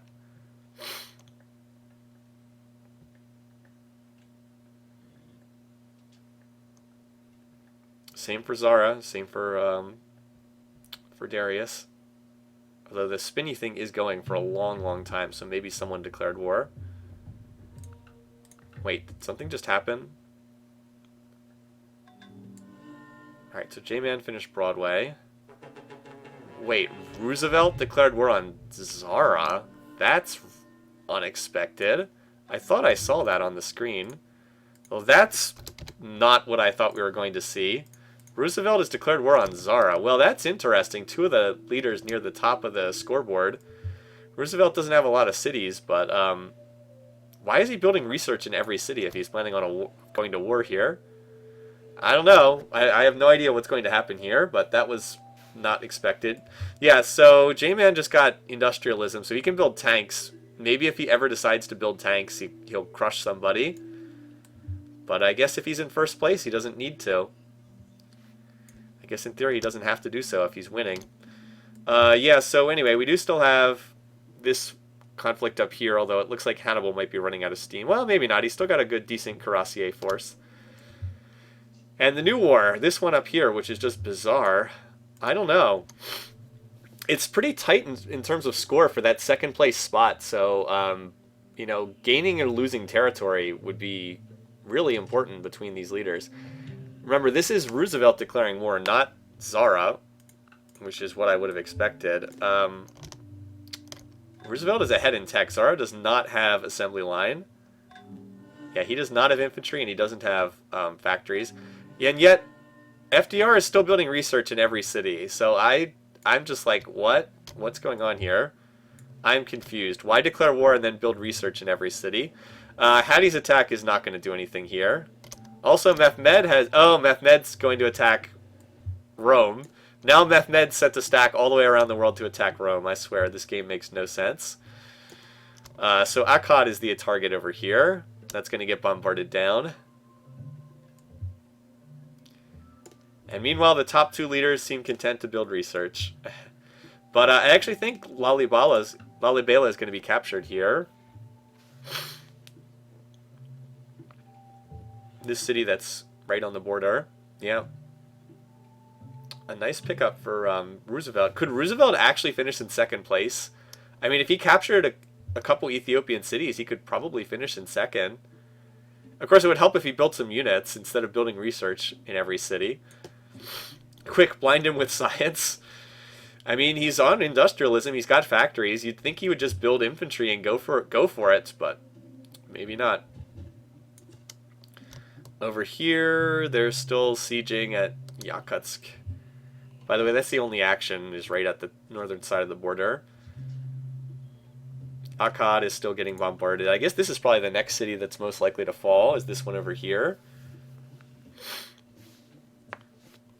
And here's another random Roman stack going off to attack the Ottomans. By the way, we have to keep an eye on those defensive packs too. Yeah, these cuirassiers are... Wow, he's got a lot of cuirassiers. If he brings up some of the ones down here, he can probably capture Akkad. Still nothing. Still no military builds in any of these cities. Just research everywhere. Nothing but research. So FDR is not going to capture anything else because he's not building any units. Unless I'm seriously mistaken. And that Ottoman stack did just as little as you would have thought. Oh, he might... Never mind, here it is. I thought it had already died, but there is an Ottoman stack moving up here to go after the Romans. FDR can get tanks in 6 turns, but it doesn't matter if he's not going to build them. It's pointless. Like, he can build infantry already. He's not building them. He's just building research. Like, it's pointless if he doesn't build units. I guess he's building 1 infantry here. So, who knows? Go figure.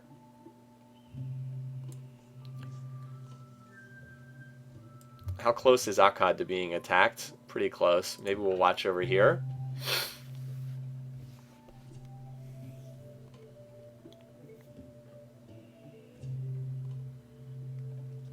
I'd feel better about this attack from Hannibal if he wasn't attacking across a river. He's going to have the river penalty. Is this city on a hill? No, it's on fresh water. It's on fresh ground. Fresh ground. It's also on water too, but I wanted to know if it was on a hill. All right, there are quite a few. I don't think this is going to succeed. Too many pikes. It depends on what the Trebs do. They need to get a lot of collateral damage with these trebuchets here. That would have to be the big thing. So Zara's golden age has ended. All right, let's see. Yeah, I don't think that attack succeeded. It looked like a rifle popped up in the city between turns, too. Yeah, it looked like a... Yeah, did not succeed. That actually didn't even come close. Wow. It looked like Hammurabi just got rifling and upgraded everything to rifles, like, right before that attack came in. And, of course, against rifles, that did nothing. So now Hannibal is screwed. He won't be able to capture any more cities, not against rifles. It's not going to happen. Meanwhile, this totally pointless war between Rome and the Ottomans continues. And Egypt did not succeed in capturing Yakutsk any more than Saladin succeeded in capturing, what was that, Elephantine right there.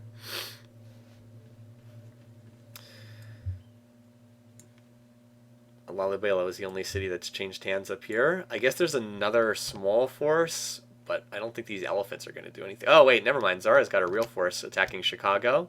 Although it's going to be tough with that many infantry on the defensive. Yeah, so this game is just, like, stalled out. Not much is happening. A whole lot of nothing going on in this game. It's a war based on ideals. Is that what this is? It's a war based on ideals. Maybe. Yeah, with these rifles, any thought of Babylon getting taken out just disappeared. None of these cities are going to fall. It's still all research. The 2 game leaders just continue to do nothing but research peacefully.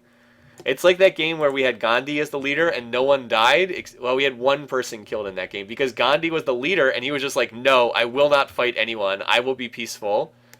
All peaceful all the time. So yeah, when you have aggressive leaders, and Hattie and Saladin have signed peace. That was a whole lot of nothing. Oh, look at this. Hattie finally got Yakutsk in the peace treaty. Was gifted over to her in that peace treaty. So she finally did get that city. Little too late for it to mean anything, though. Look at that city down there. Apparently, Roosevelt's decided to build a whole bunch of ironclads to defend this little tundra city. And he had to have built them here because, look, you can't get units here. And now he's building a battleship. Like, what? The only way he could have gotten these, he must have cash rushed them with universal suffrage. There's no way he could have built all these ironclads. Anyway, yeah, almost everybody's still alive in this game. Almost everybody is still alive. Hattie doesn't appear to be going for a cultural victory. We would have seen her research slow down if that was her goal. And it hasn't happened yet. Anyway, so there was an attack on Chicago by a lot of Zara rifles, and unfortunately they were facing infantry, and the infantry won all of the battles. That machine gun probably helped a ton too. So those rifles just got shredded. Got shreked. If we want to put it that way. Also, it looks like Babylon is rallying yet again. I don't know if it's going to be able to recapture this city, but as we said, certainly not going to lose any more cities. This city I knew is under siege. It will probably fall to Rome and then probably get recaptured back again. Probably. Navy SEALs are coming. That's true. We might see some. Of course, America would have to build some units for that to happen. He figured his ice navy would be enough to put an end to Zara. Oh, hey, now we finally have an American tank on the field. Gonna need more than 1 tank, though. Is America finally building units? Okay, America is finally building units, and we actually have a Navy SEAL in production. Wow. Late game America for the win. Do we have any shopping malls done yet? No, it just looks like he doesn't have refrigeration tech, but so no shopping malls just yet. But yeah, Navy SEAL, right? It's a pretty cool unit. It just comes so late. It's an upgraded Marine in this game, which makes sense. Oh, hey, look, there's a random American stack wandering around for some reason. I guess Roosevelt was just waiting for industrialism. Maybe. Wanted to build those tanks. Alright, so there's a Navy SEAL if you want to see what they look like. This one's actually damaged, because you normally 3 of them, not 2, but if you want to see what these guys look like. Got the night vision goggles. So if you're wondering what they do, they're a Marine that starts with March promotion and bonus first strikes. March means that you heal, you can attack and you'll still heal on the same turn. Normally you obviously can't, normally to heal a unit they can't attack, they can't move, but you can move and still heal at the same time with March promotion. Yeah, Roosevelt's not that far behind. If he were able to conquer Ethiopia, he would take over 2nd place in score. Like, that's not impossible by any means. Look at all these ships out here. Ridiculous, all these ships that they keep building. But yeah, I mean, I don't know why he's building Navy SEALs when he can build tanks. If he just spammed the tanks, he could probably capture some of these cities. As I said, it's not impossible by any means. Hannibal, look at Hannibal. He's going for scientific method instead of going for rifling tech, which is what he needs to win this war. Rome still has this city under siege. It's like Rome and Ottomans are just in full-on troll mode at this part. It does make you wonder why... oh, hello, there's some stuff being built. Wow, that's a lot of calves. So there's some units being built by J-Man. I mean, he could just roll through the Ottomans so quickly right now. But even Navy SEALs are pretty good against... Navy SEALs are very good against rifles. Marines do very well against rifles, so... Just a tech advantage kind of thing. You know, in the hands of the AI, which is pretty stupid about using units, the Navy SEAL's probably pretty good because they keep healing automatically every turn. Like, the AI doesn't have to stop and heal them up. They'll just keep healing automatically. Well, anyway, so much for that. Zara and Roosevelt have signed peace, so oh well. Won't see any more action there, at least not right now. So no chance for anything to happen there. Babylon's still under attack. Surrounded by the culture. Just kind of a quiet game, really. I feel like we're just hitting next turn and not much is happening. Zara failing to take Rome was disappointing. Rome actually did reasonably well. They just fought and then nothing ended up happening. So 250 turns into the game. We seem to be right where we were 50 turns ago for the most part. I mean, we saw Peter die, and other than Peter dying, very little has happened in this game. No, just not much. Like, nobody can seem to get far enough ahead to establish an advantage.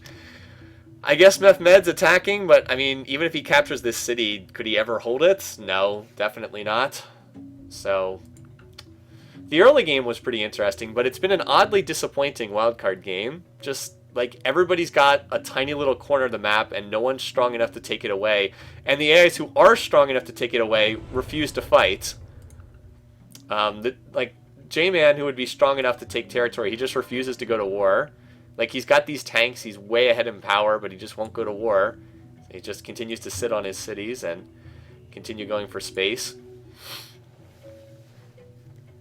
Yep, I guess they're just next turning their way into space. I guess so. Just not that interesting to watch, I'm afraid. Oh well, not every game can be a great game. Some of the games have been much more exciting than others. This one has not been that good, unfortunately. I mean, there's been so many leaders in the game, but for whatever reason, that hasn't worked out into someone being dominant or a lot of action taking place. So that totally pointless war between Mehmed and Augustus Caesar has ended. Now, is Mehmed still at war with Babylon? I don't think that they are. No, no one's at war with anyone right now. The whole world is peaceful. Alright. So everybody's at peace. Hattie has made zero progress toward culture. She's not running the culture slider. I mean, if you want, I can check the victory conditions list, but she's not even close. She doesn't even show up on the... where to see? She's 10,000, 8,000, 4,000. Like, she's not... has done nothing with it. Nope, that's it. Everybody's at peace now. Oh, wait, no, never mind. Hannibal and Hammurabi are still at war. That's right. Those two are still at war.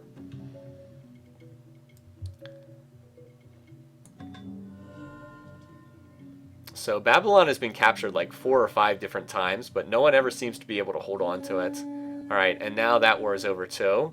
So now I guess we really are at peace for the whole world. Still a lot of people who dislike each other intently. So you would think that there would be more action, but there really hasn't been. Look at this. It looks like people finally decided to settle in this area. Now Hattie's finally settled this area.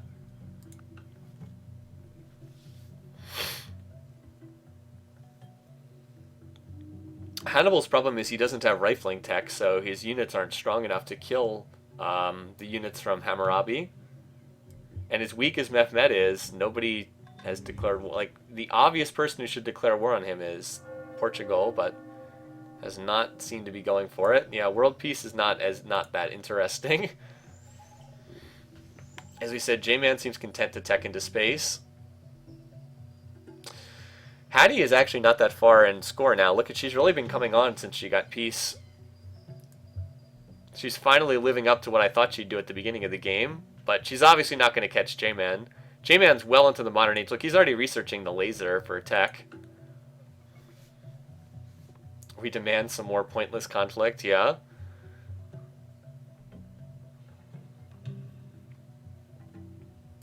Hopefully we'll see something happen before the end of the game. But there's a lot of civs that are just building research. Like, a lot. I mean, Portugal's been building research for like the entire second half of the game. It's just built research in every city. Which is part of the reason why Portugal's so far ahead in tech, but... Oh, look, there's the Manhattan Project, but I'm not sure how much it matters if no one goes to war. Building the Manhattan Project. Darius just revolted. He's on artillery tech. J-Man's really far ahead, though. Like, he's an entire era ahead in tech. By the way, check out the mall. We've got the mall under construction here in Philadelphia. The shopping mall. Does it say what that does? Hold on. I'll highlight it. Shopping mall. Replaces supermarket. +1 from cow, deer, pig, sheep. +1 from happiness from musical singles hit movies. The 20% gold and the +1 food are not normally part of that building for the supermarket replacement. No, I think the +1 food is part of that normally. Malls, the shopping malls. Have to zoom in on the city and watch the super mall, see the mall once it's been built. At least we got to see the Navy SEAL in the shopping mall. For once, they actually got to appear in a game. More civic swaps. What the heck?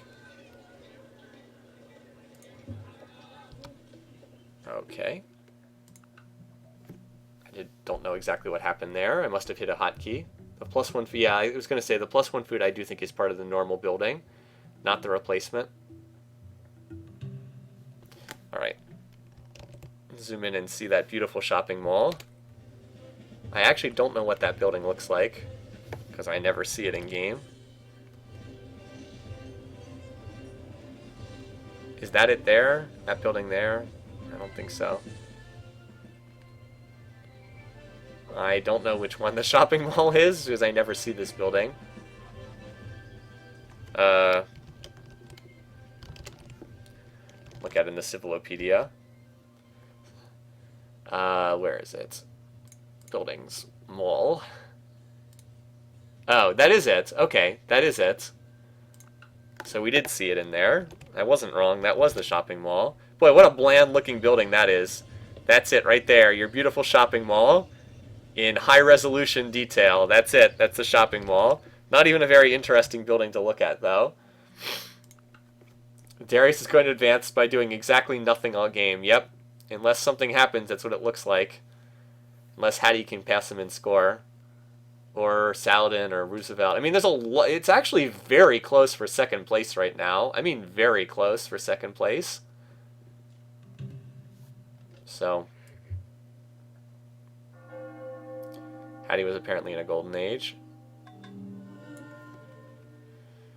So, I mean, maybe someone will make a move and try to overtake him in score. As I said, it's not impossible. Like, look, Hattie's only 200 points behind for that second place spot. And Saladin's right there, and Roosevelt's right there. I mean, you're just hoping someone will do something, right? It's like, come on, somebody do something, please.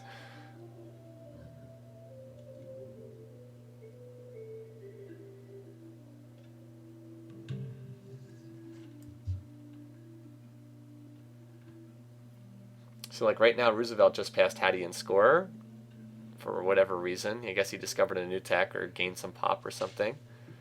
Yeah, nobody's at war. Research, research, research, research. Oh, seriously? Is this honestly going to happen? Research, research, research. Aggressive AI is on for this game. That's right. I was going to say, yep. So, once again... Babylon was captured, and once again it was given back to Hammurabi for like the 5th time. He's lost this city so many times, and then he always gets it back in the peace treaty afterwards. So like he's lost Yekaterinburg, Dur-Kur, Galzu, Babylon. He's lost all 3 of these cities at different points in time, and yet the only city he has not lost is Akkad and Nippur. Those are the only ones he hasn't lost, but he just keeps holding on, holding on, holding on. And when the wars end, he always gets the cities back because of his culture. Yeah, can you see why? It's like, no wonder none of these leaders won their games. Yeah, I know, right? It feels like we're kind of dealing with the second string here. Like, no one has that killer instinct. I mean, the Manhattan Project's under construction, but does it even matter if no one goes to war? We're not going to see anything out of it if no one goes to war.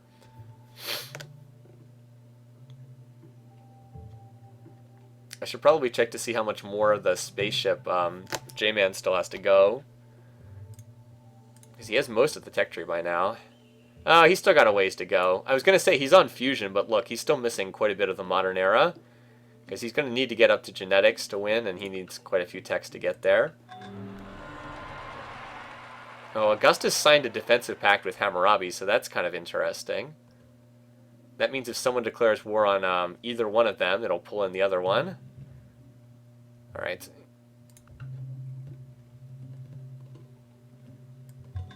Not that that's happened yet. But man, so many people are building research. I wish I could get them not to build research for a change. They just seem to like doing that. Just got here, look at the pretty map, yeah. Unfortunately, it's been a bit of a downer for this game. Not the most exciting game we've had. Oh well.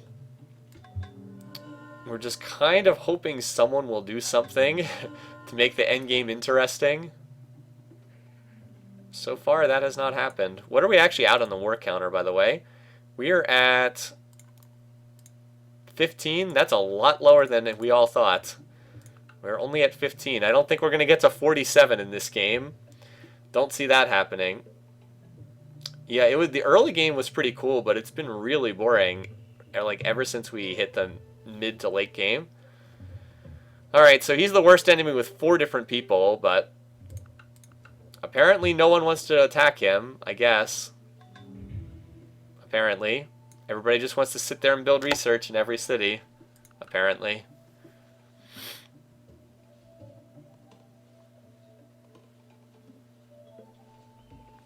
You would think that with so many people who dislike each other, someone would try to do something.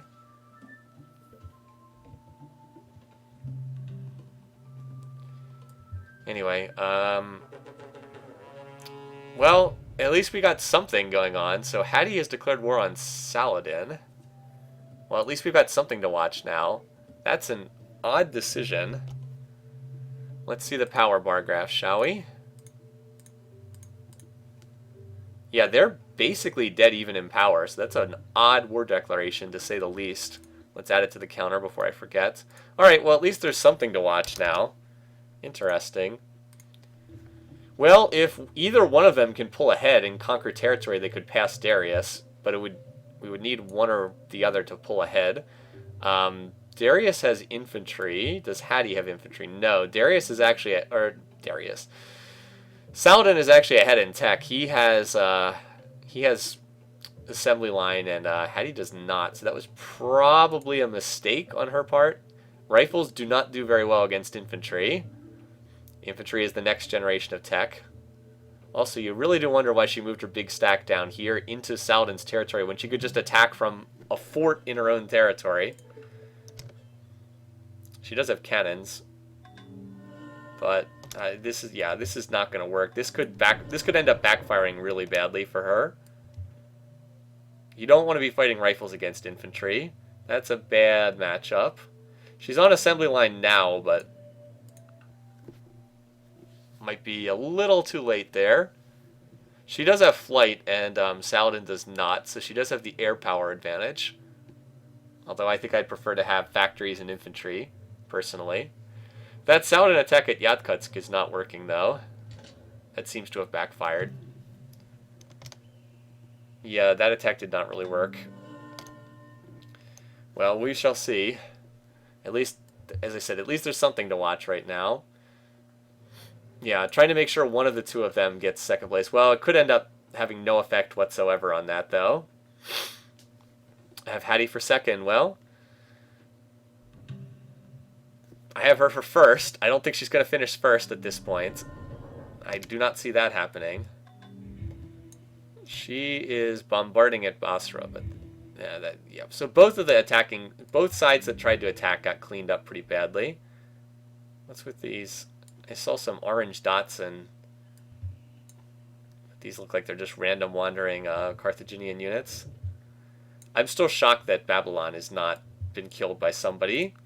Babylon was attacked so many times by so many people, and yet somehow has always managed to survive in every one of these wars. Civ does have unique unit planes. There's unique unit planes in isn't there a unique unit plane in this game? I thought there was. There certainly is in Civ 5. Maybe there's not in this game. I could be wrong. Maybe not. I guess I'm thinking of Civ 5 then. You get 2.5 points if you get both first and second reversed. Both of them. Not one or the other. Both. It's pretty rare that we actually see that. Alright. He's not at war with anybody. Yeah, so Saladin seems to be winning the early conflict here. Although Hadi is going to get assembly line right here. Alright. What's going on with their power?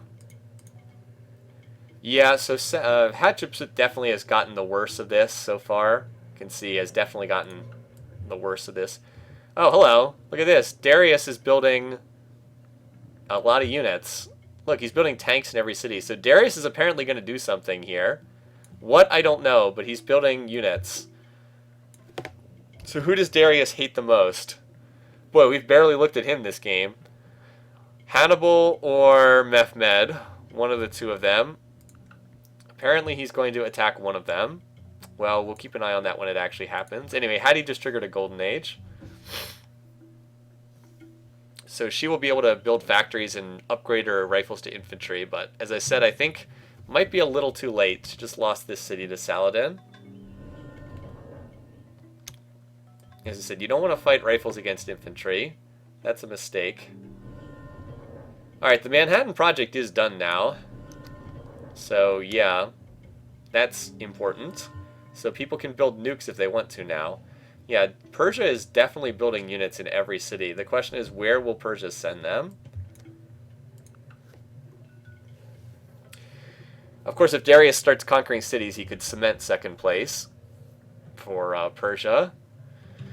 We'll have to see, though. Well, a lot of defensive packs. Boy, well, that kind of answers our question of who Darius is aiming at, right? Mehmed is the worst enemy of Darius. So he's probably targeting that guy. Who's ahead? J-Man Joao's going to win this. He's going to win the space race. Nobody else is even close. Like, it's not even close for anyone else. He is very, very far ahead in the space race. What's this? What is this Hannibal stack doing here? Is he declaring war on somebody? Oh, hey, and the UN's done. Darius and J-Man. Where is this stack going? Oh, Hannibal's decided to declare war too. Okay. Alright, well, add another one to the counter. Okay, whatever. So the United Nations are done, and we'll see where the vote goes. How is it possible that no one attacks? Well, two reasons. Number one, the observer civ's blocked off by peaks. Number two, we have edited the diplomacy, so we are friendly with everyone, which means they will never declare war. They'll never declare war. Yeah, we might have all of the top three from last year knocked out, because I don't see Zara making his way out of this game unless something really weird happens. Alright, well, that Hannibal stack is pretty outdated, but Hadi is in a lot of trouble here just because Saladin's got all these infantry, and she only has rifles, so... Well, she doesn't have... She has more now. Alright, leading candidate is Darius. Let's look at who voted for this. Playoff games are normal. The championship game will probably use a custom map again. Alright, so Darius has the most votes. Not enough to win the Diplom victory, though. So let's see. Who voted for J-Man? He had Roosevelt. Zara Yacob voted for him. And on the other side, Darius got votes from Augustus, Hammurabi, Hadi, and Saladin. Hannibal and Mehmed just abstained. That's not enough for anyone to win a Diplo victory, though. Yeah, so that's not going to happen.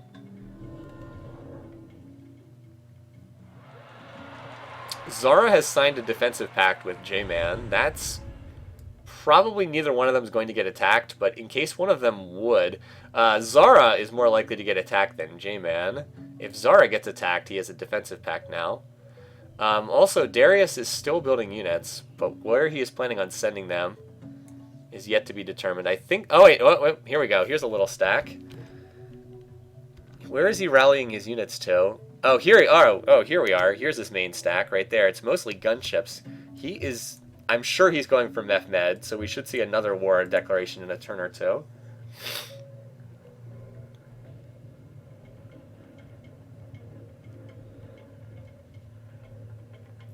I don't think Hattie's finishing in second place at this point.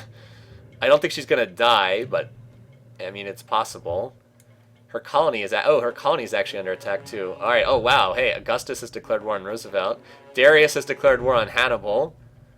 Wow, okay. So Darius wasn't going for Mehmed. He was going for Hannibal. All right. Well, that's 2 more wars. So after all that boring nothingness, now we've actually got a lot going on. So that takes us to counter up to 19 for a change. All right, so Darius is way ahead in tech compared to Hannibal, and Hannibal has his army off here in Egypt attacking Hattie.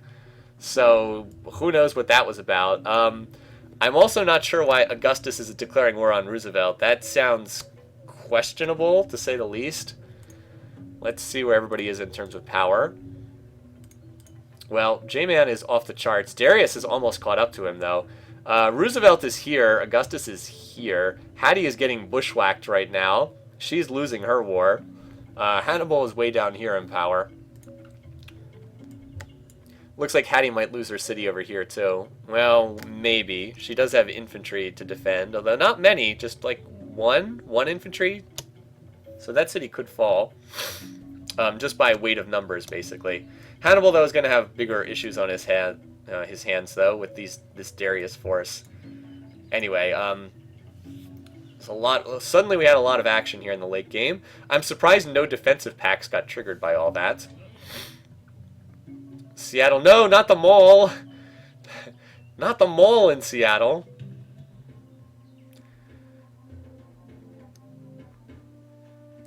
Sorry, Augustus. So, yeah, I think he's going to capture Seattle here. Also, while that was going on, Elephantine was captured from Hattie. So Saladin's score is increased. Roosevelt's score could increase if he takes Augustus cities away. So we're going to have a... So basically the drama in this game right now is the race for second place, which is pretty darn close. Meanwhile, Darius is attacking Hannibal. And Saladin is not totally out of this either if he can capture enough of Egypt. He also captured Hyrcanopolis down here too. Oh boy, Hattie, that looks like a big mistake in picking that war. And of course, J-Man could always still declare war on somebody too. So yeah, Kirkuan I think is going to fall to Darius without much more action going on here. He took out all the defenses and there's tank. Oh boy, that's a lot of units right there. Yeah, Hannibal is in deep doo-doo. Over here, Seattle. Wow, Seattle did not fall. It looks like it got reinforced by Roosevelt. That or it was captured and recaptured or something. So Augustus, this may have been a mistake.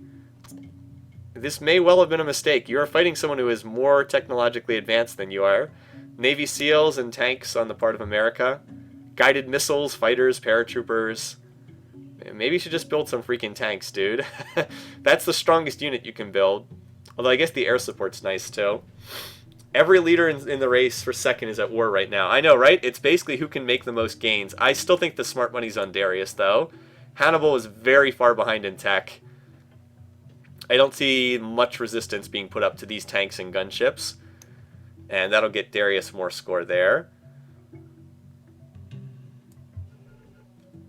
Meanwhile, wow, St. Petersburg's going to fall. And Hattie is... So Elephantine was captured. Now Heliopolis is the next target. Saladin actually has quite a few units pushing forward down here in the south. Over here, it looks like Zapotek's not going to be attacked. Hannibal probably had his strings pulled by the attacks elsewhere. But anyway, yeah, St. Petersburg should fall here, and this war looks like it could be going pretty pear-shaped for Augustus. St. Petersburg should be captured this turn. There's hardly anything in that city. Alright, so that's one. I see tanks up there, too. At least we get some cool action here at the end. Alright, so there's a Diplo victory vote, but I don't think anyone can get 700 votes here. It's just going to... I think that vote was going to be split, and no one's going to capture that. Antium took some damage, too. So how many cities are actually left for Augustus right now? He only has 5 cities. 5 cities total. 1, 2, 3, 4, 5. I always forget about Ravenna tucked down here by the Egyptians. Yeah, so Roosevelt could be making... Yeah, Roosevelt, if he takes him out... Well, it'll depend on what Darius does in his war. Oh boy, that's a lot of tanks down here, though. And meanwhile, Saladin's pushing forward, too, both in the south and in the north. We got a lot of action here. Egypt trying to flee. Egypt still has that one colony off in the west, though. I don't think that that's going to be enough to save Egypt, though, if this continues. Of course, the other question is how long before J-Man finishes the spaceship. Alright, so as expected, no one wins the Diplo votes. J-Man has the most votes. He pulled them from Roosevelt and Zara. Darius also got Hattie to vote for him, but mostly people abstained. See, this is why I didn't pick Diplo victory for the win condition. It's actually harder to win a Diplo victory when there's more people in the game. Oh boy, hey, hello. Am I the only one who just noticed that J-Man is building military in every city? Lisbon achieved legendary culture, but he's not going for a culture win. Look at this. Modern armor tanks. Zara has jumped into the war against Augustus. Interesting. And apparently J-Man's plotting a war too. So we're after what looked like a really boring finish, we've got a lot of action in the final turns now. Almost everyone's at war. Boy, I wonder who he's going after. I would bet Mehmed. That's his... He does not like... I bet that's... Could be Mehmed. Could be Hannibal. It's one of the two of them. Worst enemy? It's probably Hannibal then. Yep, it's probably Hannibal. That's his worst enemy. A war counter, yeah. Guided missiles. Guided missiles are pretty bad. You should not build guided missiles, but the AI loves them. They're single-time use. They're much smarter just to build airplanes, which don't die after one use. 2 more wars? Well, we're going to see at least one more, because J-Man's plotting a war. So we'll see at least one more war declaration. I don't even know where to keep the camera right now. There's so much action on the map right now. Maybe up here in Roman territory. I want to see if Antium should fall here to FDR. Boy, it is a wild race for this second place right now. I don't think Antium can hold here. Not against tanks. Yep, there it goes. So, who's actually going to survive to the end of this game? I think we're going to... Good chance of seeing some leaders fall along the way. War with Darius. War with Hatshepsut. Yeah, he's still at war with Hattie too. Not going to see too many units between them. So Rome only has 4 cities left at this point. Augustus can go into theocracy all he wants, but he's getting massacred here by these Roman tanks. Over here, the Persians are pushing forward, and they're going to capture Carthage in between turns. How about Saladin? He's sieging up. Oh, he's got 1 cannon, so he's going to be sieging that city forever again. Unless he pulls this stack up to join. He doesn't have cannons there either. Ah, well. How about Hattie's colony? That still doesn't seem to be taking much aggression. And meanwhile, J-Man is building tanks everywhere. So, yeah. Oh, yeah, and Zara's at war, too. So Carthage just fell to a gazillion tanks. So Hannibal seems to be on his way out. He has a lot of cities, though, so it'll take a while for them to chew through all his cities. The nasty Arabians are plotting against us all. We're plotting against you. Alright, so here comes Zara's swarm of units. Were there any wonders in Carthage? Nope, no wonders. Just Scotland Yard, which is a national wonder, not a world wonder. Yeah, I think Augustus might be the next to go, because he does not have many cities left. Zara's force might not be that good, might not be that technologically advanced. He doesn't have tanks or anything, but it's not going to matter with the amount of numbers that are there. Let's see all these units moving forward. And America should be pushing forward again soon, too, with all those tanks.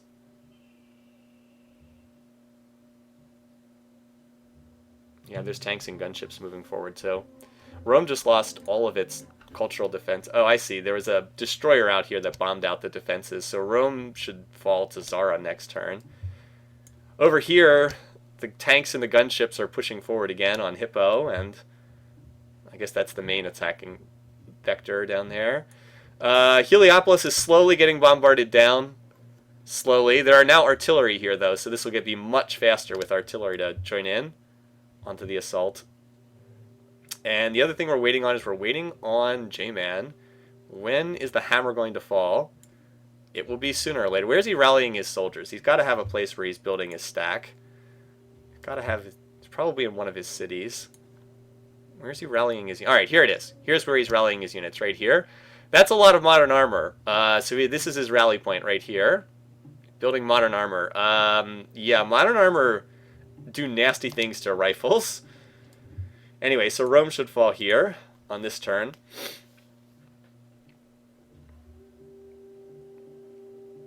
And that race for second is still very close. But with Darius continuing to take more of Carthaginian territory, it's going to be tough to catch him. Has he stopped building the spaceship completely? Probably not. It's not about building the spaceship. It's about reaching the spaceship techs. It's about how fast he can get to the spaceship techs is the thing. So he's on robotics. And then he's going to need to research superconductors and genetics. So that's really just a watch is when he gets to genetics. We'll see if he researches the optional stealth tech. By the way, the Manhattan Project was finished. So if anyone builds nukes... Anyway, Rome was indeed captured. Yeah, Augustus only has 2 cities left. No, 3 cities. God, I always forget Ravenna down here. That said, his cities are getting attacked by gunships, and I feel like it's not going to take too much longer. Meanwhile, the swarm of blue is infesting Carthaginian territory up here at Hippo. And again, when will the hammer fall over here? Still building up that stack. Heliopolis should fall this turn as well, so let's keep the focus over here. Hattie is slowly getting chewed up by Saladin. One of the Carthaginian cities did fall too.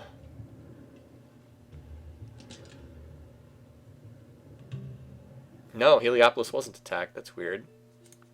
I expected that it would. Alright, Global Civic, Universal Suffrage. Yay! Can't talk. So, Hippo fell between turns. Here comes more American units. Kume is almost complete. So the defenders in Kume have been getting killed by airships. And now there's tanks coming over to try and attack there. Like, Neapolis only has 2 infantry for defense. Ravenna's low. We should look at the power bar graphs again. I haven't seen anyone building nukes, but they can be built. Yeah, so that's... Look at the 2 game leaders. You can see they've kind of pulled away in power. Hattie is... Wow, Hattie's actually recovered in power. Not as high as Saladin, but she has recovered. Caesar is just getting wrecked. Hannibal's also getting wrecked, too. These tanks are tearing through Carthaginian territory. There's still a lot of Carthaginian cities, though. 1, 2, 3, 4, 5, 6, 7, 8, 9. Carthage got a lot of cities in the tundra. And this city still has not been attacked seriously. I still think Heliopolis is going to get attacked. Oh, wait. Heliopolis did get attacked last turn. They just weren't enough units to kill all the defenders. So it should fall this turn. Yes, America does have Navy SEALs. And America has used Navy SEALs. Has actually fought using them in this game. Saladin should capture this city this turn. I think. It's taking a long time to process. No, he didn't. Anyway, so Universal Uni-Suffrage got voted in by everybody. Hattie just keeps reinforcing this city. Meanwhile, over here, Rome is continuing to disintegrate before our eyes. Cumae should fall. I guess it depends on how many units get para-dropped into the city. But, yeah, there's not much left over here. More and more Carthaginian territory is getting gobbled up by the tanks. And we're still waiting for the hammer to fall over here. Still building up the stack. So J-Man needs 4 more turns on superconductors. Now, does he need another tech after that for the spaceship? I kind of would like... he still needs genetics after that, so... He is not racing through the spaceship right now. Still going to take a little ways. We can see another city fall, so that city fell very easily. Let's go back over here to Heliopolis, where there's more big battles brewing.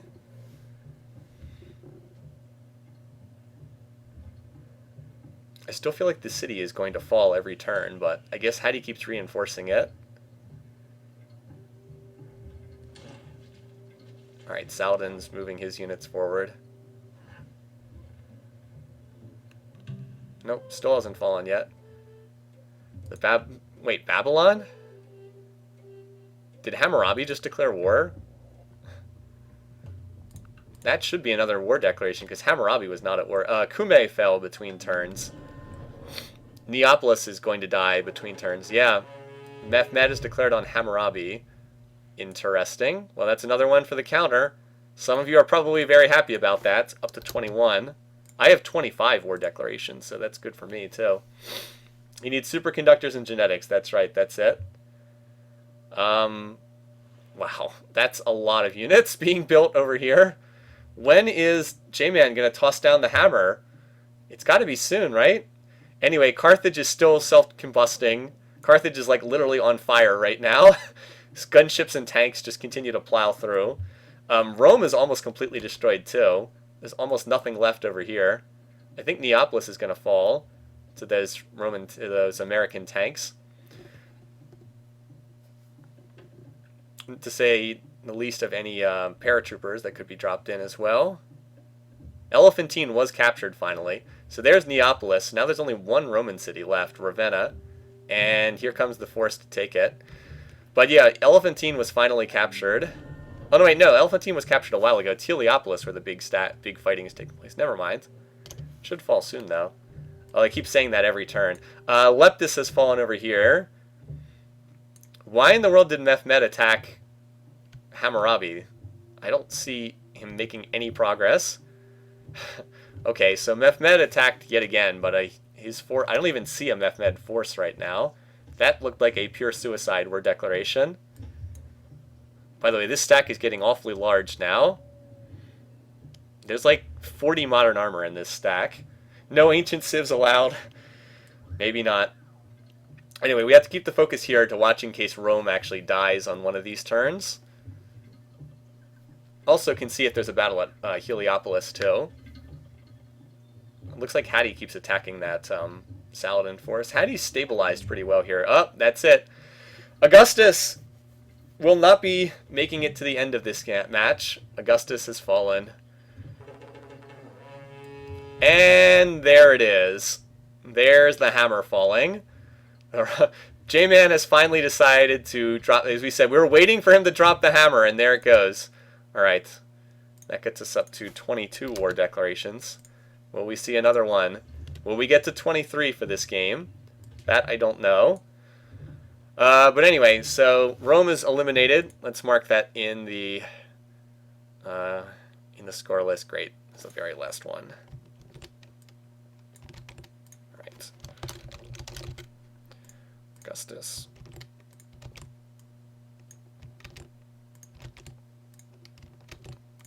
I think he's going to be joined by some other AIs soon. I don't think we're going to see too many more people survive here. All right, so this is turn 293. All right, Wildcard turn 293.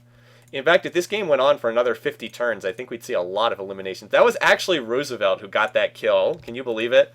Roosevelt picks up a kill. I don't know if he's going to make it to the next round, but he did actually get a kill for himself there. All right, broadcasts still look good. Yes, everything's good. Okay, so Roosevelt goes down. Or not Roosevelt, Augustus goes down. Mehmed is getting absolutely raffle stomped over here. He is so outclassed by J-Man, it's not even funny. Like, this is just disgusting in terms of power. If you look at the last 100 terms, here's J-Man, and here's Mehmed. It's kind of like that. Carthage is still in the process of getting destroyed. There's just a flood of blue units on the minimap going through everywhere. Hattie is holding on, surprisingly, better than I thought she would. She's still holding on. She seems to have stabilized at Heliopolis, at least for right now. And, yeah, but the main focus is right here, so all we have to do is just watch as this J-Man just completely destroys Mehmed. I do not think he will survive even the final 10 to 15 turns that are left in this game. Can't see that happening. Alright, so now, oh my god. Samson just fell. There's people paradropping in everywhere.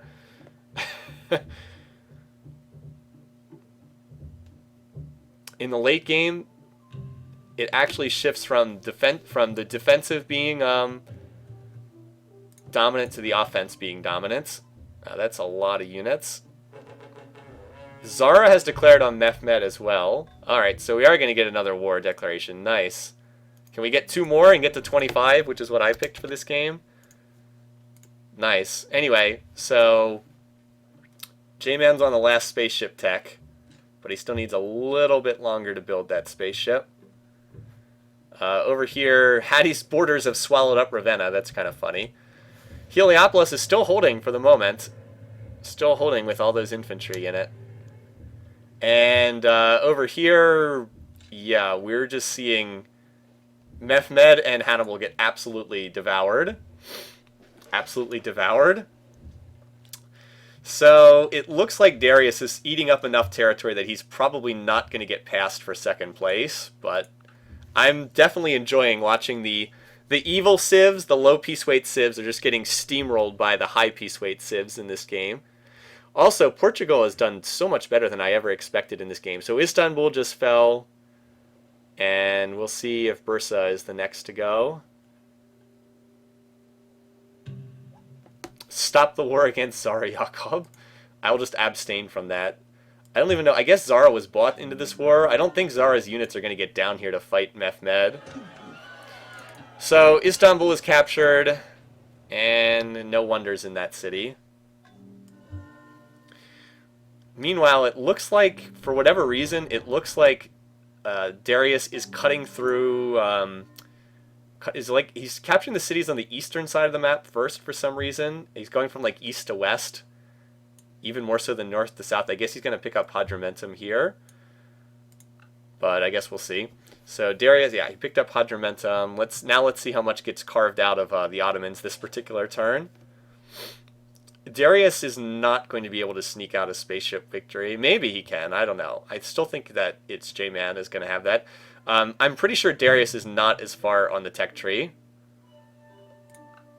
Let me see. Alright, so peacekeeping succeeds. So Zara is no longer at war with Mehmed, so whoop-de-doo. I don't think that Darius is as far along on the tech tree. Yeah, see, look, Darius is not going to win. Like, J-Man is on the final spaceship tech. Darius needs a lot of space. He needs another 6 or 7 techs, so... This is not really, yeah, who gets eliminated first? I think Mehmed gets eliminated first. Yeah, there's the peacekeeping. I think Mehmed gets eliminated first because he only has 3 cities left, and there's units advancing on them. Not that I don't know, this could be close, though. There's only 3 cities left for Hannibal, too. So, who knows? Maybe Hannibal does get eliminated first. I don't think either one's going to survive more than 5 more turns, though.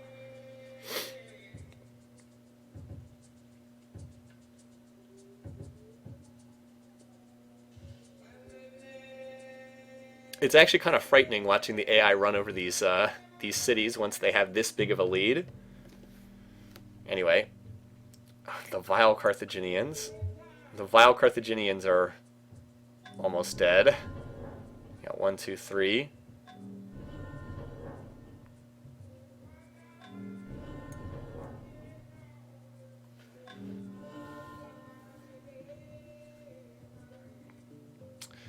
Alright, so anyway, what do we have? We have 2 Ottoman cities left and 3 Carthaginian cities left. I think Aderna is the next city to fall. Alright, well, first of all, wow, that's a lot of units over there. First Darius moves, and then after Darius, we have, what's his name? J-Man. Alright, so he took out 1 city. So Konya is the only one left, and it's got a lot of destroyers outside it. This poor city. What's left? 2 rifles and a grenadier. Awful brave. Look at this. That's a very brave frigate right there, considering that it's surrounded by destroyers on all sides. So yeah, so Darius has finished all his SS thrusters. Good for him, but J-Man just finished... he just finished the last spaceship tech, so he needs to build the stasis chamber. And that's it. So 3 turns and he launches his spaceship. And then it's 10 turns to the end of the game. Alright, so I think we're going to see... Mehmed eliminated first. But it will be close. Thapsus will fall here. Unless they continue to play footsie with this one city.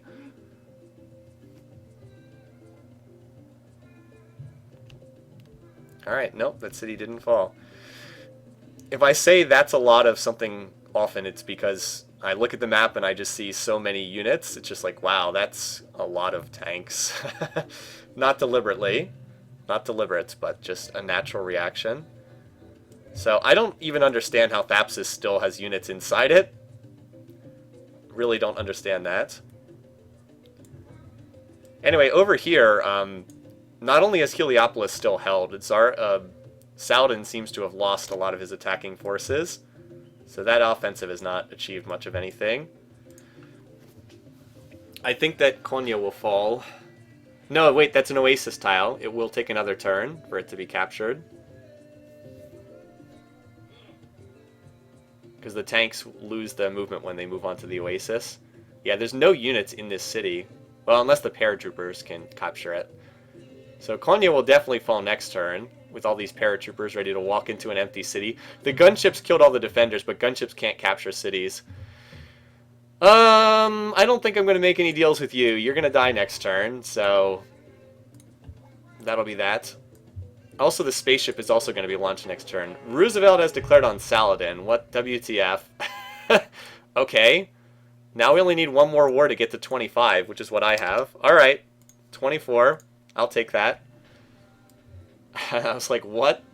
Okay, maybe this is Roosevelt's attempt to pass Darius. I don't think he's going to be able to do it, but he's going for it. He's going for it. And meanwhile, Babylon just sits here surrounded on all sides again. Alright, so yeah, this city shouldn't fall this turn. It's going to take another turn for that to be captured. It was a beautiful attack. Alright, so this is the end of Mehmed, who a lot of us had picked to do well in this game, but he never quite got it going in this game, did he? Come on, just walk into the city with a paratrooper. There you go. Alright, and J-Man launches this. Wow, what a nice turn for him. He kills his rival and launches the spaceship at the same time. And also holds a Diplo victory vote, but that is probably going to get split. I would be surprised if anyone actually managed to win the spaceship vote. There it goes. Whee! Oops. There it is. Here it comes. Off it goes. Off to Alpha Centauri. Alright. So, yeah. Let's mark in that Mehmed died before I forget about it. Alright. Alright, so Mehmed.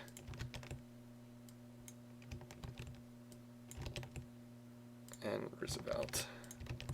Alright. Alright, so he died on turn 301.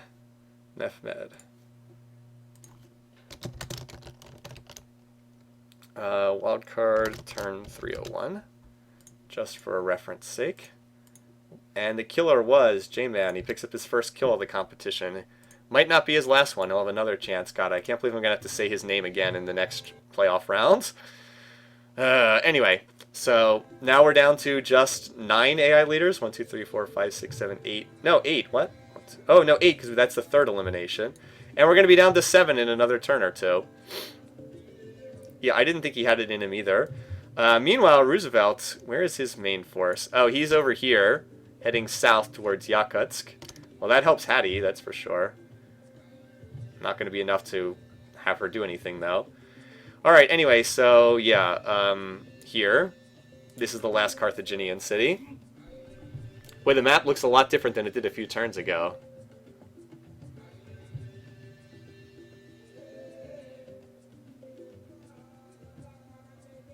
Looks like it might take another turn to get the units over here. Unless we want a unless there's a Diplo victory right here, but I don't think that J-Man can pull enough votes to win by diplomacy. He's going to split the vote with Darius. Well, he wasn't that far off. Look, he was 568. He needed 728. That's not that far off. 1, 2, 3. Who did he need? If Saladin had voted for him, but not Saladin would never have voted for him. So he didn't come up that far short, but it wasn't enough. Not enough. Also, where are all the units attacking here? Okay. Well, someone apparently likes to build frigates because there's one rifle in this city and that's it. What is with all the frigates? I don't understand at all. But anyway, yeah, so America is coming down here, and there was a pretty big battle between America and Arabia that turn. Also, it looks like Hatshepsut's going to hold her city.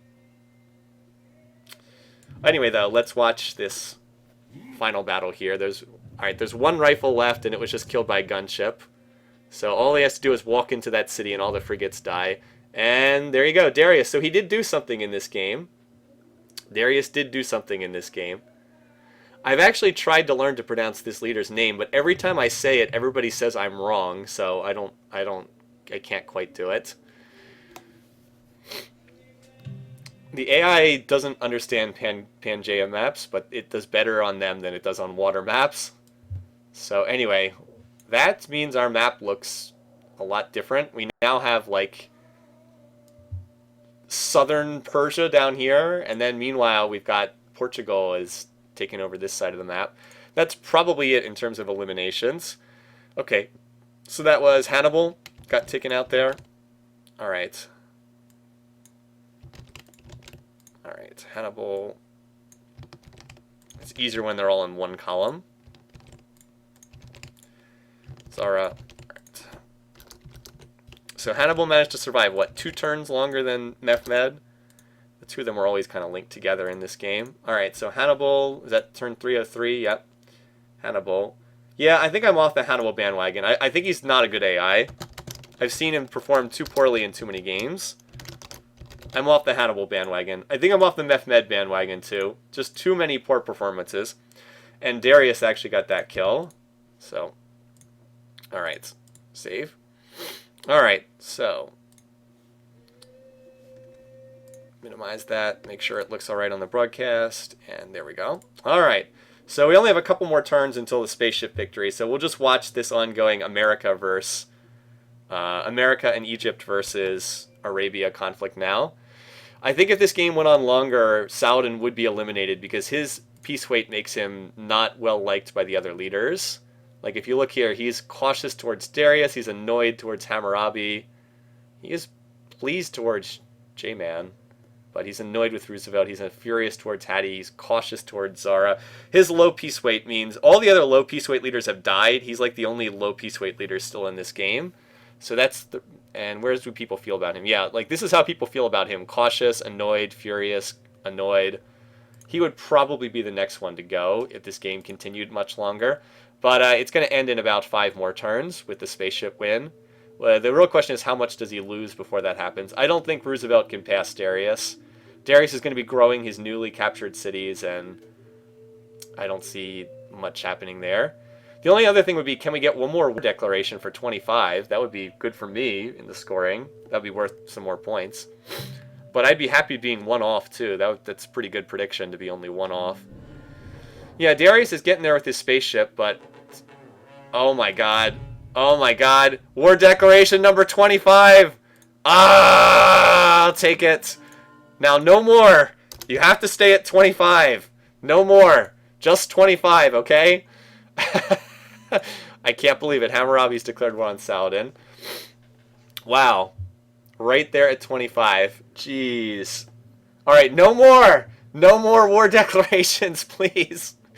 So that's another reason why I like having that as a scoring item, is because there's always something going on every turn. Yes, obviously I rigged the game, right?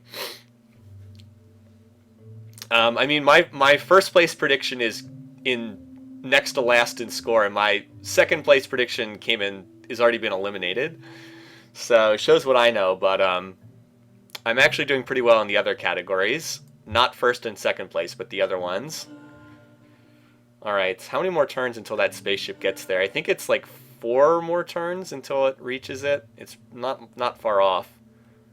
Also, I correctly called that there would be an early spaceship in this game. I was actually too conservative. What's this? Uh-oh. Peace treaty canceled with Zara?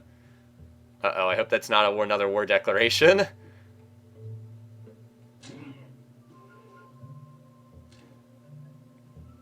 I'll be very sad if this is another war declaration. I wouldn't be shocked if it is, though. No, it's Saladin signing peace with Hattie. Is that it? Boy, these turns are so tense. I'm like, no more war declarations. This is actually surprisingly tense. Alright, so in the peace treaty, Elephantine was given back to Hattie. So she actually did get her city back. So Hattie, you might not have been the best pick for this game, but I never would have picked Portugal. So I would never have gone with that pick. It was not even on my radar. I did not think that J-Man would do this good. How many wars off? If you're within 2, you get the 3 points, and if you're within 5, you get 1 point. I'm pretty sure that's what it is. I'd have to look back exactly, but I'm pretty sure that's what it is. I have a day off on Friday again, upcoming this week. All right, so no victory vote here. That's just the Secretary General. Do you believe in Hakuna Matata? No. No, I don't. I'm not that carefree. Sorry, I'm a little bit more intense than that as a personality. I'm relatively easygoing, but not that easygoing. So, everybody's at war with Saladin, but he hasn't lost any cities yet. I guess he lost his Egyptian conquest, that's all. Come on, no more wars. No whammies, no whammies, no whammies. No whammies. Somebody just launched a nuke, though. We did just have, somebody just nuked Moscow. Alright, so he's at war with Hammurabi and Roosevelt, and that's it. So J-Man is Secretary General again. Who launched the nuke, I want to know? Roosevelt. Ooh, the Americans don't play around. This is just like in World War II. They decided to launch a nuke at the end of the game. Alright. So, yeah, I think he's going to lose Yakutsk here. It seems to be... There's some... And there's a little force over here as well. Just keep the focus on Northern Arabia for right now. I don't think that nuke was even that useful. You know, if this had happened a little bit earlier, Roosevelt might have a genuine chance to pass Darius. But with Darius conquering that many cities from Hannibal, doesn't look like it. These turns do take a lot of process, don't they? That's it. Nothing on this turn. All right. I think on this next. I think when I hit next turn, the game's going to end. I think it's turn 310 is going to be the ending here. I think that this is it. If not, it's one more turn.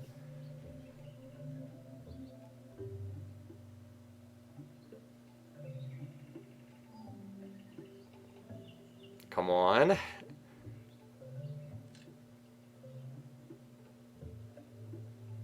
Taking a long time to process. There it is. Space Race Victory, turn 310. Alright, so as expected. Alright, so time to put this in and figure out what we have with our contest. Alrighty, so let's mark it in order. So J-Man and Darius move on in the playoffs. Alright. I'm going to move Zara over to this column because it makes more sense and just have all the dead leaders in this column here. Alright, so J-Man was first. Darius was second. Who was third? It was pretty close after that. Roosevelt, wow, Roosevelt came in third. He just barely missed moving on to the playoff rounds. Pretty good stuff. Alright, Roosevelt, then Saladin. Zara did not get it done. I know he was a popular pick going into this. Saladin, Zara, Hattie, and Hammurabi. Hammurabi didn't advance, but hey, he didn't die, and that's with all the wars he was in. That's not bad. Right, so that's the order. All right. Also, I'll put it on screen so you guys can see everything better on the spreadsheet. There we go. Okay. All right. So, moving on. Moving on. The others don't move on, but hey, at least they didn't die. So. Move on. At least they managed to survive. All right, so wildcard winner J-Man goes into this game with Gandhi, Mansa Musa, Mao, Ragnar, and Kublai. What an odd mix there. And Darius moves into this game. He goes into the game with Huayna Capac, Shaka, Pakal, Ahsoka, Brenna, and Darius. I don't know what to make of all that. Anyway, so there you go. That's the results for the overall contest. Okay, now for the scoring contest. I know I didn't win, but I think I managed a decent score, all things considered. Winner, J-Man. How many people had it? Not a lot. 11. Oh, yeah, I'm better than I thought. That's third highest. I mean, it's not a lot, but it's third highest, so not bad. How about Darius for second? 4. All right, so basically no one scored points on that category. Basically no one got that. Number of wars was 25, which I hit exactly. That was the median, so a lot of you also were right around 25. Spaceship was the most popular pick for victory, so a lot of people got points there. Spaceship was 65 out of, we had about 100, so roughly a little higher than 2/3. Victory date was 310, early. A lot of you were later than that. See, the median was 355, and the first quartile was 334. I had 330. So I was able to get 3 points off of that. Actually, I ended up with a good score, despite not getting anything in the first 2 categories. All right, so let's add this up. Let's see who's the winner. I don't think it's me. I think I had a decent score for this one. All right, sort descending. All right, for some reason, wants Mithradori to be in first place. I don't understand that. Let's move Mithradori down here with everybody else. Sorry, Mithradori. For some reason, it wants you to be in first place. All right. So we'll manually edit it. David, you are the winner for this game. David Corporio. If you're watching, David, you are actually the winner with 18 points. And Warclum is second with 17. Congratulations. That winning score had the correctly predicted J-Man as the winner, Peter to be eliminated, got the 25 wars exactly, and hit the spaceship. So very, very nicely done. Warclam in second got a nearly identical prediction there. Traded off the exact points on number of wars for closer on the victory date. And I did come in third place alone in third, so I'll take that. I'm actually very happy with that predicting round. Obviously got lucky on the 25 wars, but I thought spaceship, I thought early victory date, I thought Diplo was a bad choice. I was obviously dead on number of wars. That was kind of lucky, but... and correctly predicted Peter. I was pretty confident. Well, I wouldn't say pretty confident, but I thought it was a decent chance that Peter would be the first to go. So I'm pretty happy with that. And then we have a tie between Skirmish Plan, Smosism, J-Man Pedro. I'll just say use the same thing, and Grimace JD at 14, and then a little bit closer after that. So let me scroll down to people who are lower on the list so we can see more scores. I've always say I think it's hard to predict these games. I don't think this is easy at all. It requires a lot of luck. It requires being able to think about the games, and it also requires getting lucky. There's a lot of chance that goes into this, like a lot of chance that comes into doing the predictions. Over a longer span of games, I do think it starts to add up a little bit. Like if you are consistently predicting the games, then you will generally, you can score points over a long extended period of time, but there is a lot of luck in it as well. A lot of luck in it. And we did unfortunately have 2 0-point scores. But hey, I had a 0-point score for the first game. All right, so let's now do the totals. So the wildcard totals are here, and now let's sort again by overall score. All right. Well. Look who's in first place after 9 games. Oh, yeah, we should do the average. We should go back and check out the average for that. Well, I don't want to say this competition's rigged, but I am in first place after 9 games. Now, granted, that's not entirely fair because not everyone has submitted predictions for all 9 games. In fact, there's actually only a relative handful of people who have predictions for all 9 games, but I still think that's pretty solid overall. Maybe I actually do know something about Civ4, apparently. Apparently, I do know a little bit about Civ4. Let's update the best 5 and the average. I will maybe update this one off stream because I have This does work, but I've made a total mess of the code. What do I need to do to update this? Hold on. I know what I need to do. I need to change all these F3s to E3s, and then it will work. All right.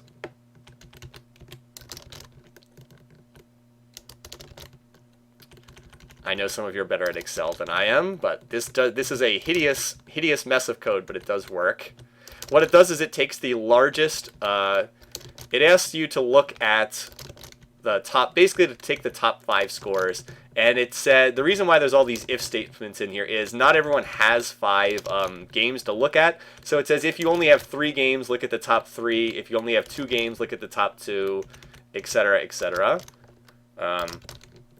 It's a mess of Excel, but I'm kind of infamous for writing code that is functional but not very pretty to look at. That's what I do at work all the time. It doesn't look pretty, but it works, and that's what matters. Gets the job done with a lot of hideous if statements. All right, there we go. So this will now give everybody's best 5, and then I'll update it for the average as well. All right, so paste that through. All right, so if you want to see, so best 5 takes your best 5 scores, is the idea. Yeah, anyway, if you have to shoot off to bed, we will do the map setup for the next game after this, but if you've got to run, by all means, it's been a long stream. It's been about a 5-hour stream for that game. I knew it'd take a while because we had the extra AIs. Anyway, so the best 5 takes your it just looks in whatever your best 5 scores are. So I think that that's useful for people who haven't submitted as many games. If you've only done, 5 or 6 games, this, you can look at best 5 and see what your top best 5 scores are. Now, obviously, submitting more predictions still helps because it means it'll, you'll have more to choose between, but it does look at your best 5 scores. Then average is simple. It's your average score per game. This one's easy to do. Sum of these columns divided by count of these columns. So we'll look at the average as well. Average can get thrown off, obviously, by a lot of stuff, but it's useful as well. All right, so there we go. All right, look at the average as well. All right, so wait, no, that's not what I wanted. I wanted the chat so I can see that. Yeah, so average, you can see getting, 10 points is a really good score, generally speaking. Like, it's hard to get 10 points in a game. Most people are below that. So you can see we do have some people who are also, the more games you predict, the harder it is to have a high score. Neophobos still has the best average here. See, Neophobos didn't even submit a prediction for the first 2 games, just obviously hadn't heard about the competition, but is still in 3rd place, 4th place. So actually has the best average score of anyone. So is obviously that's really good. And then scrolling down, you can see some other people like Lord Noise has a great score as well, but only has predictions for 5 games out of here. So the average score is really good. And German Joey, unfortunately, only submitted for the first 4 games, but also has a really high average as well. So I'll just scroll down here for a second, so hopefully you can see. And again, but the plan is to upload this spreadsheet later tonight, so people can take a closer look at this and see where you stand in the competition. Excuse me, again, it's hard. Like, it's not easy. The competition's hard. Scoring points is difficult to do. For people who are new to this particular game, Skirmish Plan had a very nice round, 14 points. That was one of the highest that we had for today's round. And I guess that's all we have. You can see a lot of people at the bottom just have only like 1 or 2 games submitted. So last thing we'll do is we'll look at the average for this game. Easy to do. All right, so this is B5 through B101. Excel, of course, has an average command. B5 to B101. All right, so average for this game was 6.86. So about 7 points was average for this game, roughly around 7. And that's what you'd expect just from taking a glance at the overall scoring there. Okay, so like I said, that is where we stand. So now let's watch the replay, and then we'll do this map setup for next week's game, which will be on our normal Saturday. At least if everything goes according to plan. All right, so let's set that up, and we'll watch the replay. I'm going to get a drink, and I'll be right back.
All right, where are we in the game right now?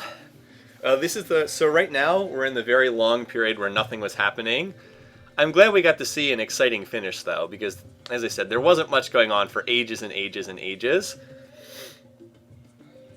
And then finally right now is when all the stuff started happening. So Rome's the first to go. Rome disappears rapidly, and then we see the Ottomans and the Carthaginians just getting chewed to bits as well. And that's when the game came to an end. 4 hours, 42 minutes. That was a long one. The map is all pastel colors at the end. It looks like we're going Easter egg hunting right now. Looks like we're going Easter egg hunting. So anyway, it turned into a pretty entertaining game at the end. So anyway, all right. Let's set this up again. And again, as I've said before, if you're wondering why I closed Civ4, it was so I don't have to have that pop up in